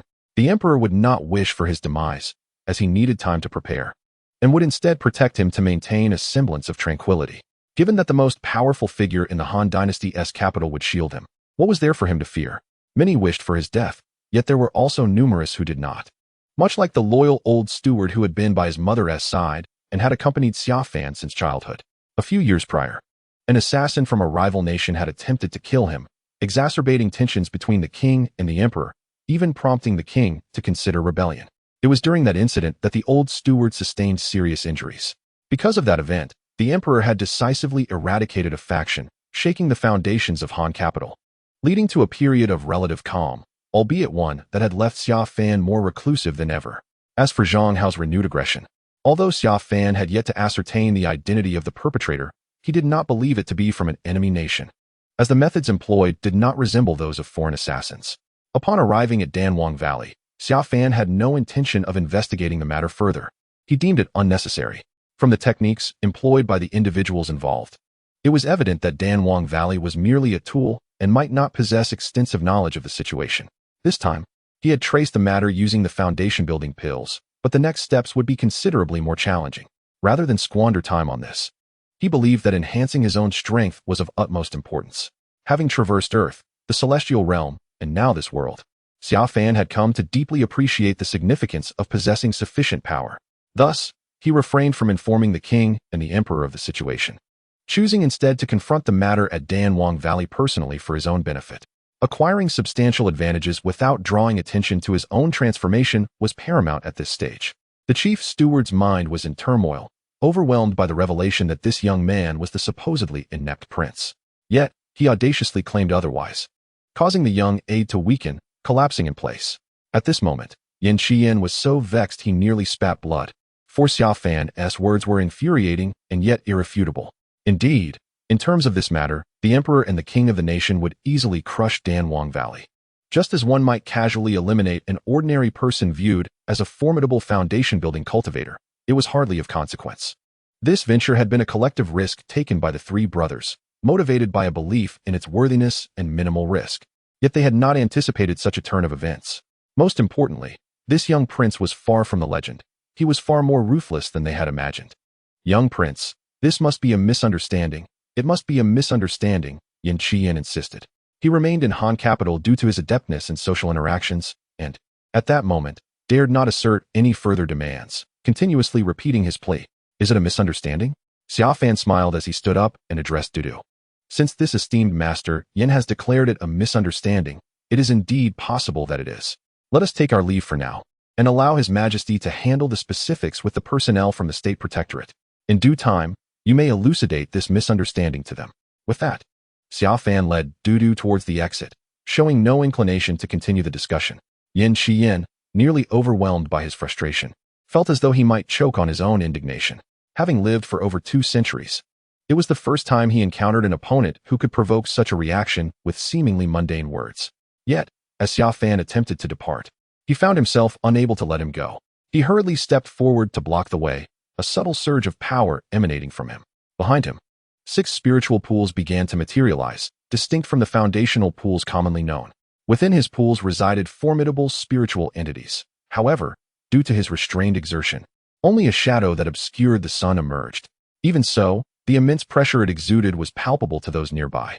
I shall refrain from discussing the consequences should I perish here and the repercussions that would befall the entire Danwang Valley, for I doubt you possess the courage to face that. Instead, let us address another matter. My health is quite delicate. Should you wish to flaunt your power, do so. But I must warn you, if, by any chance, I sustain an injury or even lose a hair, the Danwang Valley would find itself in dire straits beyond repair. Xia Fan remarked, while nonchalantly running his fingers through his hair, checking for any sign of damage from Yin Qian's unleashed power. Yin Qian felt as if he could faint from the pressure, but suddenly, clarity dawned upon him. After all, Xia Fan was well known as the notorious underachiever of the Han Empire, having never undergone any training.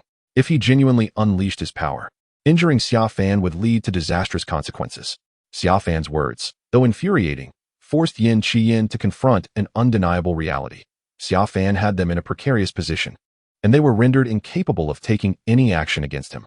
Even a mere finger from Xia Fan, or the release of his pressure, could easily crush this so-called waste of space. Let us converse civilly. Everything is negotiable. Yin Qian quickly reigned in his power. However, Xia Fan did not halt his retreat. Continuing to step back, wary of obstructing Xia Fan's path, fearing that should he fall, it would spell trouble for him. There is no room for negotiation. If you wish to safeguard the Danwang Valley from annihilation, gather the aforementioned items and deliver them to the State Protectorate within 3 days. In doing so, I may consider this incident as if it had never transpired. As for the initial batch of elixirs, especially those from your establishment, it is imperative they arrive at the royal manor upon my return. Otherwise, should I find myself in a foul mood and mention this to the emperor, or if my rather unrefined father acts to preserve his face, you can be certain that you, insignificant pawns, will be oblivious to the gravity of your situation until it is too late. At that moment, Xia Fan abruptly halted, raising his hand to inspect his palm, discovering 2 strands of hair that had indeed fallen. Behold, you have caused me to lose 2 strands of hair. Thus, I shall require 2 grade 4 cleansing pills as compensation. You see, my heart is inherently benevolent. Despite the harm you have inflicted upon me, I am willing to let you off with such ease. It is akin to sweeping the ground, fearing to harm even the life of an ant. I cherish you moths so dearly, yet must still cover the lamp with a veil. Alas, with these poignant words, Xia Fan, filled with sentiment, departed from the Pill King's Valley, taking Dudu with him. The senior steward, standing to the side, was utterly petrified, unable to comprehend the unfolding events, which surpassed his understanding. Xia Fan's blatant extortion was more ruthless than outright theft. He audaciously demanded 2 grade 4 cleansing pills for 2 strands of hair he had evidently pulled out himself. It is worth noting that the Pill King's Valley scarcely produced more than 5 of those in a year, and as for grade 3 elixirs, they might not see a single one for a decade or more. What infuriated him even more was Xia Fan's assertion of his own benevolence, a despicable character indeed. A flicker of murderous intent flashed in the steward's eyes. Meanwhile, Yin Qian suddenly appeared aged by decades, reflecting on the decision he had initially staunchly supported. It dawned upon him how profoundly erroneous that choice had been. At that moment, as he listened to Xia Fan, who showed no inclination to inquire about the origins of his demands, a sense of clarity washed over him. Even if they succeeded, it was probable that the Pill King's Valley would be utterly obliterated. This thought filled him with a sense of having survived a catastrophe. Xia Fan's words about sweeping the ground and fearing to harm the life of an ant struck a chord within him. Yet, upon seeing the pile of items in his hands, he felt a deep sorrow. This was nearly half of the Pill King's Valley's possessions, the fruit of centuries of toil by the 3 brothers. Suddenly, upon hearing the steward's remarks, Yin Qian was jolted into realization. This matter required immediate discussion with his elder and second brother. However, upon witnessing the steward's murderous intent, a heavy feeling settled in his heart. Your families will be cared for by our valley. Yin Qian's voice turned grave. The chief steward, still perplexed by unfolding events, found himself confronted by the young attendant, who, just moments ago, had collapsed. The attendant, sensing the danger, realized too late the gravity of the situation. Suddenly, from the fifth spirit pool behind the chief steward, a colossal figure that had merely been a shadow surged forth. A gigantic carnivorous flower swiftly emerged, its maw gaping wide like a terrifying beast, voraciously consuming both the steward and the young attendant. The flower, having devoured two living beings, particularly one of such formidable cultivation as the steward, now exuded an aura of fullness, gradually vanishing alongside Yin Qian's spirit pool. This was the spirit creature nurtured within Yin Qian's pool, a plant of formidable offensive capabilities. No matter how far this situation escalated, it was imperative to keep it from becoming widely known, lest matters deteriorate further. It was unfortunate for them to have overheard what they should not have. For Yin Qian, the act of eliminating these two posed little consequence. Yet upon reflecting on the papers in his hands and Xia Fan, he felt overwhelmed. In an instant, he vanished from sight, determined to urgently confer with his elder and second brother on how to navigate this predicament. Chapter 0018. The threat of the Duke of Zhenhai. You have grown considerably bolder, haven't you? It seems you no longer exhibit any signs of fear. As Xia Fan departed from the valley of the King of Dan with Dudu, he observed the latter closely trailing behind and could not help but commend him. Oh, it's nothing. Although that old man is quite formidable, I just feel that you have him completely under your thumb, young master, Dudu replied, somewhat bashfully, as he fidgeted with his thumbs. Haha, you are quite right. I do have him in my grasp. Now, let us return to the Duke's residence. Unable to suppress his laughter at Dudu's demeanor, Xia Fan reclined and commanded the return to the Duke's abode. The Duke of Zhenguo was the first non-royal prince of the illustrious Han dynasty, renowned for his extraordinary exploits that saved the empire from peril during a tumultuous period.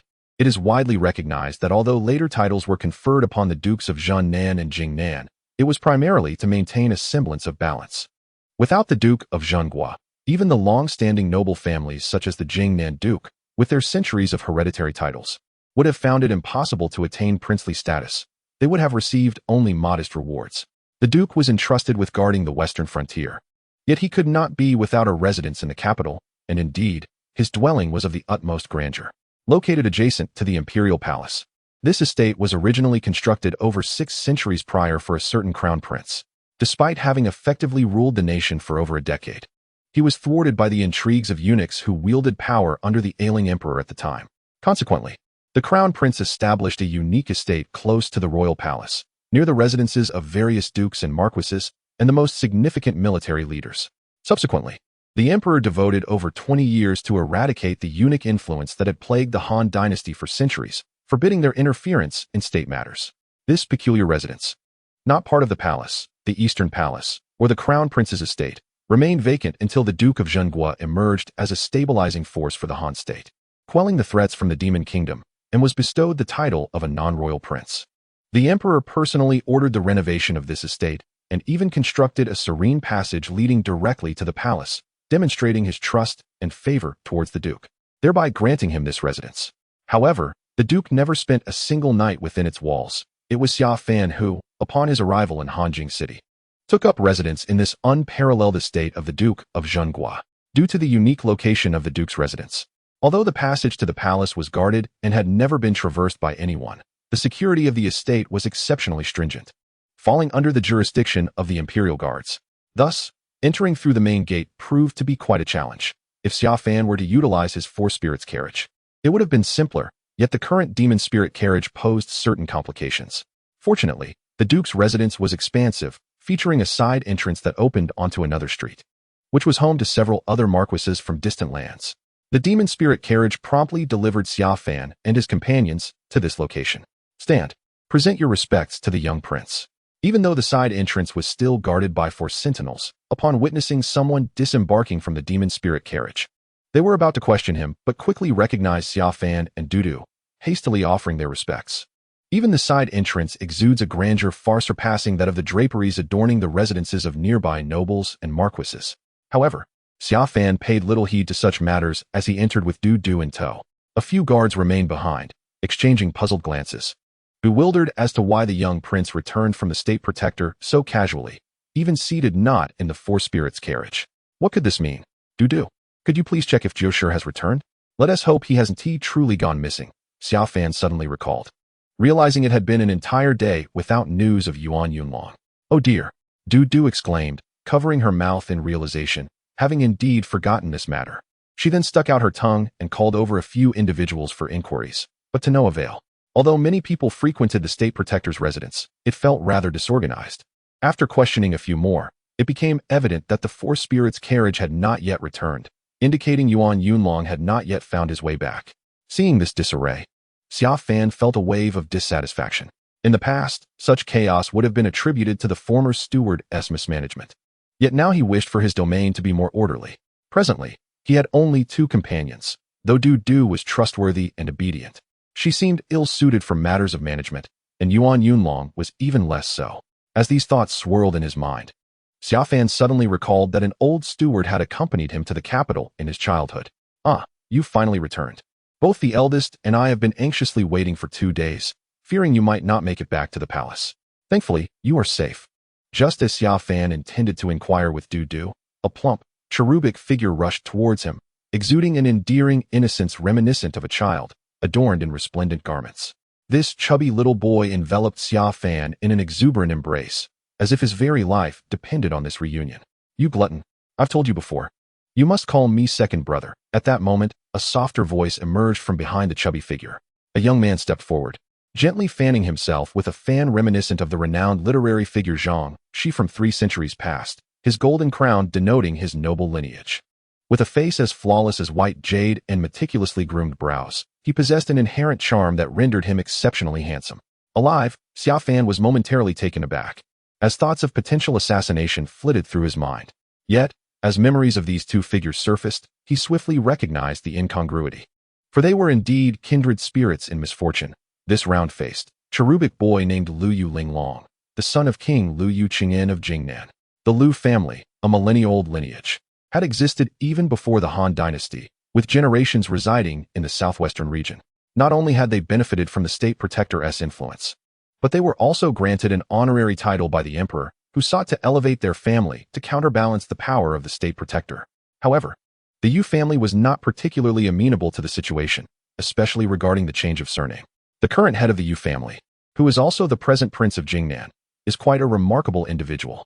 Aware that he could not defy the imperial edict, he simply added the character Lu before the names of all family members while ensuring that the character Yu was retained. Surprisingly, the emperor turned a blind eye to this matter, choosing not to pursue accountability. As for the dashing young man named Zhao Wei, he is the son of the prince of Pingnan, Zhao Wei. The prince's wife tragically passed away during childbirth, and in his profound love for her, he named his son Wei, meaning the only one. However, Zhao Wei is quite different from his father. Although he is merely a few months younger than Xiao Fan, he has already gained notoriety as a notorious playboy in Hanjing City. The three of them were bound by fate, all serving as hostages in Hanjing City, enduring various pressures, ostracism, fears, and the need for caution, which naturally drew them closer together. Although the chubby Lu Yulong was sent there after the death of his elder brother 3 years prior, it was precisely because of him that the bond among the three grew stronger. Calm down. Let us clarify things before becoming overly emotional. If you continue to hold me like this, I may suffocate. Xiao Fan realized that Lu Yulong's mention of death was not as he had initially thought. He quickly pinched the adorable, plump face of Lu Yulong, resembling that of a cherubic infant, to separate him from himself. Oh dear, I forgot. I forgot that you haven't cultivated yet. Are you all right? I hope I didn't break any bones just now. The little chubby Lu Yulong immediately began to examine Xiao Fan with seriousness upon hearing his words, genuinely worried that he had caused harm due to the exuberance of their earlier embrace. His frantic demeanor elicited laughter from Du, who found the sight of Lu Yulong flustered and anxious to be utterly endearing and amusing. Looking at the little chubby one spinning around him and recalling the earlier hug, Xiao Fan felt an unexpected warmth in his heart. For the first time since his rebirth, apart from his connection with Du, he truly sensed a heartfelt concern. This little chubby boy genuinely cared for him, while some might perceive him as foolish. Xiao Fan found him to be remarkably innocent. All right, stop spinning around. I'm getting dizzy. I'm perfectly fine. Now tell me, what is going on that makes it seem like I can't survive? Xiao Fan, wanting to shift the conversation away from such matters, firmly grasped Lu Yulong, and inquired about the situation. No way. Boss, you still don't know? This matter has been heralded as one of the most significant events in Hanjing City this year, alongside the re-establishment of the Qingquan sect. The innocent little chubby boy looked at Xia Fan in disbelief, astonished that he was unaware of the situation. At that moment, Zhao Wei, who had just approached, was equally taken aback, as he had not anticipated that Xia Fan was oblivious to this news. If you don't tell me, how would I know what is happening?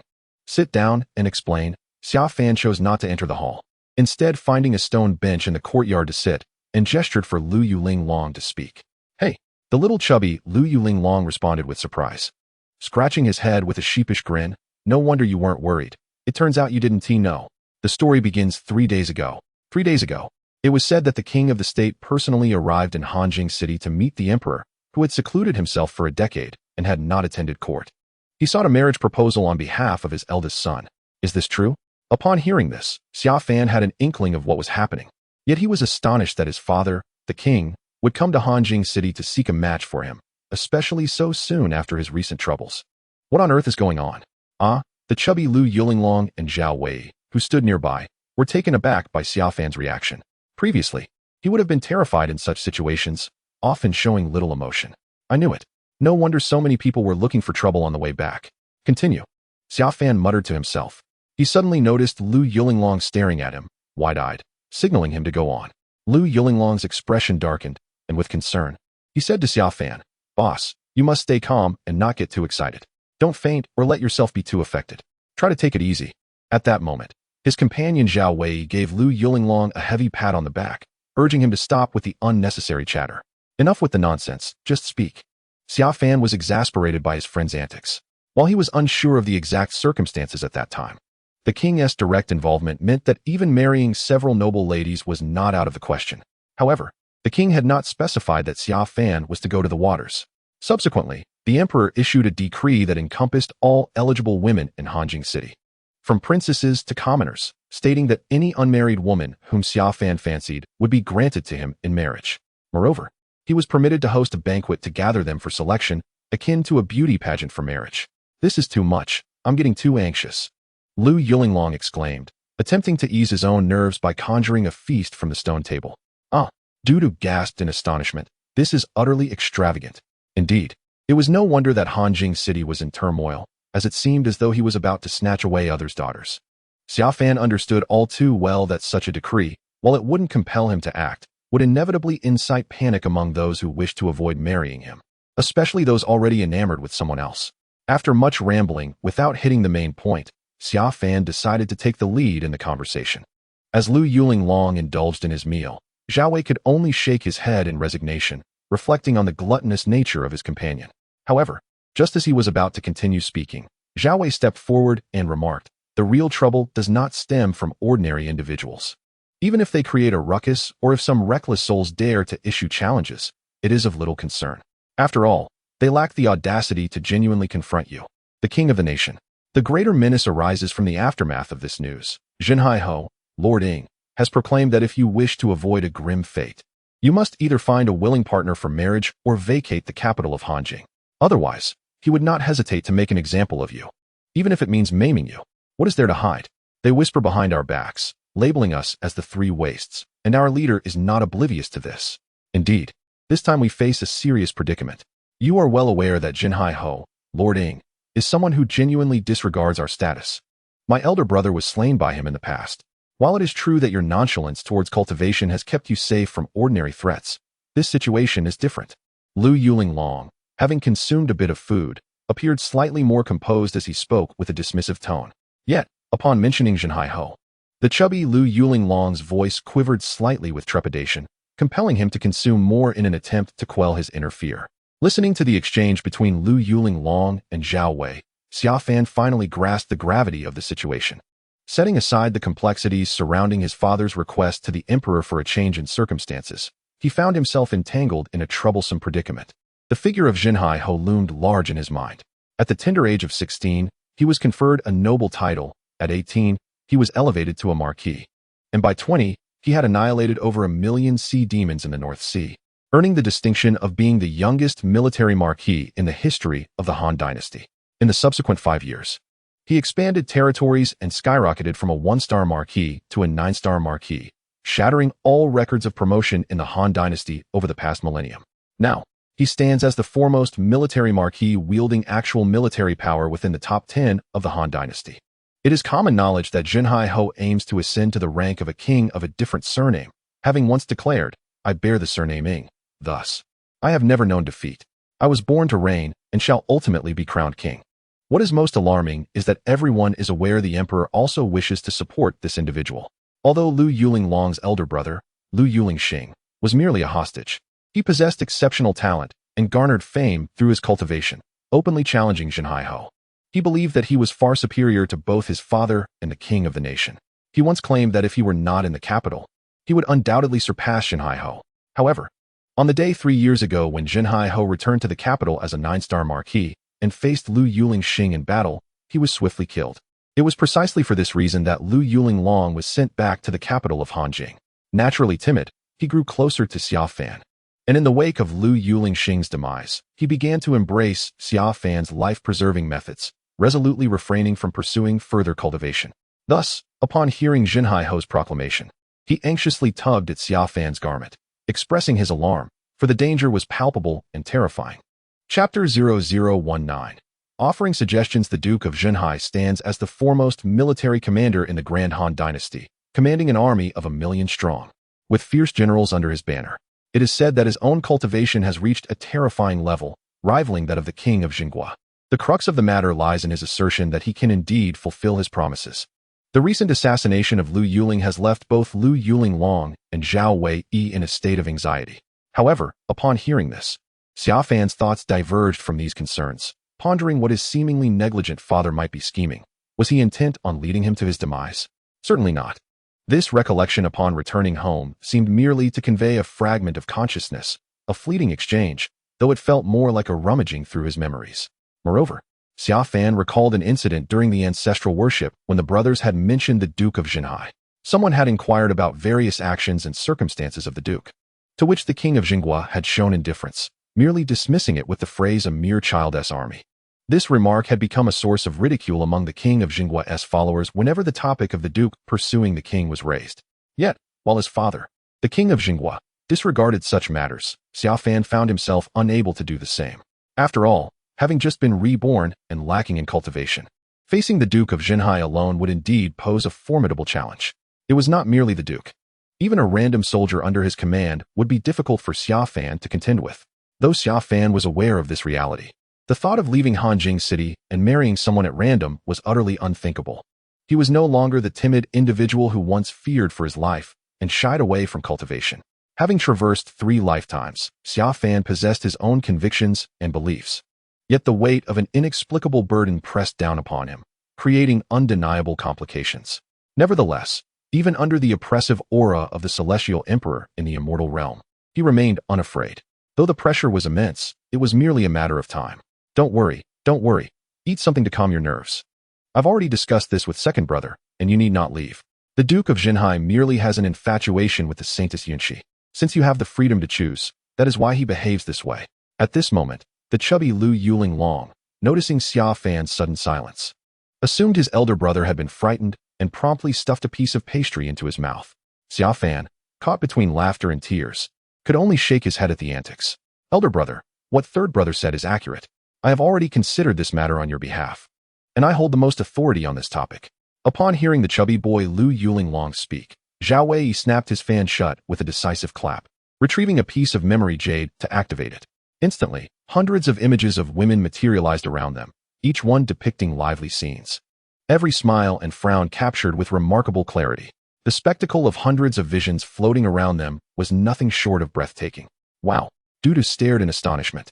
In the capital of Han, unmarried women abound like cattle, yet generally speaking, let us exclude the ordinary ones.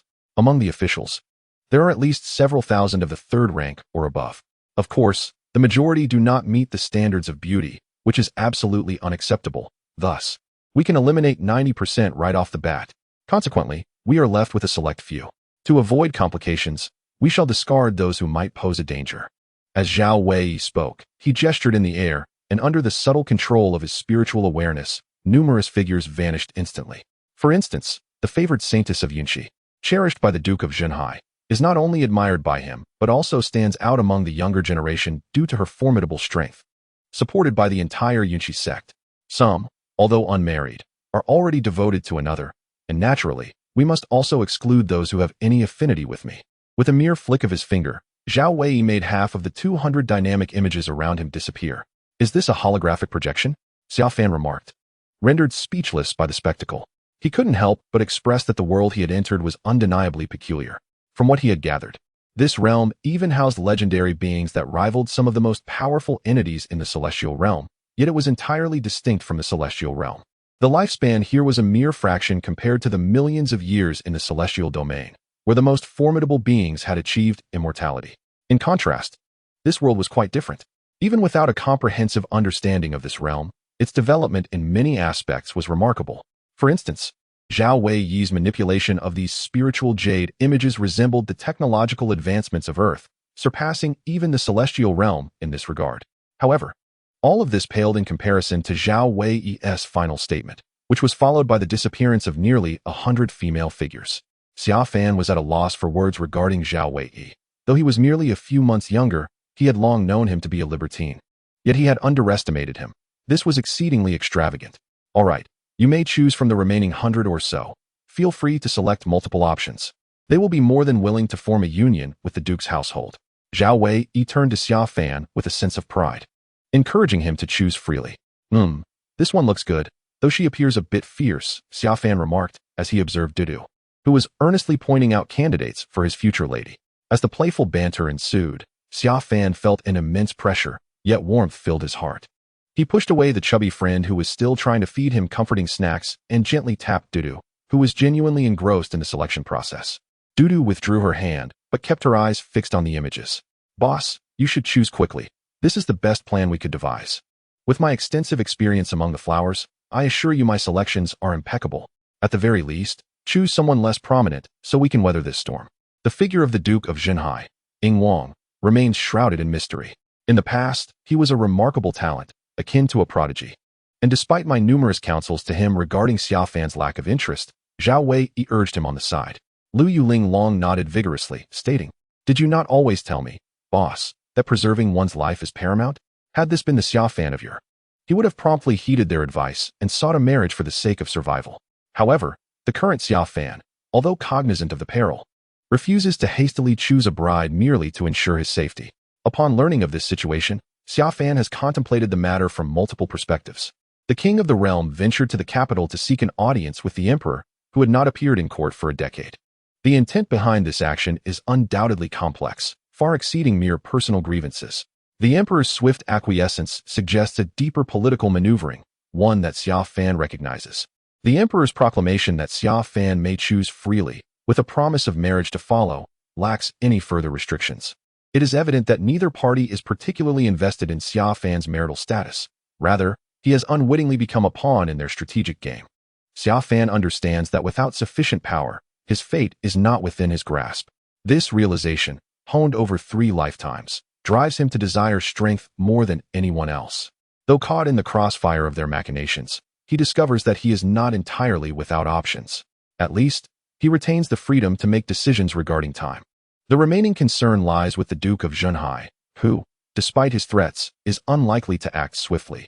His posturing is merely a display of intent, akin to a declaration of love from a man of noble birth, yet lacking in power towards the ethereal Yun Shi Xianzi. With this understanding, Xiao Fan grows more composed. While most would harbor silent resentment, few dare to take action, and even those with the courage to do so are limited in number. As long as Xiao Fan refrains from making any substantial moves, they are unlikely to strike first. Strength, immense and formidable strength, is essential for him to seize control of his destiny. Unshackled from the whims of others, impervious to coercion or threats, Lu Yuling Long, increasingly anxious, seeks solace in food, while Zhao Wei speaks endlessly of women. Yet, they remain oblivious to the fact that Xiao Fan's thoughts have drifted far beyond their conversation. "Your Highness, a messenger from the Danwang Valley has arrived, stating that the medicinal herbs and pills you ordered have been delivered, albeit in excessive quantities. However, with Vice Manager Zhang absent, we are uncertain how to proceed." A servant cautiously reported from outside. "Pills, herbs, Danwang Valley. Both Lu Yuling Long and Zhao Wei exchanged astonished glances at Xia Fan, taken aback by the unexpected promptness of the delivery. Dudu was quite taken aback and pleasantly surprised. Although he had previously witnessed the master instilling fear in the chief steward of Danwang Valley, the reality of the delivery felt remarkably different. Dudu hurriedly tugged at Xia Fan's clothing, rousing him from his thoughts. Xia Fan glanced at the somewhat hesitant servant outside. Previously, all matters within the Wangfu were managed by Deputy Steward Zhang Hao, yet this time, they had not seen Zhang Hao return with them. Faced with the uncertainty, especially when it came to reporting matters to Xia Fan, the servants appeared quite anxious. With Zhang Hao deceased, any affairs concerning the Wangfu should be directed to Dudu, who will temporarily handle these matters. Ah, young master, Dudu stammered, feeling a sudden rush of urgency. It's nothing to worry about. I am here. Xia Fan replied with a smile, then added, please bring all those medicinal pills to the courtyard. There will be many more herbs and pills arriving in the future. There's no need for formal notifications, just deliver them directly here. Yes, yes. The servant, startled by the news of Deputy Steward Zhang's demise, quickly agreed and prepared to leave. However, after taking a few steps, he recalled something and turned back, saying, young prince, the old steward has repeatedly requested that, upon your return, you make sure to visit him immediately. He has been losing consciousness frequently lately and may not have much time left. Upon hearing about the old steward, Xia Fan was reminded of the kind-hearted seventh uncle, who had raised him since childhood and had been increasingly frail in recent years. It could be said that Xia Fan owed his upbringing entirely to him. Dudu, please sort the medicinal herbs and categorize them. I must go and see seventh uncle. Aware of the urgency of the situation, he did not hesitate and promptly exited, recalling the location of seventh uncle's quarters, hastening towards it. Chapter 20. This is a door the chubby Lu Yuling and Zhao Wei had been chatting for quite a while. Knowing that seventh uncle had raised Xia Fan, they could only watch him leave. Soon after, however, their thoughts returned to the Danwang Valley and the herbs, sparking their curiosity once more. It was only at this moment that Zhao Wei sensed a subtle change in Xia Fan. The Wangfu of the state protector was immense, spacious enough to comfortably accommodate thousands. However, the true master of this grand estate was solely Xia Fan. The vastness of the place allowed the servants to reside in quite favorable conditions, especially given that it was the residence of the chief steward of the Wangfu. Seventh uncle's quarters were not far from Xia Fan, but considering the enormity of the Wangfu, it still required traversing through a corridor, 2 gardens, and a courtyard to reach it. As Xia Fan entered the courtyard, several maidservants and attendants quickly bowed in greeting. Although Zhang Hao had overseen the Wangfu in recent years, the establishment maintained strict decorum. Despite any thoughts or whispers behind closed doors, none dared to be disrespectful to Xia Fan in person. Upon his arrival, they all hastily paid their respects. You may all withdraw. Your presence is unnecessary here. Xia Fan gestured for everyone to retreat, swiftly entering the inner room, where he beheld an elderly man lying unconscious upon the bed. His hair had turned white at the temples. His sunken eyes gave him an emaciated appearance, resembling nothing more than a skeletal frame, evoking a sense of dread. However, the size of his frame indicated that he must have once been a tall and robust individual. Even in this state of emaciation, he stood taller than the average person, though at this moment, he appeared more like an enormous skeleton. Xia Fan, who had encountered countless sights in his life and possessed an abundance of memories regarding the elder, felt no fear as he approached the bedside, softly calling out. It seemed that his voice stirred the elder, for his eyes flickered open momentarily, yet his eyelids remained too heavy to lift. With all others having departed, Xia Fan wasted no time. He pressed his fingers together, summoning the power of the golden spirit pool. A stream of spiritual energy surged forth, penetrating the elder's brow. Upon entering, the energy instantaneously bifurcated, then quadrupled, and continued to proliferate until it filled the elder's body like countless fine threads, nourishing him like a gentle rain, invigorating his nearly exhausted essence. The Spirit Dew Inquiry technique was an unparalleled method of salvation that Xia Fan had fused from the spirit platform and the unique probing technique of the inquiry. This spiritual essence served as a nourishing elixir, while his fingers could inquire and pave the way, allowing for both exploration and the sustenance of life within the elder's body. As the organs began to fail and the spirit pool dwindled, the condition of the elder's body became vividly clear in Xia Fan's mind, leaving him overwhelmed. Originally, upon hearing that the elder was at death's door, Xia Fan had rushed to offer his aid, filled with confidence, for in the celestial realm, he was unrivaled in his healing abilities. Yet now, he faced a daunting reality. The elder was, indeed, on the brink of death. It struck Xia Fan as peculiar. Although the elder was said to be at the 9th level of foundation establishment, all 9 spirit pools had dried up, and his other organs had long since lost vitality. That he still drew breath was a miracle in itself. Of course, even in such dire straits, Xia Fan was not without recourse. However, it would require a miraculous treasure capable of defying fate, and finding such an object was no simple task. Even if a national sovereign or emperor possessed it, how would they be inclined to bestow it upon an aging steward nearing death? Just then, a strange sound emanated from the elder's throat, followed by a sudden decline in his breath. Alarmed, Xia Fan realized the gravity of the situation. Though he was aware of numerous methods to assist, he faced various constraints.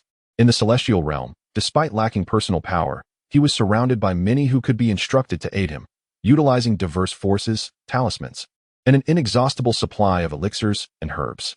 But now, he struggled to maintain the spirit due inquiry as time slipped away. As the moment of demise approached for Uncle Chi, a powerful ripple of energy emanated from his bones and marrow, momentarily reviving him, despite the fact that he had lost his breath. This revelation startled Xia Fan. However, when he attempted to probe further with his spiritual inquiry, he found his efforts thwarted by an impenetrable barrier. At this juncture, Xia Fan began to comprehend why Uncle Chi still clung to life in such dire circumstances. It was only then that Xia Fan discerned a significant detail that had eluded him before. Uncle Chi's body harbored profound secrets within his entire skeletal structure. Particularly along the spine extending from his head, there lay terrifying seals and restrictions. Xia Fan had delved deeply into the study of these seals, having once speculated whether his own body bore any innate restrictions that might account for certain anomalies. Yet, he had failed to uncover Uncle Chi's affliction, not due to a lack of expertise, nor because of any shortcomings in his inquiry, but rather because the power of the seals surpassed his current capabilities. Having emerged from this predicament, he resolved to confront it directly. With a fierce determination, he declared, "No more hiding. Break."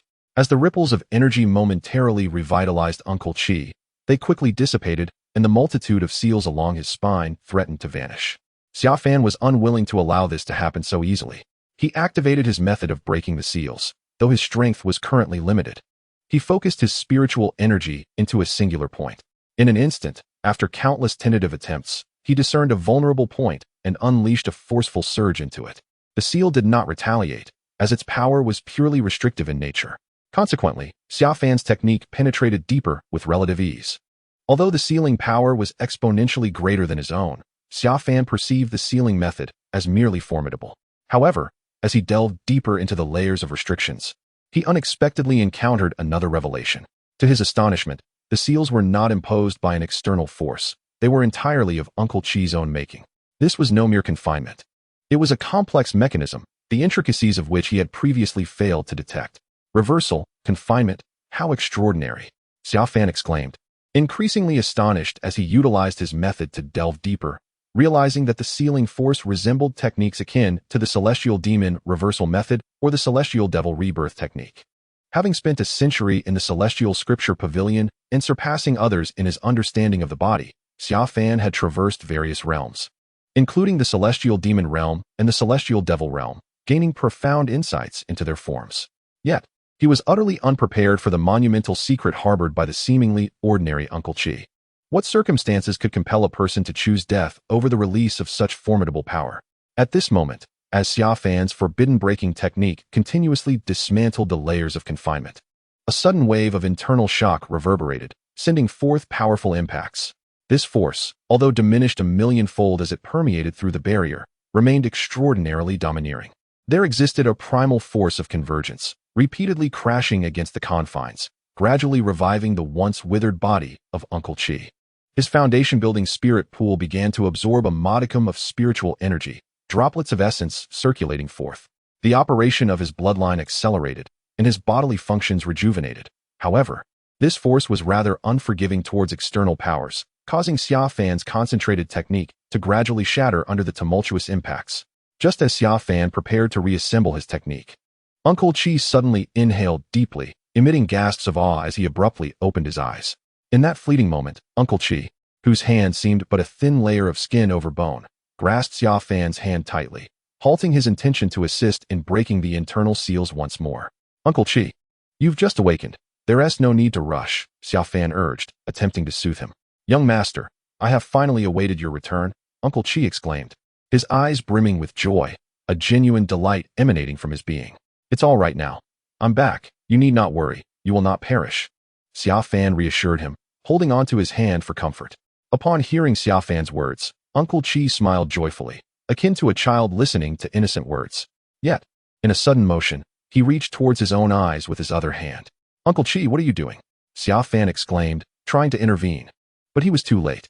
Despite having just awakened, Uncle Chi's grip was strong enough to prevent Xia Fan from escaping, and his other hand moved with astonishing speed. In the next moment, Uncle Chi's eyes appeared unscathed, though the black pupil seemed slightly diminished. In his hand, however, he held a small black crystal, approximately the size of a half pinky, congealed in a teardrop shape. What perplexed Xia Fan further was the exquisite necklace, distinctly feminine in design, adorning it. Do not let anyone see this. It was meant for you when you grew up. But now, take it, Uncle Chi urged, his tone growing fervent. Remember, this is a keepsake from your mother. Wear it close to you. It must not be seen by anyone, especially your father, King Zhenghua, Xiaoho. You must not let him know, understand? As he spoke the last words, Uncle Chi's grip tightened instinctively, causing Xia Fan to hear the cracking of his bones, a piercing pain shooting through him. Fortunately, having endured much, he possessed an extraordinary resilience to pain. Intrigued by the necklace and the black crystal resembling a teardrop, Xia Fan examined it closely, for Uncle Chi urged him to wear it around his neck.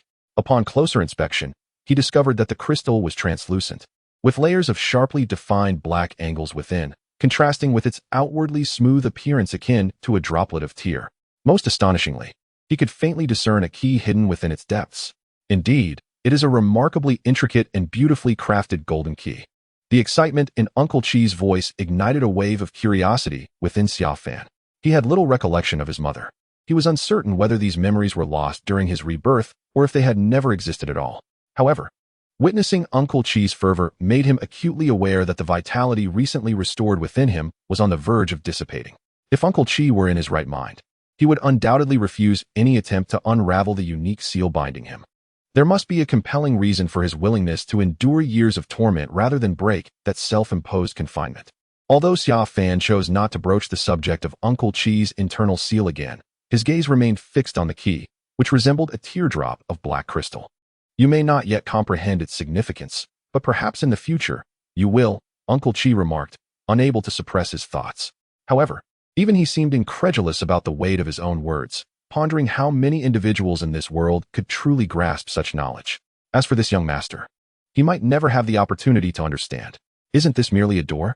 Xia Fan mused, sensing that it wasn't a gateway to the greater realm.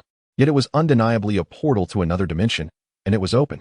At that moment, Xia Fan became entranced, and upon hearing Uncle Chi's words, he instinctively urged forward, causing the black, teardrop-like entity to appear to flow. In that instant, Uncle Chi, who had been silently lamenting, widened his eyes in disbelief. How is it possible? How could the young master know of such matters, known only to the highest beings? He thought. Young master, no? You must not activate it. Uncle Chi shouted in alarm. Suddenly, Xia Fan's instinctive action caused the droplet of black crystal to swirl, and the next moment, the key emitted an incredible force of attraction, leaving Xia Fan no time to contemplate anything else as he was swiftly drawn into it. Uncle Chi, filled with excitement, leapt from his bed, only to collapse heavily back onto it, overwhelmed by the intensity of the moment, succumbing once more to unconsciousness. Chapter 0021. A life or death experience. The tremendous pull instantly drew Xia Fan away from his original world, and he realized the gravity of the situation. He had just recognized that the gift bestowed upon him by Uncle Chi was, in fact, a portal, a gateway to entirely different realms. Such phenomena are reserved for the most formidable beings, even within the celestial realm. Yet, Xia Fan had encountered many such portals and traversed them multiple times. However, it was precisely this familiarity that led to the current predicament. He had merely intended to explore what lay beyond the portal, to gain a fleeting understanding of this gateway. Unbeknownst to him, it appeared to have been deliberately configured in a simplified manner, akin to a foolproof mode, thus triggering its activation. What on earth? Xia Fan could not help but curse inwardly. One must understand that opening a normal dimensional portal requires immense energy. Even a fixed passageway is not easily activated. Yet here he was, unprepared, believing this adventure would be his last. Without protection, traversing a dimensional portal was akin to crossing two worlds. a force potent enough to rend even the mightiest celestial beings asunder, let alone his current self. However, in the next moment, Xia Fan was astonished to find himself enveloped by a swirling, tear-like black crystal, which, under its tremendous gravitational pull, propelled him through layers of spatial fluctuations. With a sudden jolt, Xia Fan felt his body plummet. He was all too familiar with this sensation. Had it been anyone else, even those slightly stronger than him, they would have struggled to react. Yet Xia Fan instinctively summoned his energy. Although he could not yet fly, he activated his spiritual aura to form a protective barrier, slowing his descent. To his astonishment, he found himself suspended mid-air above a precipice, as if he had leapt off a cliff and was falling halfway down. Heavens! I have yet to reach a point of despair where I would consider jumping off a cliff in search of fortune. I have encountered enough adventures already. I need not seek perilous heights.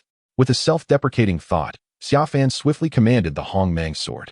As he fell, the sword pierced the cliffside with a resounding impact. However, the rock face was far too formidable. Even with Xia Fan's forceful strike, the blade only penetrated a fraction of an inch. Nevertheless, he managed to brace himself against it, using the impact to cushion his fall. Not daring to linger, he continued to manipulate the Hong Mang sword, repeatedly thrusting it into the cliff's face, utilizing each strike to mitigate his descent. From this height, Xia Fan could survey the landscape below, where darkness enveloped the terrain. An eerie sensation creeping over him. Jagged rocks loomed, and various plants, along with indistinct movements, hinted at the presence of otherworldly beings. It bore a striking resemblance to the demon realm, yet it seemed improbable. He had never heard of anyone capable of opening a reverse-dimensional portal. Xia Fan, well-versed in such matters, instinctively assessed the situation. Although he had once served merely as a librarian in the Celestial Scriptures Pavilion, he had ridden atop the dragon god into the depths of the ocean and explored the demon realm from the shoulders of its deity. Apart from his limited interactions with the celestial emperors and their ilk, he had forged numerous friendships. Naturally, Xia Fan had traversed many grand worlds, for during his time, the celestial realm was the nexus of myriad realms, with many possessing the means to traverse to other worlds. In contrast, the lower realms primarily led to parallel worlds, making reverse transit exceedingly rare. Thus, Xia Fan was left pondering the nature of this new world. Suddenly, a chilling screech pierced the air. Having descended over 1,000 feet, Xia Fan felt a sharp pain in his back. It was not until he noticed two bloodied holes in his shoulder that he realized something was amiss.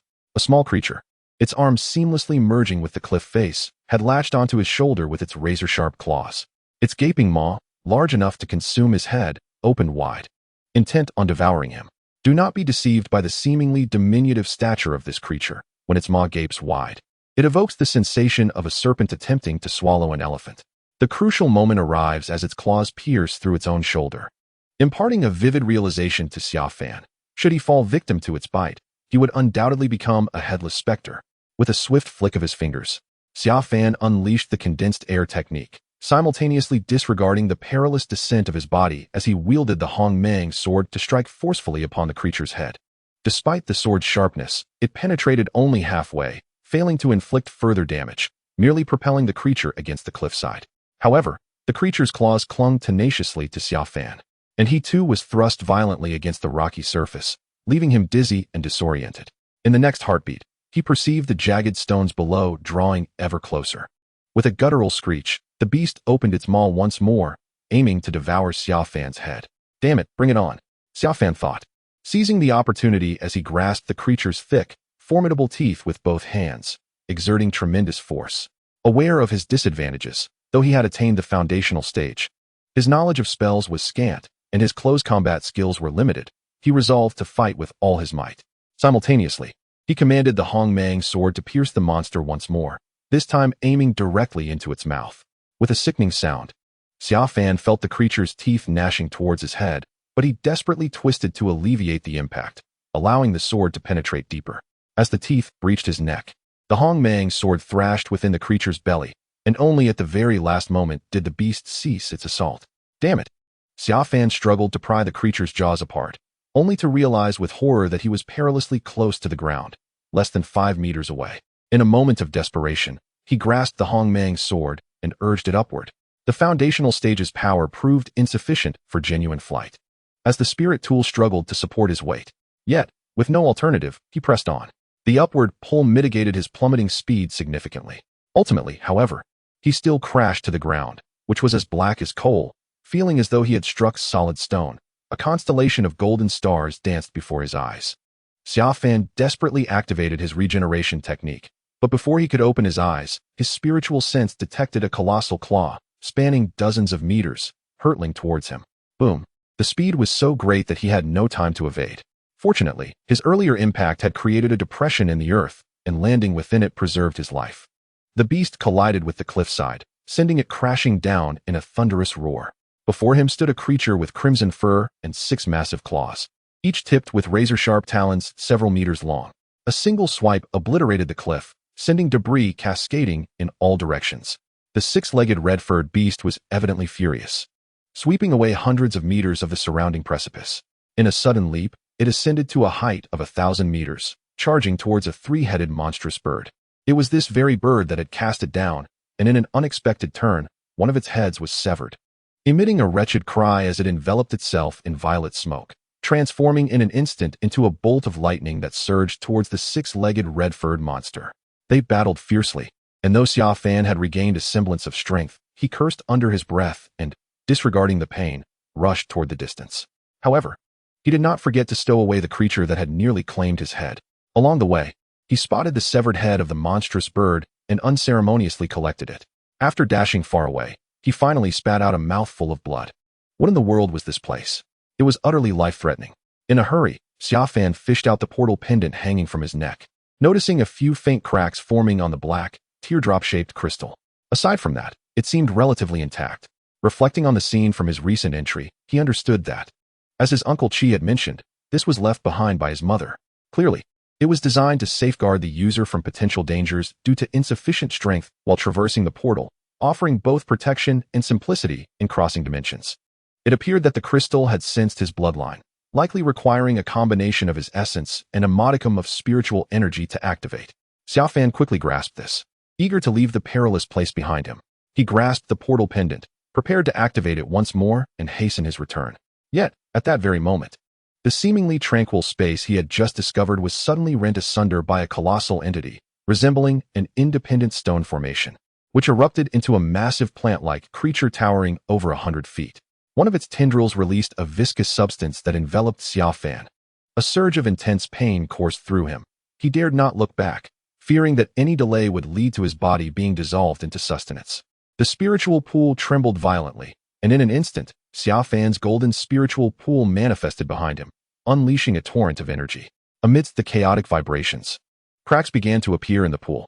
This tumult was capable of amplifying the pool's power several-fold, yet the consequence would be its potential destruction. Xia Fan had already contemplated rebuilding his foundation, and now, even if he had no intention of doing so, he could hardly afford to hesitate.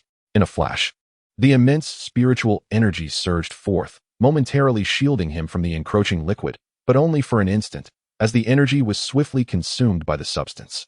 Seizing the opportunity, Xia Fan activated the portal pendant, and an overwhelming force enveloped him in a sphere of black light, pulling him through the portal and into oblivion. As he spat out another mouthful of blood, he found himself before Uncle Qi's bed, feeling as though he were on the brink of collapse, utterly fatigued, with his spiritual pool on the verge of shattering and his body grievously wounded. Next time, I must prepare adequately. I cannot afford to venture forth again without proper readiness. This is a perilous game indeed, he thought. Xia Fan collapsed onto the ground, gasping for breath, and after a considerable time, managed to stabilize his breathing with the aid of the rejuvenation technique, eventually rising to his feet. Once more, he examined the black teardrop crystal pendant hanging from his chest, noting the emergence of additional cracks. Xia Fan had long understood that such an artifact could not indefinitely facilitate an easy passage through the portal, clearly indicating a limit to its endurance. However, Xia Fan now found himself increasingly curious about his seemingly insignificant father, who was in fact the revered king of the Han dynasty, and his mother, who evidently possessed an extraordinary background, as she had left him such a remarkable item.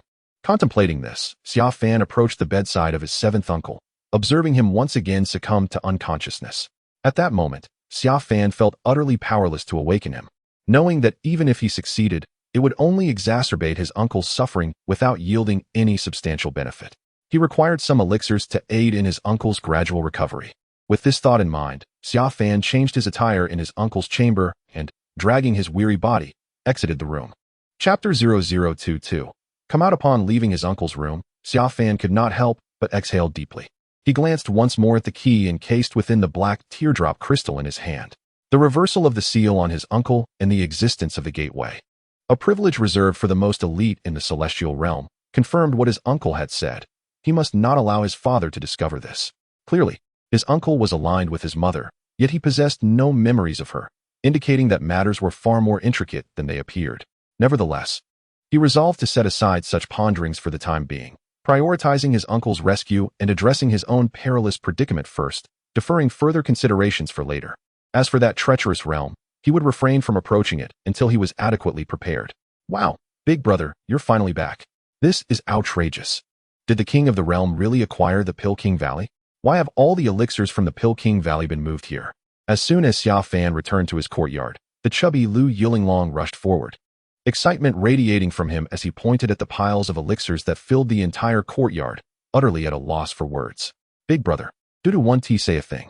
Are you planning to open a potion shop? Zhao Wei, fanning himself lightly, looked at Xia Fan in astonishment, perplexed by his intentions and, most importantly, how he had accomplished this feat. Zhao Wei was well aware of their circumstances, and as the son of the Prince of Pingnan, he enjoyed a favorable relationship with his family, while the general sentiment towards Xia Fan was widely known. As for Lu Yulonglong, his father was notorious for desiring countless descendants, and he already had at least 30 or 40 children, with the number continuously growing. Hence, Zhao Wei was even more bewildered by the unfolding events. Indeed, quite obedient. Xia Fan chose to ignore their inquiries, smiling as he walked around the courtyard. However, at that moment, his once private compound seemed considerably smaller, overflowing with various boxes and piles of herbs. Young master, everything has been categorized.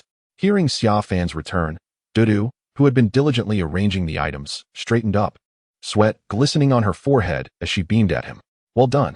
Bring me those over there. Xia Fan acknowledged her efforts with a nod, simultaneously retrieving several boxes containing evidently precious elixirs, and instructed Dudu to fetch some additional items.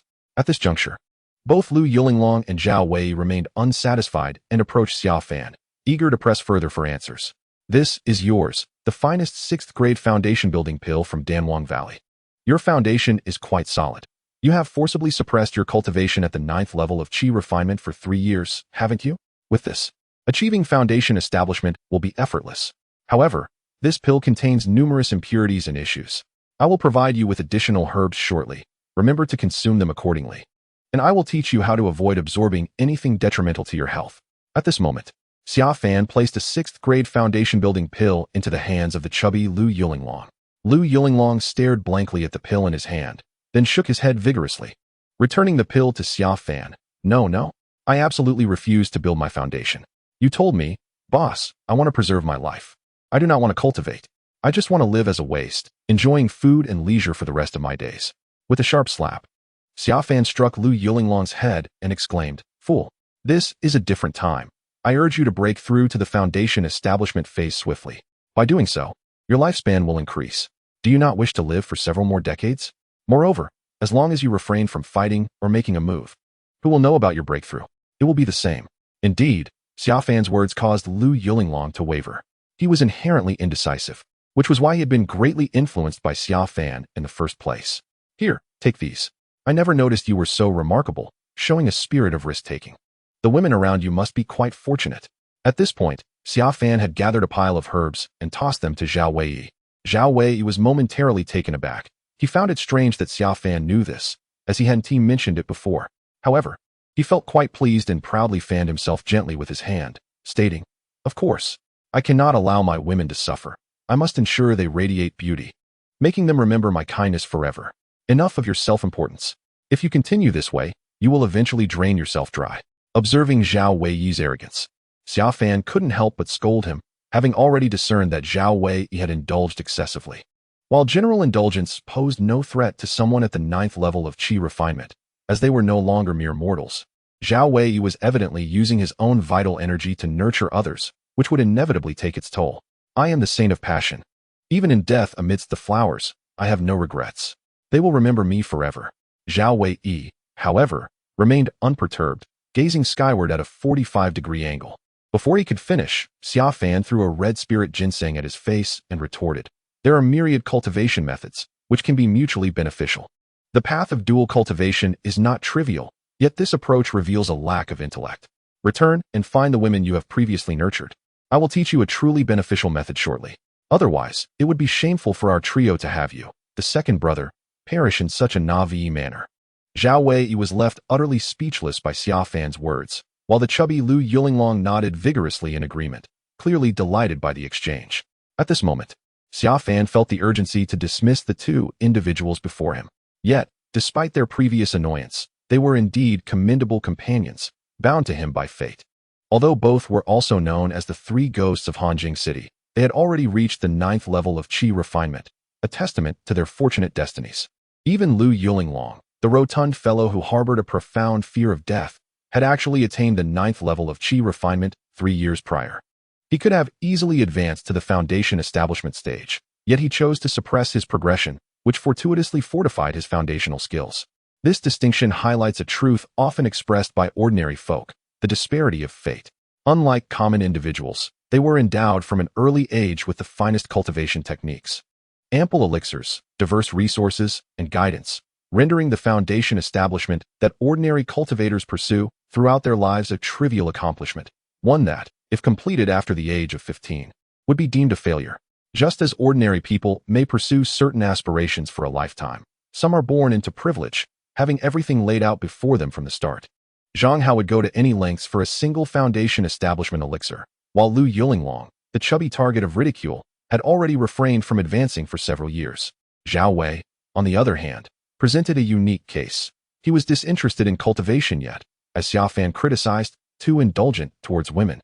Lacking an understanding of dual cultivation methods, which naturally harmed his physical well-being.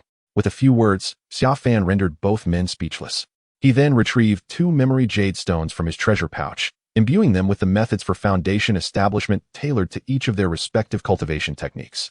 While Xia Fan had limited knowledge of other areas during his century in the immortal realm, he was undoubtedly the foremost authority on foundation establishment. He glanced at the two individuals, providing them with suitable methods, alongside imparting Zhao Wei some dual cultivation techniques. Although he had not delved into these specific methods deeply, his expertise in alchemy allowed him to conceive straightforward techniques that far surpassed the flawed and harmful practices of the average cultivator. In mere moments, Xia Fan had successfully addressed the needs of both men. He tossed the imbued memory jade stones to them, instructing them to stow the items in their treasure pouches and promptly return to their cultivation and breakthroughs.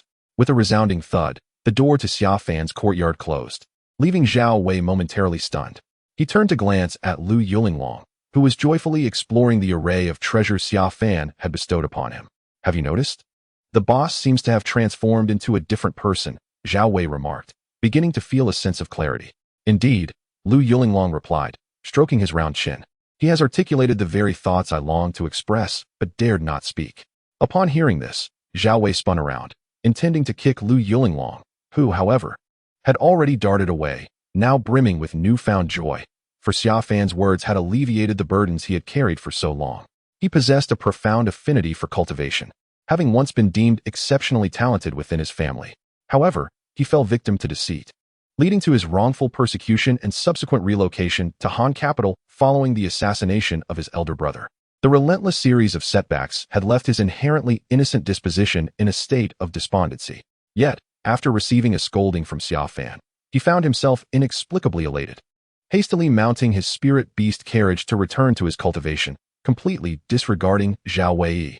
Zhao Wei, on the other hand, glanced back at the now closed door, contemplating the treasures within his bag. His leader had manifested spiritual energy, and yet he could not discern it during its use. Had he advanced to the foundation establishment stage? Moreover, the perilous nature of the arranged marriage and the threats posed by the Lord of Zhenhai, coupled with external pressures, overwhelmed him. As he surveyed the contents of his treasure pouch, he felt his mind struggling to comprehend the multitude of complexities surrounding him. Muttering to himself, he descended further, aware that both his dual spirit carriage and the chubby boy's spirit beast carriage had access to the royal estate of the kingdom of Zhen. Just then, a sudden, thunderous shout pierced the air, startling Zhao Wei, who was lost in thought. This was the inner courtyard of the royal estate. Such a voice could not possibly emanate from nearby. Yet, in the next moment, he beheld Xia Fan's four-spirit carriage, with a burly man at the helm, charging towards him. Clearly, As this was Xia Fan's carriage, it enjoyed unrestricted passage within the royal estate. But why had it suddenly surged forth? At that moment, the four-spirit carriage approached rapidly, and Yuan Yunlong leapt into action, his fists soaring as he struck the unprotected gate of the inner courtyard, shattering it as if it were made of glass. Yuan Yunlong surged in like an enraged beast. Alarmed, Zhao Wei realized the gravity of the situation. Who was this formidable individual, exuding a palpable aura of menace? He had only felt such lethal intent in the presence of his father's battle-hardened soldiers. Was this man a current threat, or something more? While summoning assistance, Zhao Wei charged inward, undeterred by the overwhelming disparity in strength between himself and this formidable foe. Despite feeling vastly inferior, he could not turn a blind eye to the unfolding chaos.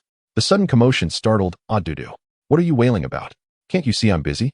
Xia Fan retorted without lifting his gaze, continuing to prepare medicinal ingredients for Uncle Qi. Chapter 0023, Self-Destruction of the Spirit Pool. A frightening encounter. How can you accuse me of wailing?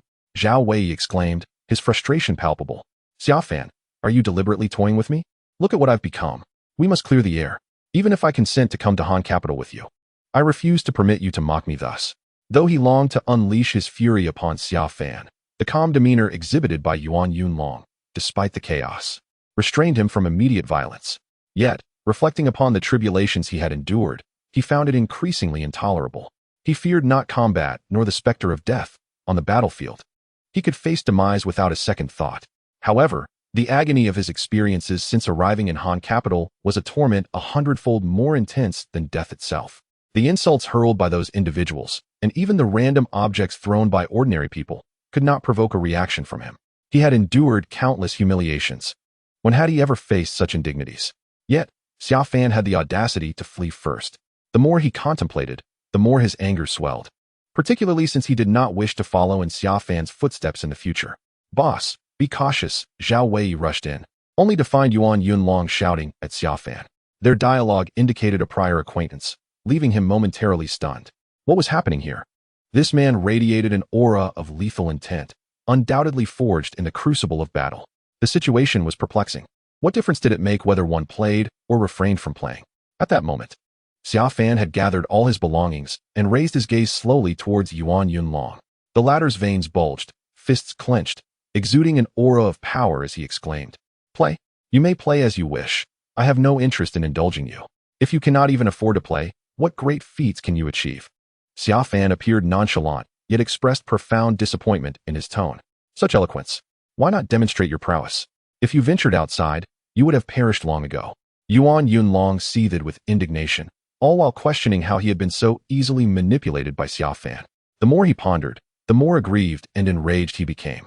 "Take these to the alchemist, and according to my records, combine them with this third-grade life-prolonging pill for Uncle Qi," Xia Fan instructed, having meticulously assembled the necessary medicinal components, which he then handed to Du with a sudden surge of power. As Xia Fan entrusted the items to Du, a golden spiritual pool materialized behind him, drawing the surrounding spiritual energy into it like a visible current.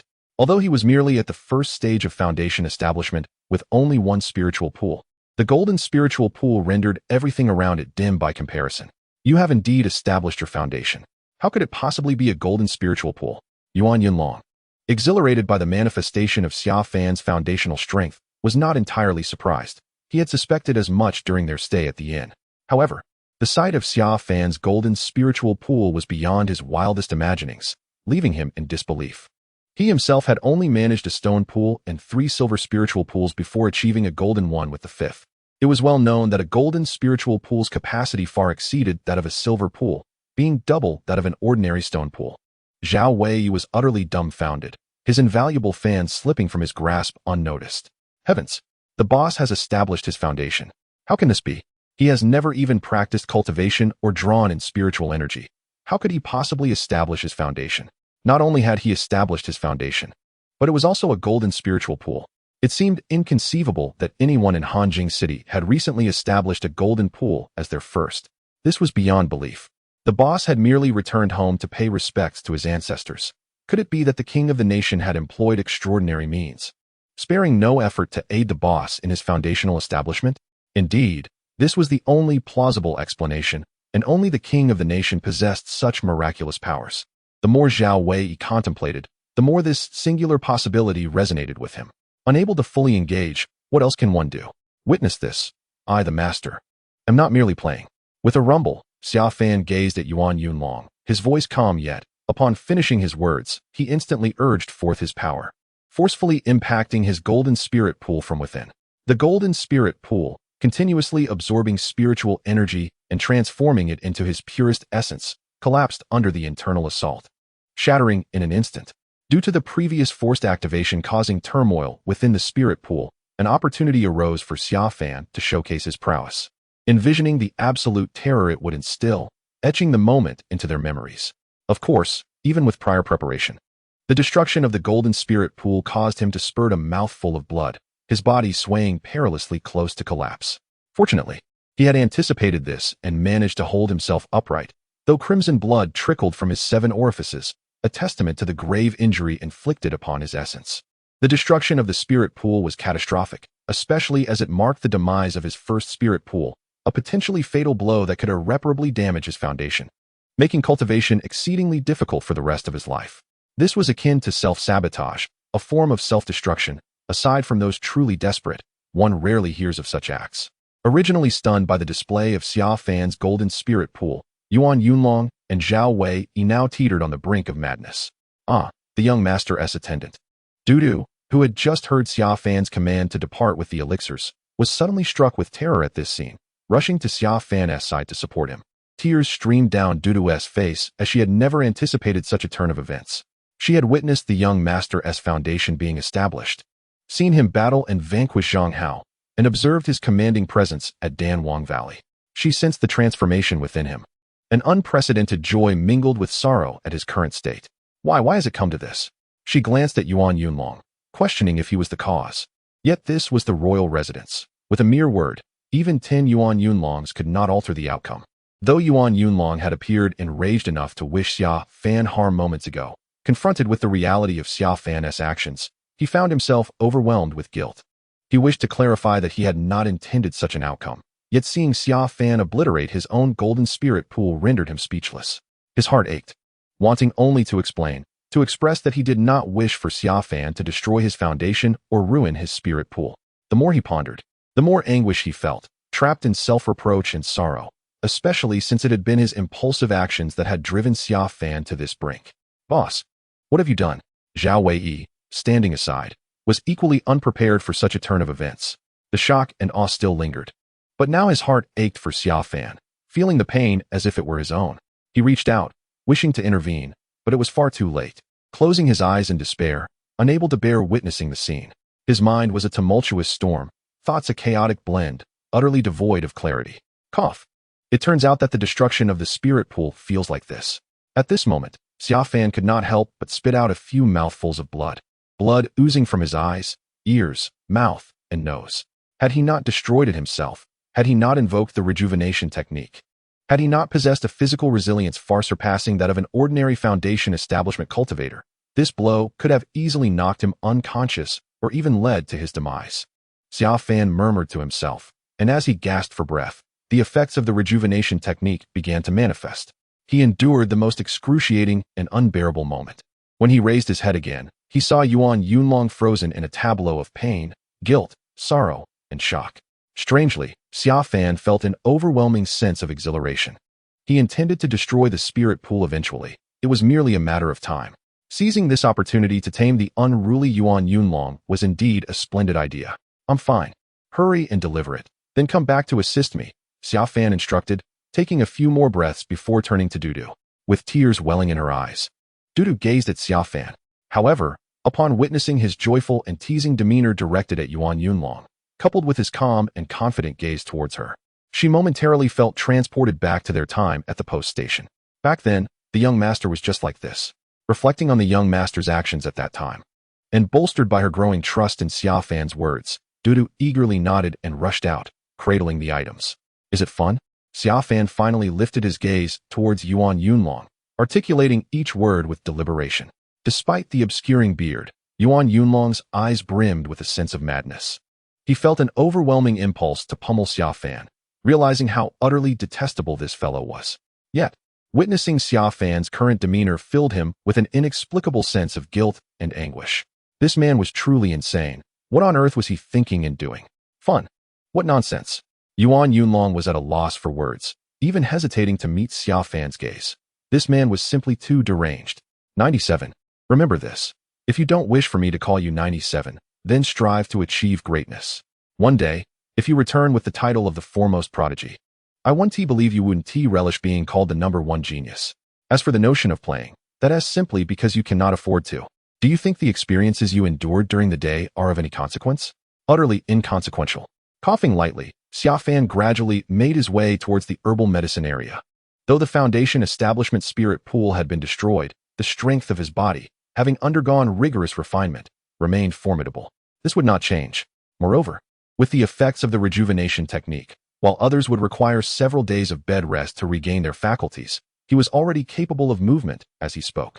Of course, this did not imply that Xia Fan felt comfortable. With every motion, the chaotic spiritual energy within him, coupled with the agony from the destroyed spirit pool, surged painfully, causing him to break into a profuse sweat, his clothes drenched.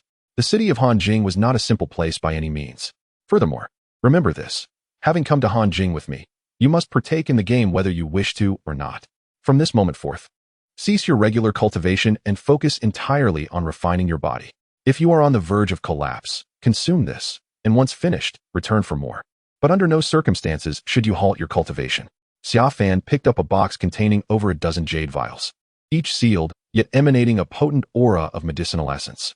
These were 5th-grade healing elixirs. Without hesitation, Xia Fan tossed all of them to Yuan Yunlong. Stunned, Yuan Yunlong realized that even with his father being a general, acquiring such treasures was a rare feat.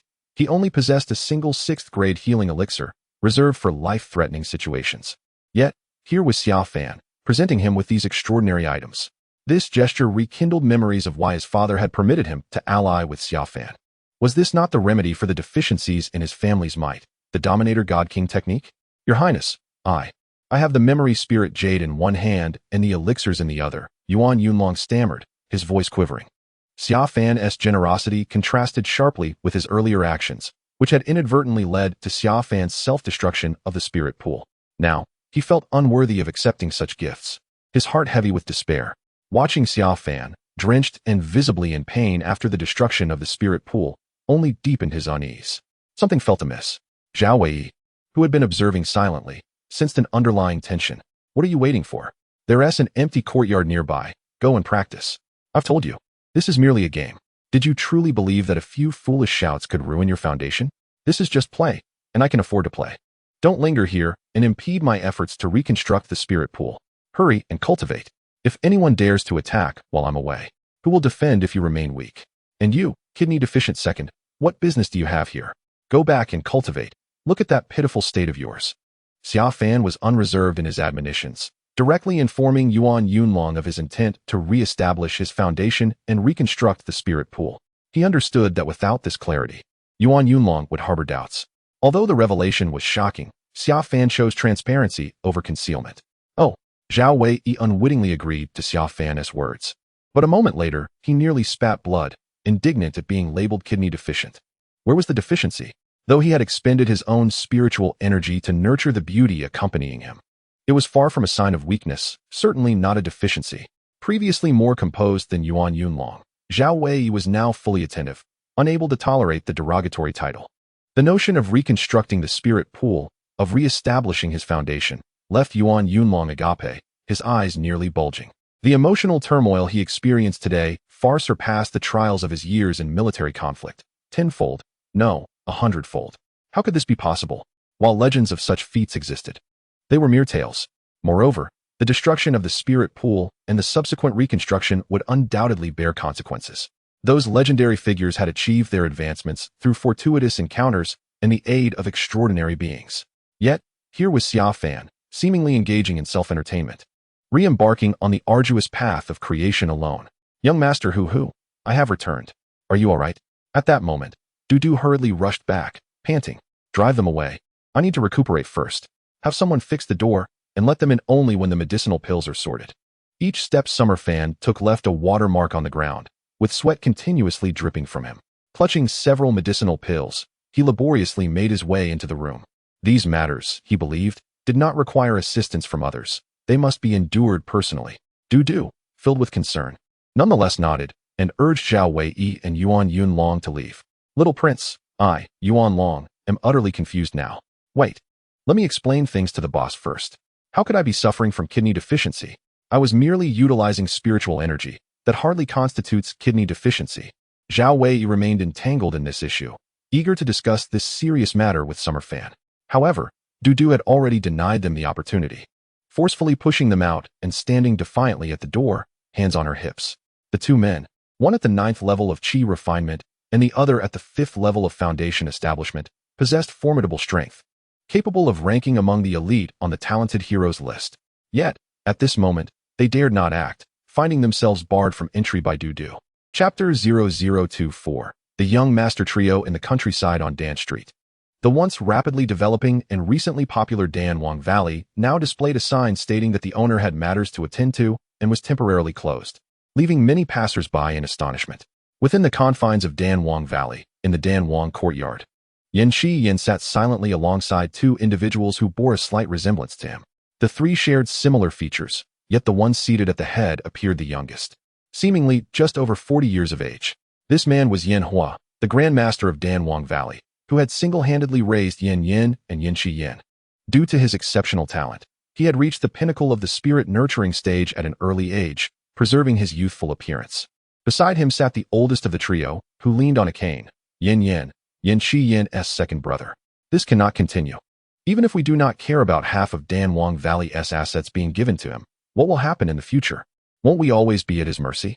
If he were to inform the emperor and the town king, we could be obliterated at any moment, Yin said, his demeanor fierce and assertive, unwilling to be intimidated. He contemplated a decisive action, eliminating the threat once and for all. And then what? Yanho replied, glancing at Yin. At worst, we brothers would leave the great Han dynasty. As long as you break through, we can roam freely wherever we go. Far better than being threatened by a mere child. Yin was unafraid, for they had built Dan Wang Valley with their own hands. Third brother, you were the only one to have encountered that little prince.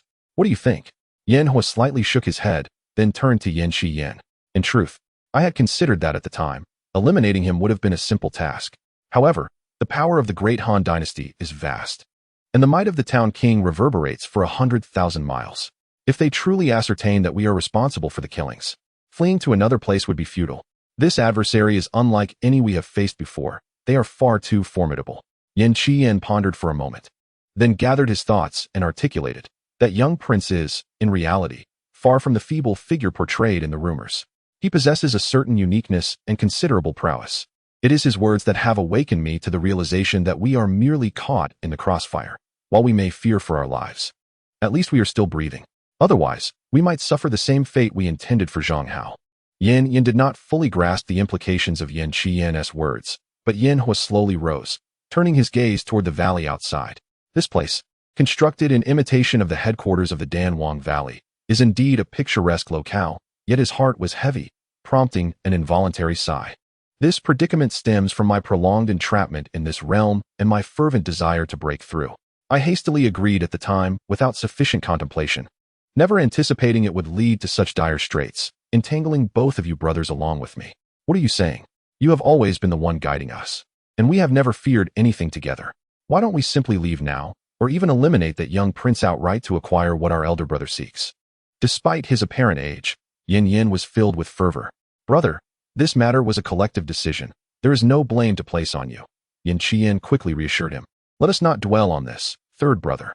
Your second brother has devoted himself to alchemy, rarely engaging with the outside world. How do you propose we proceed? After a moment's contemplation, Yan Qian responded, I believe in the virtue of patience. We have already made an erroneous decision. It is prudent to observe the developments quietly. Moreover, I have a lingering suspicion that the young prince, having concealed himself so effectively for so many years, may be undergoing a transformation. Surely, there are formidable tactics at play from the state protector, especially with the recent visit to the emperor to propose marriage. We must remain vigilant and watchful for what lies ahead. Indeed, Yanhua nodded slightly in agreement. Second brother, you shall return to the Dan Wang Valley to oversee matters there. I will remain in Hanjing City for now, seeking an opportunity to meet that young prince. Furthermore, We must exercise caution regarding the individual who has yet to reveal themselves and has been in contact with us. I realize now that we acted impulsively. Noticing Yin Hua's distress, Yin Qian hastened to offer solace. Xia Fan returned to his abode with some medicinal pills that aid in body refinement and healing. He had previously noticed the soundproofing and array formations present in the room, ensuring that once the door was closed, all external noises were eliminated. Xia Fan was acutely aware of the perilous nature of his current situation, leaving no room for procrastination. In a few days, the Danwang Valley would deliver all necessary medicinal ingredients, and he would commence the process of reconstructing his foundation. The interval between the destruction of the original golden spiritual pool and the re-establishment of his foundation required careful recuperation. Xia Fan had meticulously calculated this. The human body contains 9 foundational spiritual pools, each positioned in fixed locations that connect to the 9 vital acupoints of life. The destruction of the foundational spirit pool is indeed a terrifying prospect, akin to a construction site collapsing suddenly after the groundwork has been laid. Not only is the foundation obliterated, but the ground itself is non-existent, rendering any attempt to reconstruct nearly impossible. Even tales of miraculous restoration are attributed to extraordinary spiritual entities. Xia Fan had contemplated this matter extensively. His profound understanding of the intricacies of foundation establishment allowed him to transcend the initial stages of energy guidance. His reliance lay in his comprehensive knowledge of the transformations during the foundational phase, coupled with the unique efficacy of the revival chapter. He had consistently infused the revival chapter's essence into the spirit pool, and although it lay in ruins, its base had not completely caved in. Upon his return, Xia Fan immediately utilized medicinal elixirs and the revival chapter, persistently merging the energies and fragments of the golden pool into the foundation. This process served to stitch together and repair the damaged base, rendering it more impervious than before. This repair was not limited to a singular spirit pool. It had a simultaneous effect on Xia Fan's entire being, enhancing the foundations of all 9 spirit pools. In the subsequent 3 days, Xia Fan remained resolute. Not wasting a moment, the self-destruction he had enacted was, in fact, more advantageous than a ruin wrought by external forces, for he had integrated the power of the revival chapter within. By dismantling, he simultaneously refined the energies and fragments of the golden spirit pool into the foundation. Without any delay, he utilized the revival chapter and medicinal aids to assist in the reconstitution of the foundational base.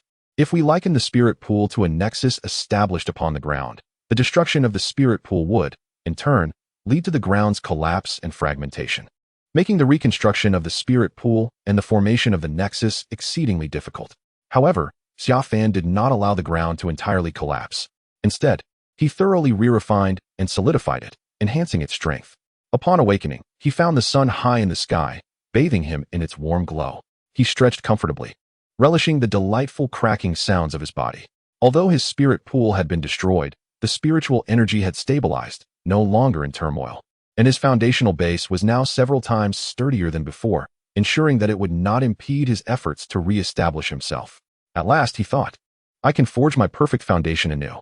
The masterpiece I cultivated over a century in the celestial realm, a foundation that transcends legendary crystalline pools, is finally within my grasp. The foundation must be meticulously crafted. It is the very essence upon which towering edifices are built. Despite having to start afresh after the destruction of the golden pool, Xia Fan felt no dismay. Rather, he was filled with exuberance. The foundation is the source of a magnificent structure, and thus it must be approached with utmost seriousness. While the existence of the foundational spirit pool allows for prolonged fasting, complete abstinence from sustenance is untenable. Moreover, having shattered the spirit pool, Xia Fan had not eaten for 3 days, and his stomach began to protest. As he stepped outside, upon hearing the creak of the door, he was greeted by Dudu, who had been anxiously waiting and had lost some weight in his absence. Fear not, dear one, for your master is well, he reassured her. And you must take care of yourself. Let us venture out for a hearty meal. Sensing Dudu's concern and affection, Xia Fan spoke before she could inquire, taking her small hand and leading her outside. The grand door had been reinstated, and as Xia Fan gazed at the emaciated figure of Dudu, his own hunger was momentarily forgotten. He sensed that Dudu, having grown up in the royal mansion, felt a certain restraint, unlike the lively demeanor he exhibited during their time outside. Thus, Xia Fan decided to take Dudu out for a meal and a leisurely stroll, as gathering the necessary elixirs and herbs for the Dan King Valley would require ample time. As they took a few steps outside, Xiao Fan suddenly halted and glanced back at the adjacent courtyard. Let us go. It seems that Jiu Qi has completed his initial self-sealing. We should invite him to join us. Dudu had been preoccupied with concerns for Xiao Fan and had not pondered other matters, but now, he found himself curious about what Xiao Fan meant by Jiu Qi's self-sealing. The door to the courtyard was ajar, and with a gentle push, it swung open, revealing Yuan Yunlong, who was painfully performing squats. Sweat dripped from him with each repetition, and his face reflected an expression of profound agony. The experience resembled that of a mundane individual who had yet to cultivate their foundation or refine their physique, enduring excruciating pain while engaging in weighted training. Upon closer inspection, the tremors of his body appeared to surpass that state 100-fold. Dudu, observing Yuan Yunlong's plight, was utterly baffled. Given Yuan Yunlong's cultivation level, he should not have struggled even under the weight of 10 or 8 individuals squatting for days on end. Yet, here he was, in a bewildering situation. Indeed, he is not only able to walk, but can also perform squats and engage in some basic training. This is promising. Let us go. I intend to step out. If you can keep up, then accompany me. Seeing Yuan Yunlong training, Xiao Fan nodded in satisfaction, his subsequent words sounding almost like an inquiry. Yet it was clear he had already made a decision. With that, he resumed pulling Dudu outside. Yuan Yunlong was taken aback by Xiao Fan's voice, recalling the shocking events of a few days prior which still lingered in his mind. However, before he could articulate his thoughts, he noticed that Xiao Fan had turned to leave. The words Xiao Fan had uttered left him speechless. There was an inexplicable vigor about this individual, acting in ways that defied logic, almost disturbingly so. At that moment, drenched in sweat, Yuan Yunlong thought it only reasonable to clean himself and change into a fresh outfit before venturing out. Yet, it was evident that Xiao Fan paid no heed to such matters. After a brief hesitation, Yuan Yunlong realized that Xiao Fan's figure was nearly out of sight. Gritting his teeth to suppress the intense pain coursing through his body, he hurriedly called out and forced himself to follow, each step feeling as though 1,000 arrows pierced through him. As he crossed the threshold of the courtyard, every step was agonizing. Yuan Yunlong couldn't help but recall the torment he had endured while following Xiao Fan's method of physical self-sealing and refinement. It was nothing short of excruciating, and now he understood why Xiao Fan had provided him with those elixirs. As Yuan Yunlong reflects on the events of the past 3 days and nights, he grimaces, unwilling to delve further into thoughts that seem unbefitting of a person. Initially, he had presumed that Xiao Fan would travel by spirit beast carriage. However, to his astonishment, Xiao Fan chose to walk out of the National King's Manor. Consequently, Yuan Yunlong hastily donned a short shirt, and without his armor, his muscular physique was laid bare, beads of sweat cascading down. With his prominent brow and eyes, along with a thick beard, he could easily be mistaken for a laborer trailing behind Xiao Fan. This sight elicited muffled laughter from Dudu, who couldn't resist sneaking glances at Yuan Yunlong's countenance before bursting into laughter again. His attire seemed acceptable, yet he was accompanied by a gaunt girl and a laborer, presenting the image of a nouveau riche from the countryside. How amusing it was to witness a young lord from the rural outskirts venturing into the city with such a peculiar entourage. The capital of Hanjing was a place where cultivators congregated, the imperial seat of the great Han dynasty, and even those with little cultivation experience possessed a certain discernment. Upon seeing this odd trio, the onlookers couldn't help but point and laugh. Yuan Yunlong felt every muscle in his body tense with pain, each step a torment. Drenched in sweat, resembling a laborer who had just completed a grueling task, the scrutiny of the crowd made him wish for a crack in the ground to swallow him whole. He regretted following Xiao Fan outside. This situation was far too embarrassing. A distinguished young general ranked 97th among the elite of his generation was now the subject of ridicule, likened to a mere laborer and a trio of rustic petty gentry. Where could he possibly seek justification for this? He had previously thought that every endeavor undertaken with Xiao Fan was utterly bizarre, and now that feeling amplified. Dudu, who had been laughing at Yuan Yunlong, suddenly found herself in an awkward position as the three of them were seen as a comical ensemble of a newly wealthy young lord entering the city. She glanced at Xiao Fan, uncertain of how to proceed. Remember this, young master, never forget it. Even if change is necessary, or explanations are warranted, it should be for those you care about, those who matter to you. As for these inconsequential individuals, their opinions are of no concern. Living for the approval of others amounts to merely existing for their gaze, while the true essence of life is to express oneself authentically. To live for those who genuinely care about you, and also to care for those who matter, Xiao Fan articulated calmly. Having traversed 3 lifetimes, from a modern civilization on Earth to the realm of immortals, and now to a world reminiscent of an ancient dynasty filled with formidable cultivators. He had witnessed and experienced much. His mindset had evolved to a state of remarkable resilience, rendering him impervious to such trivial judgments. Upon hearing Xia Fan's words, Dudu felt her burdens lighten, realizing the wisdom in his counsel. She pondered why she should concern herself with the opinions of others. Not only did Dudu hear it, but Yuan Yunlong, standing nearby, also caught the words.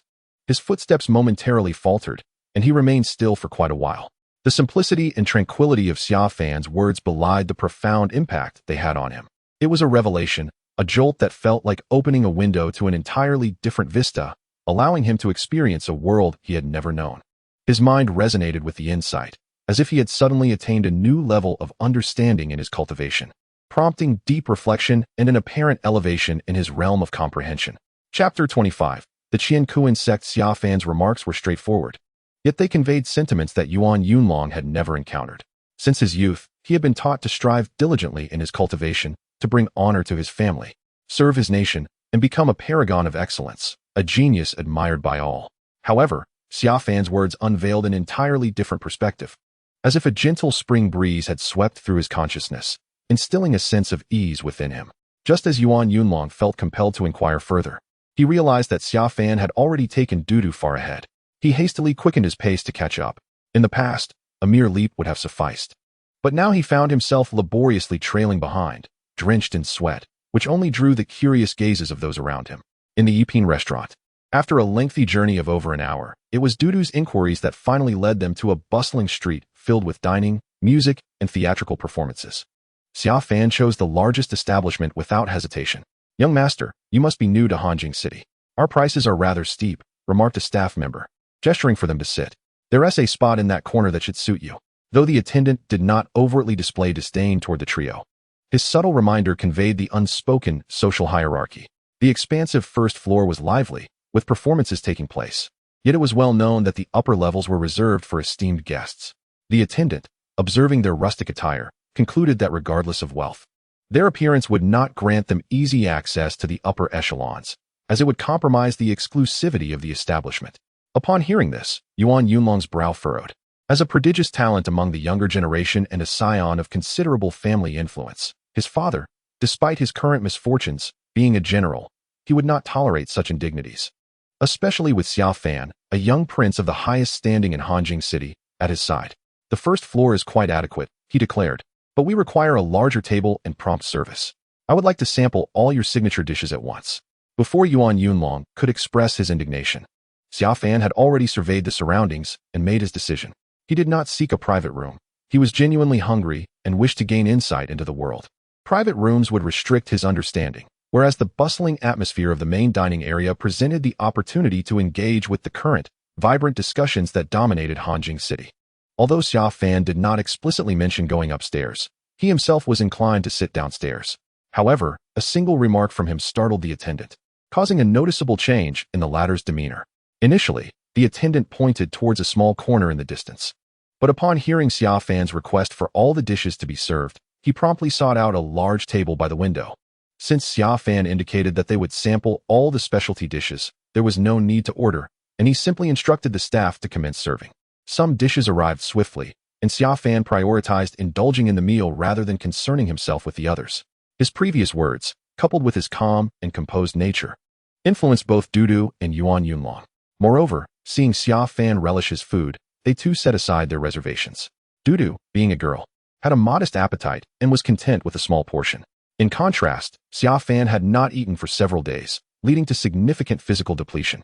As for Yuan Yunlong, he had recently begun refining his body using Xia Fan's methods, resulting in extraordinary consumption. Hence they both devoured the dishes with great enthusiasm. At first, the attendant assumed that Xia Fan and his companions were ordering excessively out of fear of being looked down upon. But when they actually consumed everything and then requested a second round of all the dishes, he began to feel apprehensive. It is worth noting that there were over 40 dishes, including various pastries, staple foods, and fruits. Fortunately, every table was engaged in lively conversation, and apart from their initial entrance, few paid much attention to their table. It must be said that this world, rich in spiritual energy and diverse in ingredients, had developed sufficiently over time. This establishment was undoubtedly expansive, and the quality of the food was commendable. Moreover, with the freedom to eat without fear of overindulgence, Xiaofan truly relished the experience. Yuan Yunlong also enjoyed a hearty meal. For cultivators who had reached the foundation establishment stage, the ability to absorb spiritual energy allowed them to go long periods without food. With certain spiritual fruits or elixirs, they could sustain themselves for extended durations. However, most individuals retain some dietary habits. Yuan Yunlong, with his military background, was no exception and had not yet reached the point of deliberately abstaining from food. Remarkably, he found himself indulging in the specialty dishes twice alongside Xiaofan, which he himself found quite astonishing. After their meal, Xiaofan began to pay attention to the conversations around him. Some spoke animatedly, fearing that others might overhear, while others whispered and chuckled quietly in hushed tones. There were also those leisurely sipping tea and chatting in the corners, showcasing the myriad of human expressions. Upon closer listening, Xiaofan discerned that most discussions revolved around two main topics: the engagement of the young prince, which had been personally requested by the king of the town from the emperor, and the intriguing circumstances surrounding the emperor's decade-long absence from court. The other topic of conversation was the mention of the Qiankuan sect, which had generated considerable buzz, rivaling even the excitement surrounding Xiaofan's engagement. Regarding the matter of being betrothed, Xiaofan naturally took note first. However, after listening for a while, he couldn't help but chuckle to himself, for the substance of their discussions was rather scant. What they knew, Xiaofan was already aware of. The remainder was largely speculation and fanciful conjecture. Their thoughts mirrored his own, and the only additional insights he gleaned were mere gossip. For instance, the fact that the Duke of Jinhai, Ying Wang, held the celestial maiden Yunxi in high regard was attributed to their singular meeting, which led Xiaofan to understand that the Duke's remarks were more about seeking participation and flaunting his status. Nevertheless, it could not be ruled out that should he truly pursue Yunxi, the Duke might indeed pay him a visit. Alternatively, a figure from the illustrious heroic rankings might threaten him, stating that should Xiaofan choose anyone, it would not end well for him. Moreover, there were officials eager to marry off their daughters, some genuinely seeking to curry favor with the Duke's residents, with many reportedly sending portraits of young women. Xiaofan pondered over this. How could he not be aware of such matters? Upon reflection, he realized that he had been absent for some time and had not inquired about the affairs of the Duke's residence upon his return. As he had previously heard much from Lu Yulinglong and Zhao Wei, he found his understanding of his own betrothal to be limited, whereas he had gained new insights regarding the Qiankuan sect. The Qiankuan sect was one of the 3 teachings and 6 sects of the Great Han Dynasty. Yet it had fallen into decline over the past century, its talents dwindling. Particularly, after the catastrophic battle with the Demon Kingdom over a decade ago, the Qiankuan sect suffered grievously. It was said that even after the Demon Kingdom retreated to the west, there were still those who relentlessly pursued the remnants of its forces. However, thereafter, the Qiankuan sect fell into a state of disarray.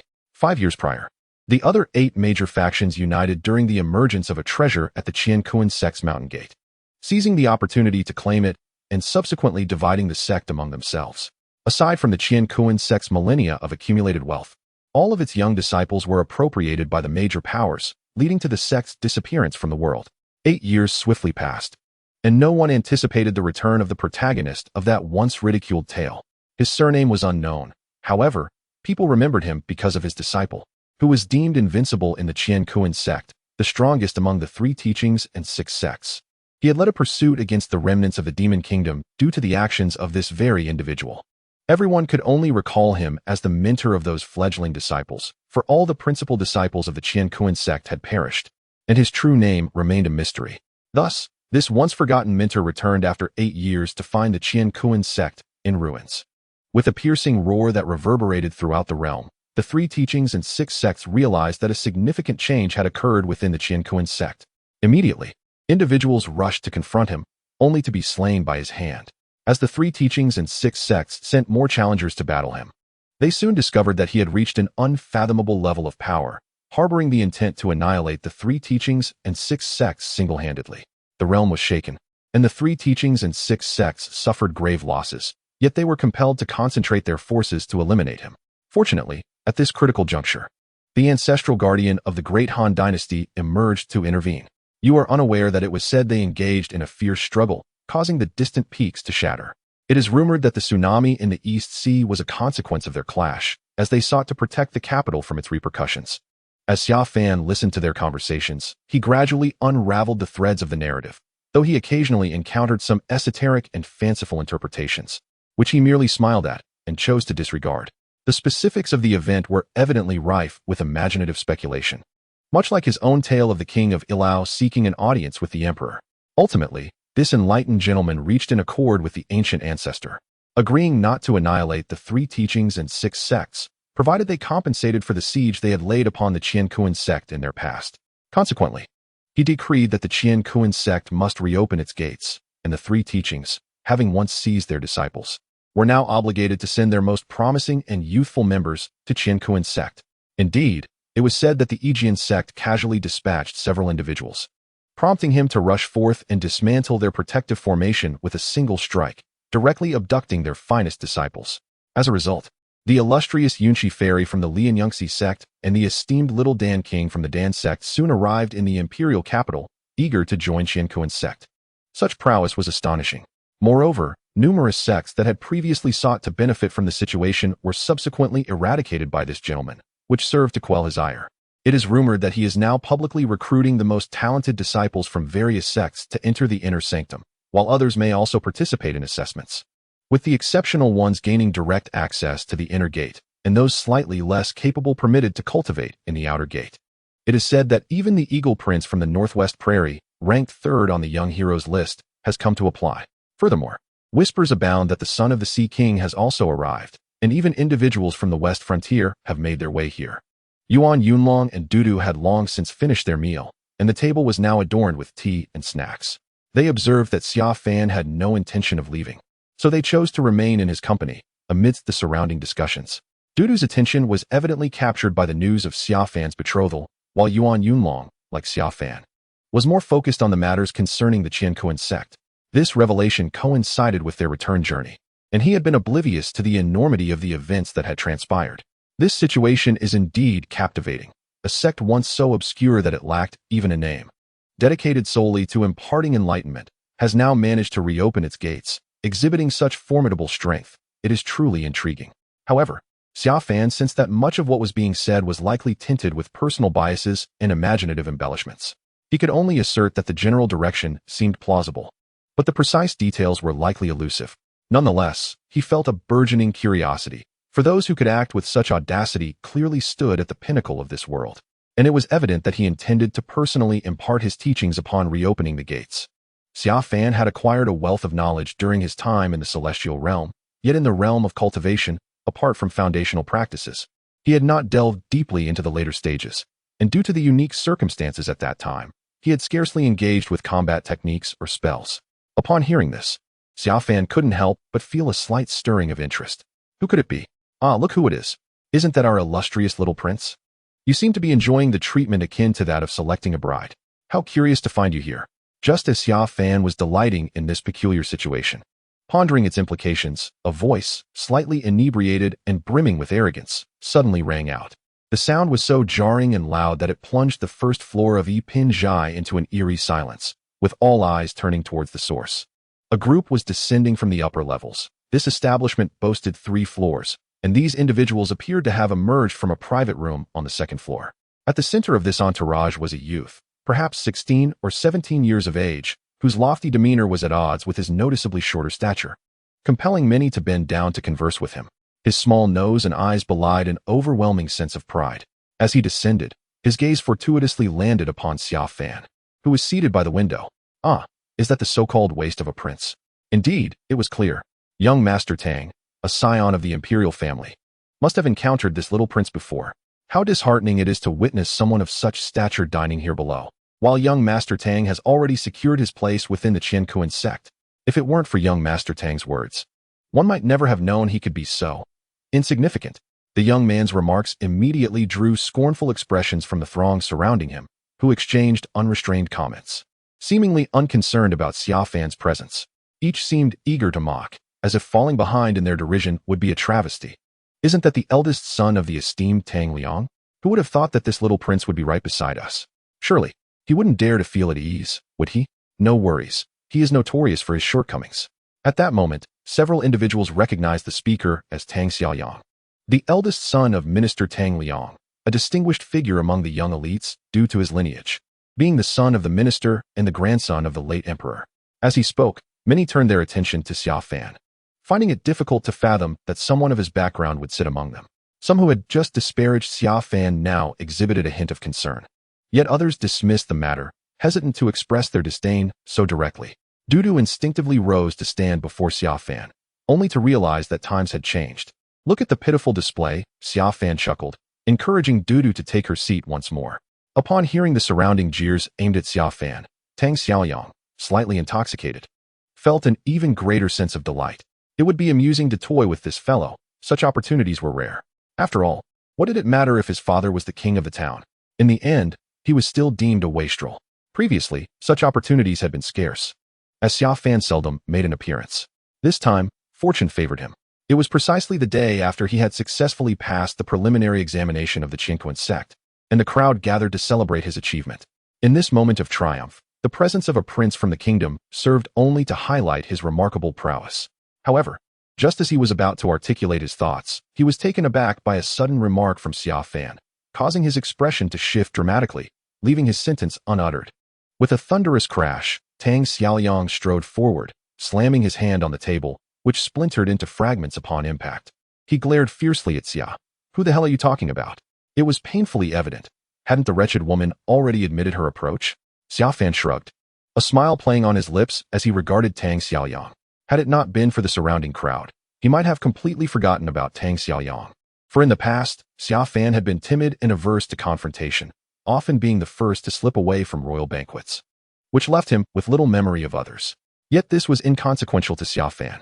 Damn it, you really are living on borrowed time, Tang Xiaoyang seethed, his veins bulging as he clenched his fists, producing a series of ominous cracks. Behind him loomed a stone pool and a silver pool, both radiating spiritual energy, which he began to absorb, feeling his strength surge. Wow, young Master Tang is furious. Quickly, take cover. Don't get caught in the crossfire. What has gotten into this young prince today, daring to provoke young Master Tang? The crowd, sensing the impending chaos, hastily retreated, fearing the bloodshed that could ensue from Tang Xiaoyang's wrath. Yuan Yunlong remained seated, casting a disinterested glance at Tang Xiaoyang, then turned to observe Xia Fan, perplexed by his intentions. How dare he be so arrogant? Who does he think he is? Does he believe this is the western frontier? A worthless fool daring to challenge young Master Tang? I could kick you away with a single blow without even needing young Master Tang's intervention.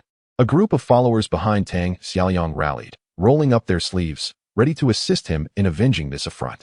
This was a prime opportunity to demonstrate loyalty and curry favor with Tang Xiaoyang. Striking a mere waste of space would be inconsequential, as long as they didn't kill him, for he likely wouldn't dare to raise a fuss. It seems I truly must teach you a lesson, Tang Xiaoyang declared. Yet Xia Fan remained seated, and as Tang Xiaoyang's power escalated in an attempt to assert dominance, he swiftly countered with a punch. Though Xia Fan's foundational spirit pool had been destroyed, the rigorous training of his body ensured that his physical strength remained unaffected. His strike was swift, fierce, and entirely unexpected, catching Tang Xiaoyang completely off guard. By the time he realized the threat, Xia Fan's fist had already collided forcefully with his face. The impact sent Tang Xiaoyang crashing backward, colliding with another individual before smashing through several tables, finally landing with a thud. The scene unfolded with astonishing rapidity, leaving the crowd stunned.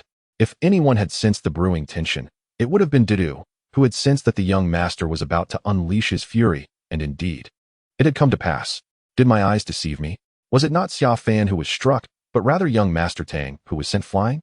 He is, after all, a foundational cultivator and possesses a silver spirit pool. Indeed, it is he. How utterly astonishing. What just transpired? He was struck. It is truly Xia Fan who has assaulted young Master Tang. This is beyond belief. The onlookers were utterly astonished, for the scene before them diverged sharply from their expectations. This was a grand reversal. Coughing, my nose, my face, my teeth have been knocked out. Damn that Xia Fan. Tang Xiaoyang, bloodied and furious, was on the verge of madness. He never imagined that this scoundrel would dare to strike him, and with such ferocity. Throughout his life, he had never suffered such a humiliation. Good heavens, he had just spat out 2 teeth, and it seemed his nose had been smashed as well. In that moment, he even forgot that he was a second-tier foundational cultivator. How could someone who had never practiced martial arts inflict such harm upon him, and send him flying at that? However, the excruciating pain caused this pampered young master, who had never engaged in genuine combat, to forget about retaliating revealing his true nature. How dare you strike me? You actually had the audacity to strike me. Did I not say I would teach you how to behave? Now you understand, don't you? Don't provoke me, or I shall not spare you. Xiao Fan, feeling his previously good spirits sullied by this wretch, prepared to depart from the scene. Is this fellow truly the legendary individual? Yuan Yunlong rose alongside Xiao Fan, his mind racing. In fact, ever since he had come to know Xiao Fan, he had sensed that something would happen in that moment. Yet the earlier rumors seemed implausible. Before he could finish contemplating, Xiao Fan had already sent someone flying. This kind of strength left even Yuan Yunlong feeling inadequate. For the opponent was no ordinary person, and they were in Hanjing City. What are you all staring at? Attack! Capture him! I want him crippled. Damn it! Upon seeing Xiao Fan about to leave, Tang Xiaoyang erupted in fury. The others, momentarily stunned, reacted to Tang Xiaoyang's roar. In an instant, they all lunged at Xiao Fan. Even though Xiao Fan had just sent Tang Xiaoyang flying, in their minds, he was still a mere weakling, someone who had never trained. They had no time to ponder the specifics. Tang Xiaoyang had issued the order, and they feared missing their chance. After all, there were over a dozen of them. What if someone else got there first? Young master, be careful. Dudu, upon seeing the crowd rush forward, immediately worried for Xiao Fan. Especially since Xiao Fan had just destroyed the golden spirit pool. Indeed, Dudu's words sent a shiver through Yuan Yunlong, who was already filled with surprise and astonishment. As Xiao Fan maintained his composure, diligently battling the excruciating pain inflicted by his self-imposed restraints, he suddenly recalled the destruction he had wrought upon the golden spirit pool. Observing the scene, he remarked, "What are you all staring at? Must I intervene personally with these petty minions? Teach them some manners." Noticing Yuan Yunlong turning his gaze towards him, Xiao Fan sighed in resignation and, accompanied by Dudu, strolled away, choosing to disregard the raucous crowd.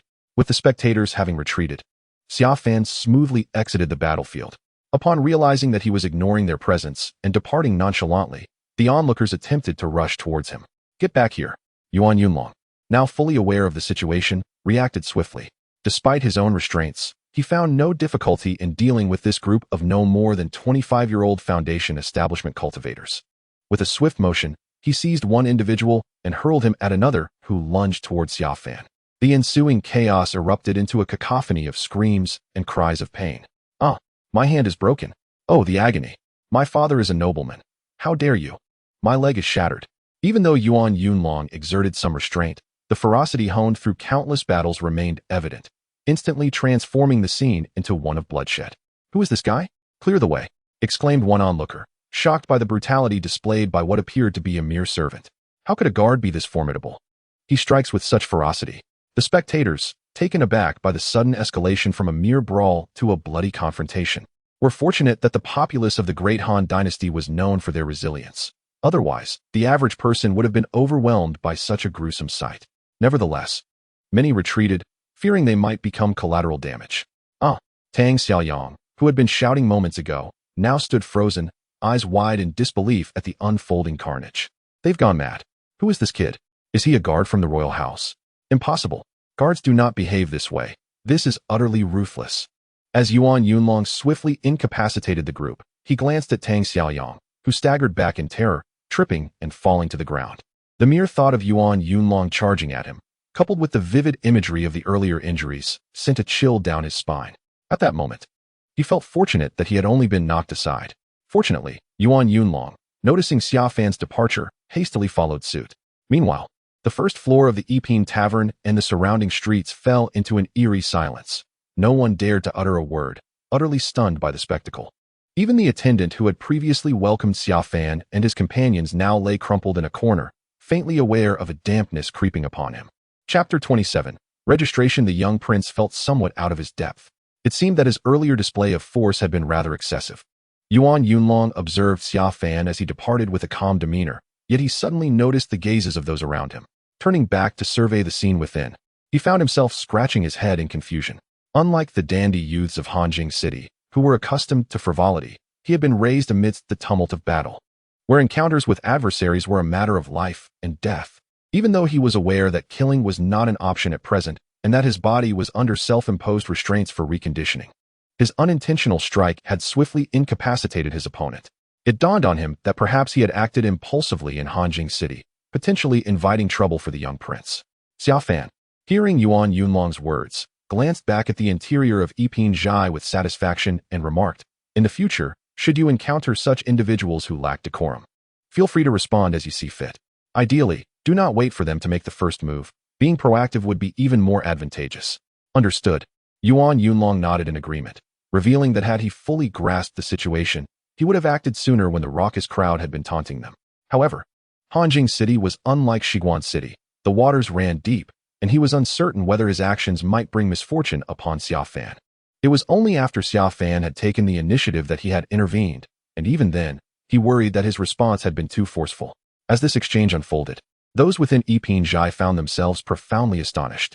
It was utterly inconceivable that the individual who had spent years in Hanjing City, too intimidated to step outside or even breathe freely, was now acting with such assertiveness. It was bewildering. What was he attempting to achieve? Oh, and remember, if you break something, you are responsible for compensation. Did you hear that? At this moment, Xia Fan turned to see the chaotic scene behind him and the fearful expressions of Tang, Xiaoyang, and the others. He recalled an important point and gestured towards them. "Ouch, that hurts." "Yes, we heard you," cried the individuals writhing on the ground in agony, their eyes wide with dread as they looked at Xia Fan. They instinctively nodded in response, including Tang Xiaoyang. "Not bad. They really do not understand how to behave. Now that we're finished here, let us return," Xia Fan said with satisfaction, before casually calling Yuan Yunlong and Dudu to stroll leisurely ahead, planning to take a short detour before heading back to the Wanghua residence. As Xia Fan's figure disappeared from view, the atmosphere in Epine Jai erupted into a cacophony of chatter, astonishment, and cries of distress, interspersed with anger and vitriol. The staff of Epine Jai, fearing the repercussions, hurried to assist the fallen and usher them away, grateful that they had not incurred further wrath. "What do you think? Where shall we head next?" Exiting the Epine Jai, disregarding the cacophony of cries from behind, Xia Fan turned his gaze with a smile towards Dudu and Yuan Yunlong, stating that wherever the young master wished to go, they would follow. Dudu, ever obedient to Xia Fan, bore a slight flush of excitement on her petite face after the recent thrilling events. Xia Fan anticipated this reaction and then glanced at Yuan Yunlong. Yuan Yunlong had indeed not contemplated that since aligning himself with Xia Fan, all decisions were dictated by him. Xia Fan's commanding nature had taken him by surprise. And although he hesitated briefly, he could not resist casting another glance back at the Epine Jai. In truth, while Xia Fan was engrossed in discussions regarding the Qiankuan sect, Yuan Yunlong was equally captivated, particularly by the various legends surrounding that esteemed figure. The notion of a single individual daring to traverse the three teachings and suppressing the six sects, compelling their most outstanding disciples to submit, was electrifying. Despite the fact that the three teachings and six sects had previously engaged in similar acts against the Qiankuan sect, the protagonist was merely one man. Merely listening to these tales stirred Yuan Yunlong's blood, and the prospect of the Qiankuan sect reopening for all to test their mettle was exhilarating. It was well known that the selection of disciples by the three teachings and six sects was exceptionally rigorous, and the opportunity to learn from a figure of such repute, comparable to the esteemed ancestors of the Han dynasty, was unparalleled. It was no wonder that talents from across the realm flocked to Han capital. Such an opportunity had not arisen in a millennium, a rarity that sent ripples not only through the Han dynasty, but also prompted countless prodigies from neighboring states to converge. After a moment's hesitation, Yuan Yunlong resolved to voice his thoughts. Yet, Xia Fan had already discerned his intentions and posed the question merely to tease him. Before he could articulate his response, Xia Fan interjected, "Since you've thought it through, why linger? Did you not hear those individuals mention that the registration site is at Tianfu Square, a distance of at least several hundred miles from here? We must hasten to prepare our spirit beast mounts." Yuan Yunlong, momentarily stunned, soon regained his composure and joyfully sprinted towards the royal manor of the state. The exertion was considerable, increasing the strain on his body, causing him to grimace in pain. Nonetheless, he gradually adapted, and soon he was running with earnest vigor. "This is promising," Xia Fan mused, contemplating the preparation of the second stage of his refinement methods. To enable Yuan Yunlong to cultivate the Divine King technique and achieve a breakthrough was no trivial matter. It required a profound transformation of his physique. This process, while not quite akin to a dragon's metamorphosis, was comparably arduous and painful, reminiscent of a serpent's evolution into a lesser dragon. Observing Yuan Yunlong's progress, Xia Fan felt a surge of hope for his potential success, though the method of altering one's physique encompassed 9 stages, and it remained uncertain how far Yuan Yunlong could advance. For Xia Fan, however, The most significant dilemma was the vast array of knowledge accumulated over a century in the celestial realm. Yet his relentless focus on foundational cultivation had left him ignorant of techniques, spells, and moves post-foundation. This deficiency had become increasingly evident, particularly during his conflict with Zhang Hao and the subsequent peril encountered upon entering the dimensional portal. Even with the finest methods for foundational cultivation, it is imperative to engage in learning thereafter. Although Xia Fan has devised a plan to compensate for this through magical artifacts and external forces, as a former librarian, he is acutely aware of the significance of having a good mentor. Naturally, he cannot afford to miss the splendid opportunity presented by the Qinquan sect. Having previously served as a librarian in the Immortal Scriptures Pavilion and traversed numerous vast worlds across 3 lifetimes, Xia Fan possesses confidence in his ability to gain admission to the Qinquan sect. Before long, Yuan Yunlong arrived in his 4-spirit chariot, swiftly collecting Xia Fan and Dudu as they made their way to Tianfu Square. This square, one of the largest in Hanjing City, once served as a military assembly ground but has since evolved into a bustling commercial hub, surrounded by unparalleled prosperity. The expansive square can accommodate millions of people simultaneously. At its center lies a core plaza, with a street managed by the Tianfu dynasty behind it, a place that seems to exist in a dream, adorned with spiraling pavilions and floating mountains, suspended in an ethereal display. The Tianfu dynasty is said to have been a formidable empire over 10,000 years ago, even more powerful than the Han dynasty, before it fell into decline and was extinguished. However, the remnants of its elite chose not to pursue the restoration of their empire, but instead transformed the Tianfu dynasty into a colossal commercial entity. With its substantial strength and apolitical strategies, it has endured for millennia, establishing branches in nearly all known nations. Today, Tianfu Square stands as a symbolic landmark crafted by the Tianfu dynasty. The central street is generally inaccessible to the average person, as ordinary folk cannot even glimpse its interior. Only cultivators are permitted to traverse it. Within the Tianfu dynasty, one can find the finest taverns, the best alchemical goods, and the most exquisite weapons, a treasure trove of superior items. At the heart of this street, a solitary desk is set, where an elderly man, clearly past 70 and possessing a 9th-tier aura, is meticulously recording information. Behind him, a queue of several hundred people awaits, each of whom possesses at least foundational cultivation, yet none dare to hasten the slow-moving elder. This is the registration site for the Qinquan sect's reopening in Hanjing City. Only those who register here will be eligible to take the entrance examination in 10 days. In other locations, there are numerous ordinary outer sect registration points, teeming with even more applicants. At this moment, those waiting to register gaze upward toward the windows above, where individuals are comfortably engaged in leisurely conversation, filled with anticipation. This is a remarkable opportunity afforded by the Tianfu dynasty. Any disciple who registers for the inner sect examination of the Qinquan sect can reside here, with all meals and accommodations provided free of charge until the conclusion of the examination. Such an arrangement has never been witnessed before. Not even during the Han dynasty's imperial examinations would a top scholar enjoy complimentary sustenance and lodging. This alone underscores the Tianfu dynasty's immense regard for the reopening of the Qinquan sect, particularly for the esteemed individual capable of maintaining dominion over the 3 teachings and 6 sections. Why must we summon an elderly man, nearly beyond his strength, when a more suitable candidate could be chosen to expedite matters?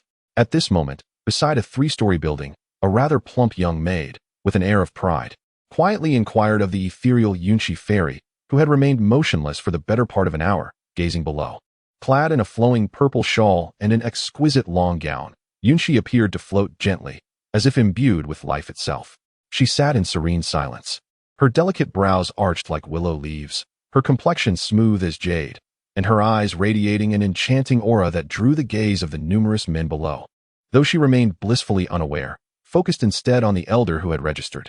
Upon hearing her maid, Hanyue's question, she slightly returned to the present and replied with a languid grace. In the aftermath of the Qianquan sect's demise 8 years ago, few have survived. This man was once a mere errand boy, yet after the sect's fall, he steadfastly remained near the mountain gate, tending to the ancestral graves. Indeed, he is in a frail state now. However, it is precisely for this reason that the master has summoned him, to witness the rebirth of the Qianquan sect and its future. Hanyue, only half comprehending, responded with an "oh," before suddenly pointing into the distance with an exclamation, "Miss, the 6th-spirit carriage. Could it be that a certain prince has arrived?" As Yunshi gazed towards the approaching 6th-spirit carriage, Her mind instinctively leapt to a singular individual. Look, that is indeed the sixth spirit carriage. Could it genuinely be the illustrious Ingwudi? The insignia of the Eagle Emperor was unmistakable, explaining the privilege of riding in the sixth spirit carriage. Rumor had it that the Eagle Emperor intended to bestow upon him the eighth spirit carriage, clearly signaling his wish to pass the throne to him. Yet he had declined the honor. Indeed, Ingwudi had arrived to register, a figure ranked third on the list of prodigious talents. On the streets of the Tianfu dynasty, many recognized the insignia of the Eagle Emperor, who reigned over the northwest grasslands. Every carriage was marked with this emblem. Upon realizing that Ingwudi was present, the hundreds of individuals queued ahead parted ways, creating a clear path. Though the protocol dictated an orderly line, when all others voluntarily stepped aside, no one would dare accuse anyone of cutting in line. In an instant, the streets of the Tianfu dynasty erupted with gasps of astonishment. Numerous young women exchanged glances filled with intrigue, having heard countless tales about this Ingwudi. Little did they expect that this third-ranked prodigy, son of the Eagle Emperor, the foremost youth of the northwest grasslands, would truly come to register. Inside the sixth spirit carriage, adorned in regal attire befitting the royal lineage of the northwest grasslands, Ingwudi, with a countenance as radiant as jade and lips as red as coral, surveyed the scene outside. Yet, resting his chin upon one hand, he seemed indifferent to the fervent cheers surrounding him. Having long since grown accustomed to such adulation, it was merely a natural occurrence to him. Just then, a commanding voice called forth, and another four-spirit carriage traversed the formation separating the Tianfu dynasty from the outer square. Observing the hundreds of people yielding to the sides, Yuan Yunlong, who was urging the carriage forward, was taken aback. Young master? At this moment, the atmosphere felt somewhat peculiar. He noticed the sixth spirit chariot leisurely advancing ahead of them, prompting him to seek Summerfan's opinion. Unexpectedly, they encountered such a situation upon entering. Ah, how considerate. Upon seeing the presence of my esteemed self, they knew to step aside. Since they are so courteous, let us not waste time. Let us hasten and proceed to register. Was it not stated that everything here would be complimentary post-registration? This commotion has indeed made me rather famished. However, Summerfan appeared oblivious to these nuances. Speaking directly with an unrestrained voice that all could hear, many turned in astonishment, thinking to themselves, who is it that you believe has granted you passage? Your thoughts are quite fanciful. Do you truly think so highly of yourself? Yet, as they glanced over, they sensed something amiss. After all, this was also a four-spirit chariot, not something just anyone could occupy. In the next instant, everyone was taken aback. This chariot was. Yuan Yunlong felt a flush of embarrassment upon hearing Summerfan's words, as he perceived the countless gazes directed his way. However, having experienced so much, he had gradually adapted to such situations. Summerfan's command had become akin to a military order. Execute first, contemplate later. He then urged the four-spirit chariot to accelerate, suddenly surging forward, overtaking the leisurely sixth spirit chariot, and directly arriving at the registration desk. The elderly man at the desk, his gaze somewhat clouded, lifted his head in surprise, but slowly began to speak. Yet, at the very moment Summerfan's spirit beast chariot raced past, the streets of the Tianfu dynasty erupted into chaos. The hundreds who had stepped aside and those already seated atop the chariots, along with onlookers, were all in an uproar. Who is this person? We certainly did not yield passage to him. Shoo, do not speak carelessly. That is a four-spirit chariot. No worries, did you not notice? That is the spirit beast chariot of the National Protectorate's royal household. Ah, that complicates matters further. Why are they here? Could it be that inexperienced young prince? How could he possibly come here? Indeed, how could this be? Surely this cannot be true. Chapter 0028. You are overthinking. As everyone realized that this was indeed the chariot of Summerfan from the National Protectorate, they were utterly astounded. What was the meaning of this? How could this individual have arrived here? Was this truly a place for him? What a jest. Why would he come to the registration desk? Did he intend to register? Oh, suddenly overtaken, Ingwudi had not anticipated this turn of events. His eyes, which had barely been opened, widened in surprise as he gazed at the spirit beast chariot that had reached the registration desk ahead of him. Moreover, he soon discovered that this individual was even more renowned, causing a greater stir and reaction. However, upon listening closely, he realized that the commotion surrounding this person did not seem to be of a positive nature. As he overheard others speaking, he learned who this individual was. Such a figure would ordinarily escape his memory, but by fortune, he recalled that he was the son of the National Protector, allowing Ingwudi to remember him. Yet, this person, Summerfan, appeared to be merely 15 or 16 years of age, approximately that age. As the streets of the Tianfu dynasty buzzed with confusion, Everyone was perplexed about the purpose of their gathering. Yet, to their astonishment, Xiaofan stepped forward and promptly addressed the inquiry posed by the elder at the registration desk. He was indeed there to register. Could this be true? It seemed utterly ridiculous. He was attempting to enroll at the inner sect disciples' registration, as if he held some esteemed position. At merely 15 or 16 years of age, what did he think he was doing? Wasn't he known for rarely venturing outside? What had prompted this sudden change? In an instant, disbelief permeated the crowd, their murmurs escalating into open discussions, devoid of any fear or hesitation regarding Xiaofan. No one had anticipated his arrival at the registration.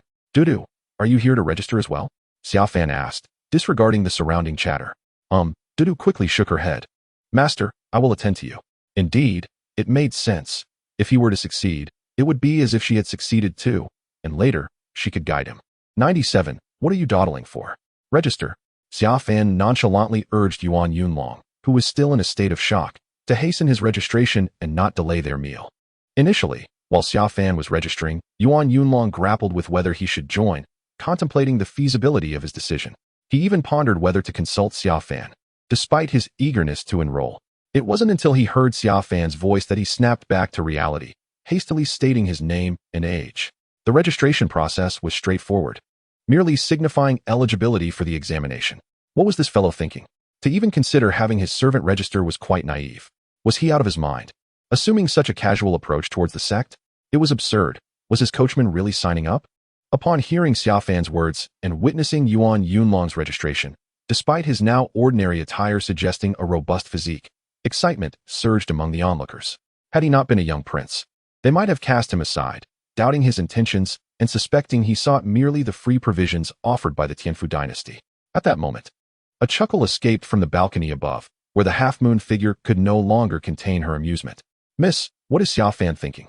He even allows his coachman to register while he himself does so. This coachman, Yuan Yunlong. The celestial maiden, although observant as before, recognized that Yuan Yunlong was no ordinary servant. Her eyes suddenly gleaming with realization. As Yuan Yunlong completed his registration, the sixth spirit's chariot approached, positioning itself before the registration desk, and Ing Wudi finally emerged from within. His appearance elicited gasps from the crowd. Many women swooned, while men gazed at him as if he were a divine eagle soaring through the skies. This was the Qiankuan token. After the emergence of the indomitable eagle, he effortlessly raised his hand, supporting a Qiankuan token as it descended. The token bore no markings, yet it elicited a wave of gasps. The recipients of the Qiankuan token were those specially invited by the re-established Qiankuan sect, a select few designated by the sect itself. As the Qiankuan sect resumed its prominence, the enrollment period was limited, and the founder sought to embrace a diverse array of talents from various nations and factions, akin to the system of academies. However, to ensure that no potential candidates were overlooked, some Qiankuan tokens were issued. These tokens held no special significance, and their return to the Qiankuan sect would signify a successful acknowledgement. Nonetheless, it was universally understood that those who received such tokens were far from ordinary. Indeed, the appearance of a token indicated that the young eagle monarch, the indomitable eagle, was destined to become the future senior disciple of the Qiankuan sect. Undoubtedly, while there existed prodigies from the three teachings and six sects, alongside the likes of the celestial maiden Yunxi and the young King Dan, the indomitable eagle was certainly a cut above the rest. He was ranked third on the talented heroes list. If the now absent Duke of Jinhai were to be removed from the rankings, he could easily claim the position of second among the distinguished. Remarkable, truly remarkable.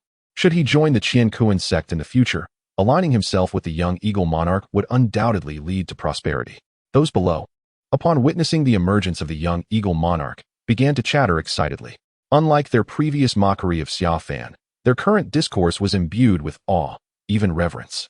As many expressed a desire to follow the indomitable eagle, it must be noted that within any sect, resources were not uniformly distributed, and aligning oneself with the right individuals was of paramount importance. Your name is Yuan Yunlong, is it not? I am curious about the secret technique you employ that allows you to engage in such fervent self-training. Your emergence within the top 100 of the talented heroes list is commendable. I, as a prince, typically accept only 50 outstanding individuals among my direct subordinates. However, today, seeing your potential, I shall make an exception and ensure you secure a place among the top 10 disciples of the Qiankuan sect. After presenting the Qiankuan token, the indomitable eagle turned to glance at Xiaofan without pausing, directing his attention towards Yuan Yunlong. Noticing that Yuan Yunlong was in a peculiar state, the eagle discerned that he seemed to be in some form of frenzied training. It appeared that he was both intrigued by talent and responding to recent events. The indomitable eagle regarded Yuan Yunlong with a tone of bestowal. In an instant, silence enveloped the street as onlookers were taken aback by the eagle's overture towards Yuan Yunlong. At that moment, some recalled that an additional name had indeed appeared on the talented heroes list, albeit towards the back, but he had recently made his ascent. However, no one anticipated that he would be relegated to acting as a charioteer for Xia Fan, the so-called wasteful prince. Yet, witnessing the indomitable eagle's invitation stirred excitement among many, who thought to themselves how fortunate it would be if they were in his position. Such an opportunity was akin to a leap from fish to dragon. An extraordinary chance indeed. Meanwhile, some remained composed, observing with a discerning eye, for the act of soliciting Yuan Yunlong before Xia Fan was a blatant affront. Although the young eagle monarch had said little about the earlier incident, it was evident that he harbored displeasure. It seemed that an entertaining spectacle was about to unfold. There exists a myriad of mindsets among the crowd, all of whom gazed with palpable excitement. Clearly, he had overthought the matter. However, I am rather magnanimous. 97. You may speak first. Xia Fan, with a smile, gestured towards Yuan Yunlong, encouraging him to begin. Yuan Yunlong slowly turned his gaze towards the diminutive yet significantly more imposing figure of the little eagle emperor, a being whose stature dwarfed his own. Had this encounter transpired before his meeting with Xia Fan, Yuan Yunlong's arrogance would have compelled him to be swayed, perhaps even captivated by the prowess of this formidable eagle emperor. The grace, strength, and assertiveness exhibited by the little eagle emperor were realms Yuan Yunlong had never before encountered, truly representing an elevated echelon. Yet now, an unexpected indifference washed over Yuan Yunlong. Hearing the little eagle emperor's words struck him as ludicrous.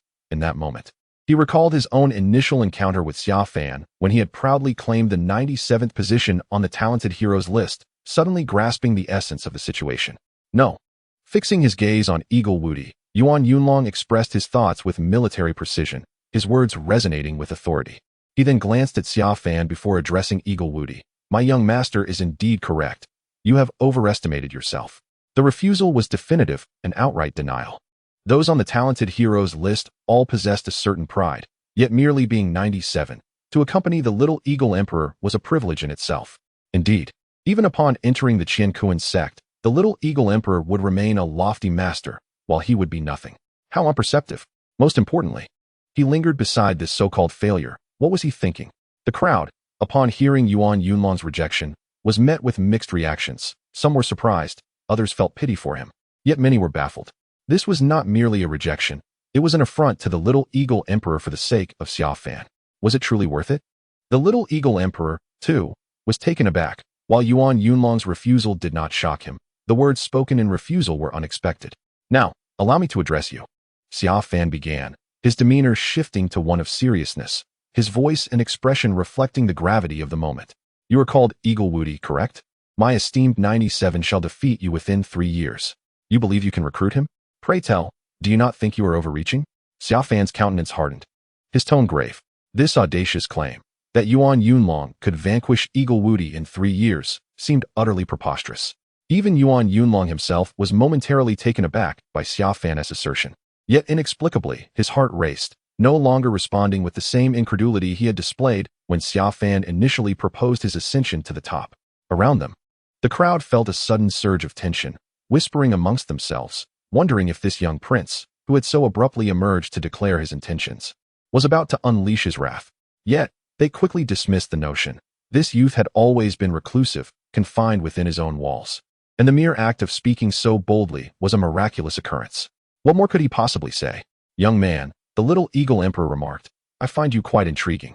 Although your potential pales in comparison to my esteemed 97, serving as a sentinel at the gate could suit you well. If you are interested, seek my uncle at the state guard's residence, and mention that I referred you. Xia Fan was more than willing to impart lessons on humility to such individuals.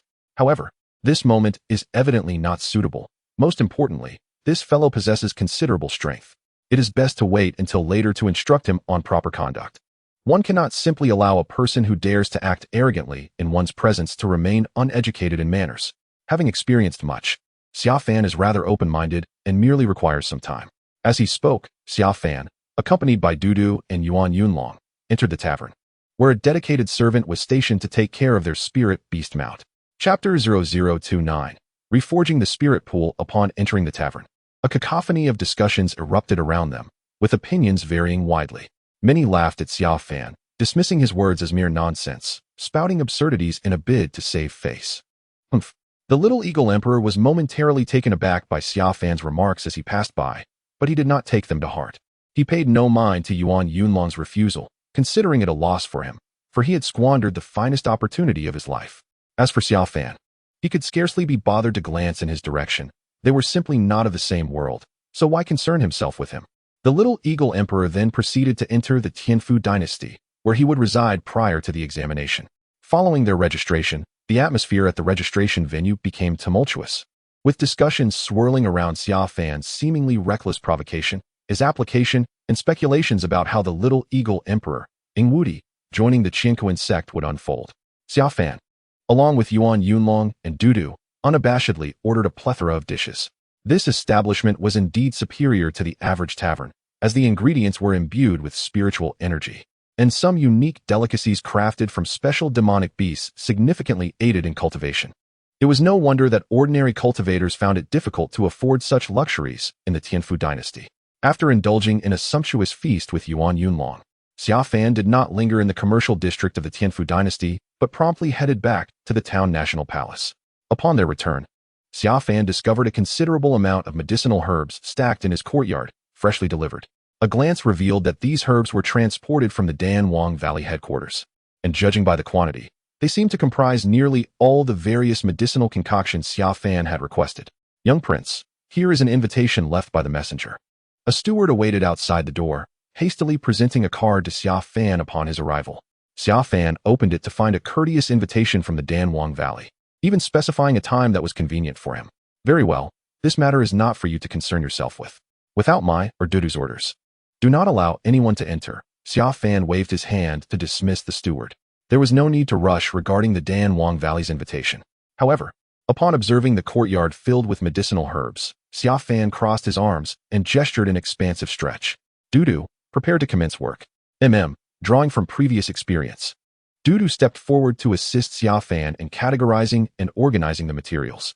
Young Prince Yuan Yunlong, witnessing Xiao Fan's intent to begin work, understood that Xiao Fan was about to undertake an important task. Although he was uncertain of what Xiao Fan planned to do, he recognized that he should refrain from interrupting. Nonetheless, a particular thought lingered in his mind, begging to be expressed. What is it? Speak up. You're hesitating like a timid woman. Hurry up. Xiao Fan isn't known for his patience. Is it really 3 years? For others, this statement would undoubtedly be dismissed as a jest, completely ignored. Even the invincible eagle monarch didn't take it seriously. However, having accompanied Xiao Fan and witnessed his numerous wonders, including the destruction of the golden spirit pool and his ability to counteract his family's curse, Yuan Yunlong felt that Xiao Fan's words were not mere folly. Of course, he was now far more powerful than you, but in terms of talent, the gap between you wasn't insurmountable. Is it possible that your strength has been stifled by your family's curse, preventing you from daring to accelerate your breakthroughs? Moreover, the resources available to you are not as abundant as his. With my assistance, surpassing him in the future is certainly not impossible. However, you must be prepared. To exceed him in 3 years, the pain you endure will increase 1,000,000-fold compared to what you are experiencing now. After speaking, Xiao Fan glanced at Yuan Yunlong, who was still in disbelief and questioning his own hearing, before he immersed himself in the elixirs. Yuan Yunlong felt as if he were dreaming, listening to celestial music, yet his heart brimmed with excitement and yearning. By the way, take this. If you truly wish to surpass him, you need not hold back. Utilize these foundation establishment pills to expedite your breakthroughs. This will enable you to endure the more formidable reverse body refinement techniques, allowing you to genuinely cultivate your family's methods that should not be practiced by mere mortals. As Xiao Fan called out from within the pile of pills, he tossed several foundation establishment pills to Yuan Yunlong. Hasten your breakthroughs. These are not techniques meant for humans. Yuan Yunlong found it difficult to calm his heart this time, yet no one paid him any mind. Meanwhile, someone was even more astonished and elated. Within the secret chamber of the Jingnan Wangfu, the stout Lu Yulinglong was immersed in cultivation. After returning, he had entered seclusion, having suppressed himself for many years and nurtured his body remarkably well. Having consumed an abundance of valuable resources, He effortlessly reached the threshold that is typically the most challenging for casual cultivators to surpass, thanks to the spirit pills. What truly astonished him, however, was the unexpected outcome that followed. He had not anticipated that by employing Xia Fan's foundation establishment technique, he would forge a golden spirit pool. No. It was even superior to an ordinary golden spirit pool, imbued with a hint of perfection, approaching the legendary flawless crystal pool. This was merely his first spirit pool. And after completing his foundation establishment, Lu Yulonglong felt as if his mind was nearly overwhelmed. However, realizing the need to stabilize his spirit pool and cultivation, he regained his composure. Yet, his grin was so broad it seemed unable to close. As for Zhao Wei, who was currently rejuvenating his body, his excitement was no less than that of Lu Yulonglong. Each woman he reconnected with was more fervent than before, showering him with praises he had never heard in the past. The key was that he felt his essence becoming increasingly stable, his body had significantly improved, and the transformations in those women were astonishing, to the extent that they all seemed eager to cling to him in bed. At this moment, Xia Fan had already placed a substantial quantity of medicinal herbs into a colossal alchemical furnace, one of the items extorted from the Alchemist Valley. This furnace, a low-grade 8th-tier spiritual artifact, was incomparably superior to the incense burner he had temporarily found at the inn. "Young master, you won't repeat what happened last time, will you?" Du, having spent an entire day and night categorizing the herbs with Xia Fan, suddenly recalled the terrifying events at the inn, prompting her to voice her concerns. The previous experience had been utterly harrowing. Although she was unable to witness the entire process, the memory remained etched in her mind. This time, there is no need for that. You should step aside and rest. Your body requires some time for recuperation. Later, I will teach you a few things, and you will be able to bypass the Qi refinement stage directly. Remember, this is a secret. Du had witnessed Xia Fan directly establish his foundation twice, and he had not concealed anything from her. He was prepared to guide her in the same manner in the future, yet he deliberately gestured for silence. Upon hearing this, Du nodded vigorously, assuring him that she would not disclose the secret to anyone. Observing her earnestness, Xia Fan couldn't help but smile. His previous statement was merely a jest aimed at lightening Du's mood. Trusting her implicitly, he had always believed in the goodness of people. Despite having faced deception in the past, the rewards he reaped far outweighed the losses. As Du stepped aside, Xia Fan slowly raised his palm, channeling the spiritual energy within him. In an instant, he ignited his innate true fire, a phenomenon present within every human. However, for most cultivators, it proved challenging to manipulate. The earlier one could sense their innate true fire, the more promising their potential in alchemy and artifact forging was deemed. The innate true fire, summoned by the power of the soul, was fueled by spiritual energy and controlled through spiritual consciousness. For Xia Fan, igniting this flame posed no difficulty. After establishing his foundation, his soul had significantly recovered. Although he could not ignite flames of a higher caliber, the ordinary innate true fire was well within his capabilities. Yet, sustaining the flame for alchemical purposes proved more arduous, especially considering the current state of his shattered spiritual pool and the chaotic energy within him. The formation of the starlit convergence of flames was not daunting for Xia Fan. As soon as the flames were kindled, he swiftly flicked his hand, causing the fire to transform into myriad twinkling stars that descended upon the furnace. These sparks appeared ready to extinguish, reminiscent of the glimmering stars in the night sky, yet they carried an ephemeral quality. However, in the next moment, Xia Fan spread his arms wide, releasing all his spiritual energy into the starlit array beneath the furnace. Instantly, the sparks that threatened to fade ignited explosively, and the array's power manifested. Although his spiritual energy was chaotic and difficult to control, its considerable volume allowed him to stabilize the flames. As the star-like firelight settled, the entire formation radiated a scorching brilliance, elevating the temperature within the furnace to an extraordinary level. Xia Fan, unable to manipulate the subtle changes within the alchemical furnace, had prepared himself well in advance. The furnace merely needed to melt the medicinal concoctions. As the temperature rose, the herbs gradually transformed into a liquid state. Before long, an enticing aroma wafted from the mixture. However, it was merely a solution without any indication of solidifying into pills, and Xia Fan was not striving for that outcome. When he deemed the time appropriate, Xia Fan, with his spiritual awareness, diminished the power of the star-gathering fire-sun array, allowing the liquid to gradually cool. Feeling it was time, he suddenly leaped into the furnace. Although he controlled the temperature and understood the situation, Du beside him instinctively covered her mouth, tears welling in her eyes. Even after having witnessed it once, The sight of the furnace glowing red, with so many herbs liquefied, was alarming. When the young master unexpectedly jumped in, it seemed he would be boiled alive. With a jolt, Xia Fan felt his body plunge into the concoction, akin to leaping into boiling water. Had he not been prepared, he might have immediately leapt back out, struggling to maintain control. In that instant, he sensed his skin scorching, a searing heat coursing through his limbs, threatening to cook him alive, even transforming him into a part of the very liquid. Goodness, if this truly refined him, he would become the elixir itself. Xia Fan, enduring the torment, could not help but mock himself. Yet he did not dare to be careless. With his hands forming intricate seals, he summoned the full power of his spiritual consciousness. Seizing the moment while the liquid surged into his body, Xia Fan activated his unique foundational cultivation method. His skin was already disintegrating from the elixir, and his muscles and internal organs felt as if they were being thoroughly cooked. This inhuman agony was beyond the comprehension of ordinary beings. In such a state, even the slightest lapse in focus or miscalculation could lead to a horrific demise. Nevertheless, Xia Fan flawlessly executed yet another maneuver on the brink of death. Although he was no longer an absolute spirit body, he aimed to establish his foundation directly, perfecting the method he had painstakingly researched over a century in the immortal realm. In an explosive moment, he once again harnessed the power of the elixir at the edge of life and death. This force was both annihilating his body and infused with immense medicinal potency, which he channeled into the 9 foundational roots within him.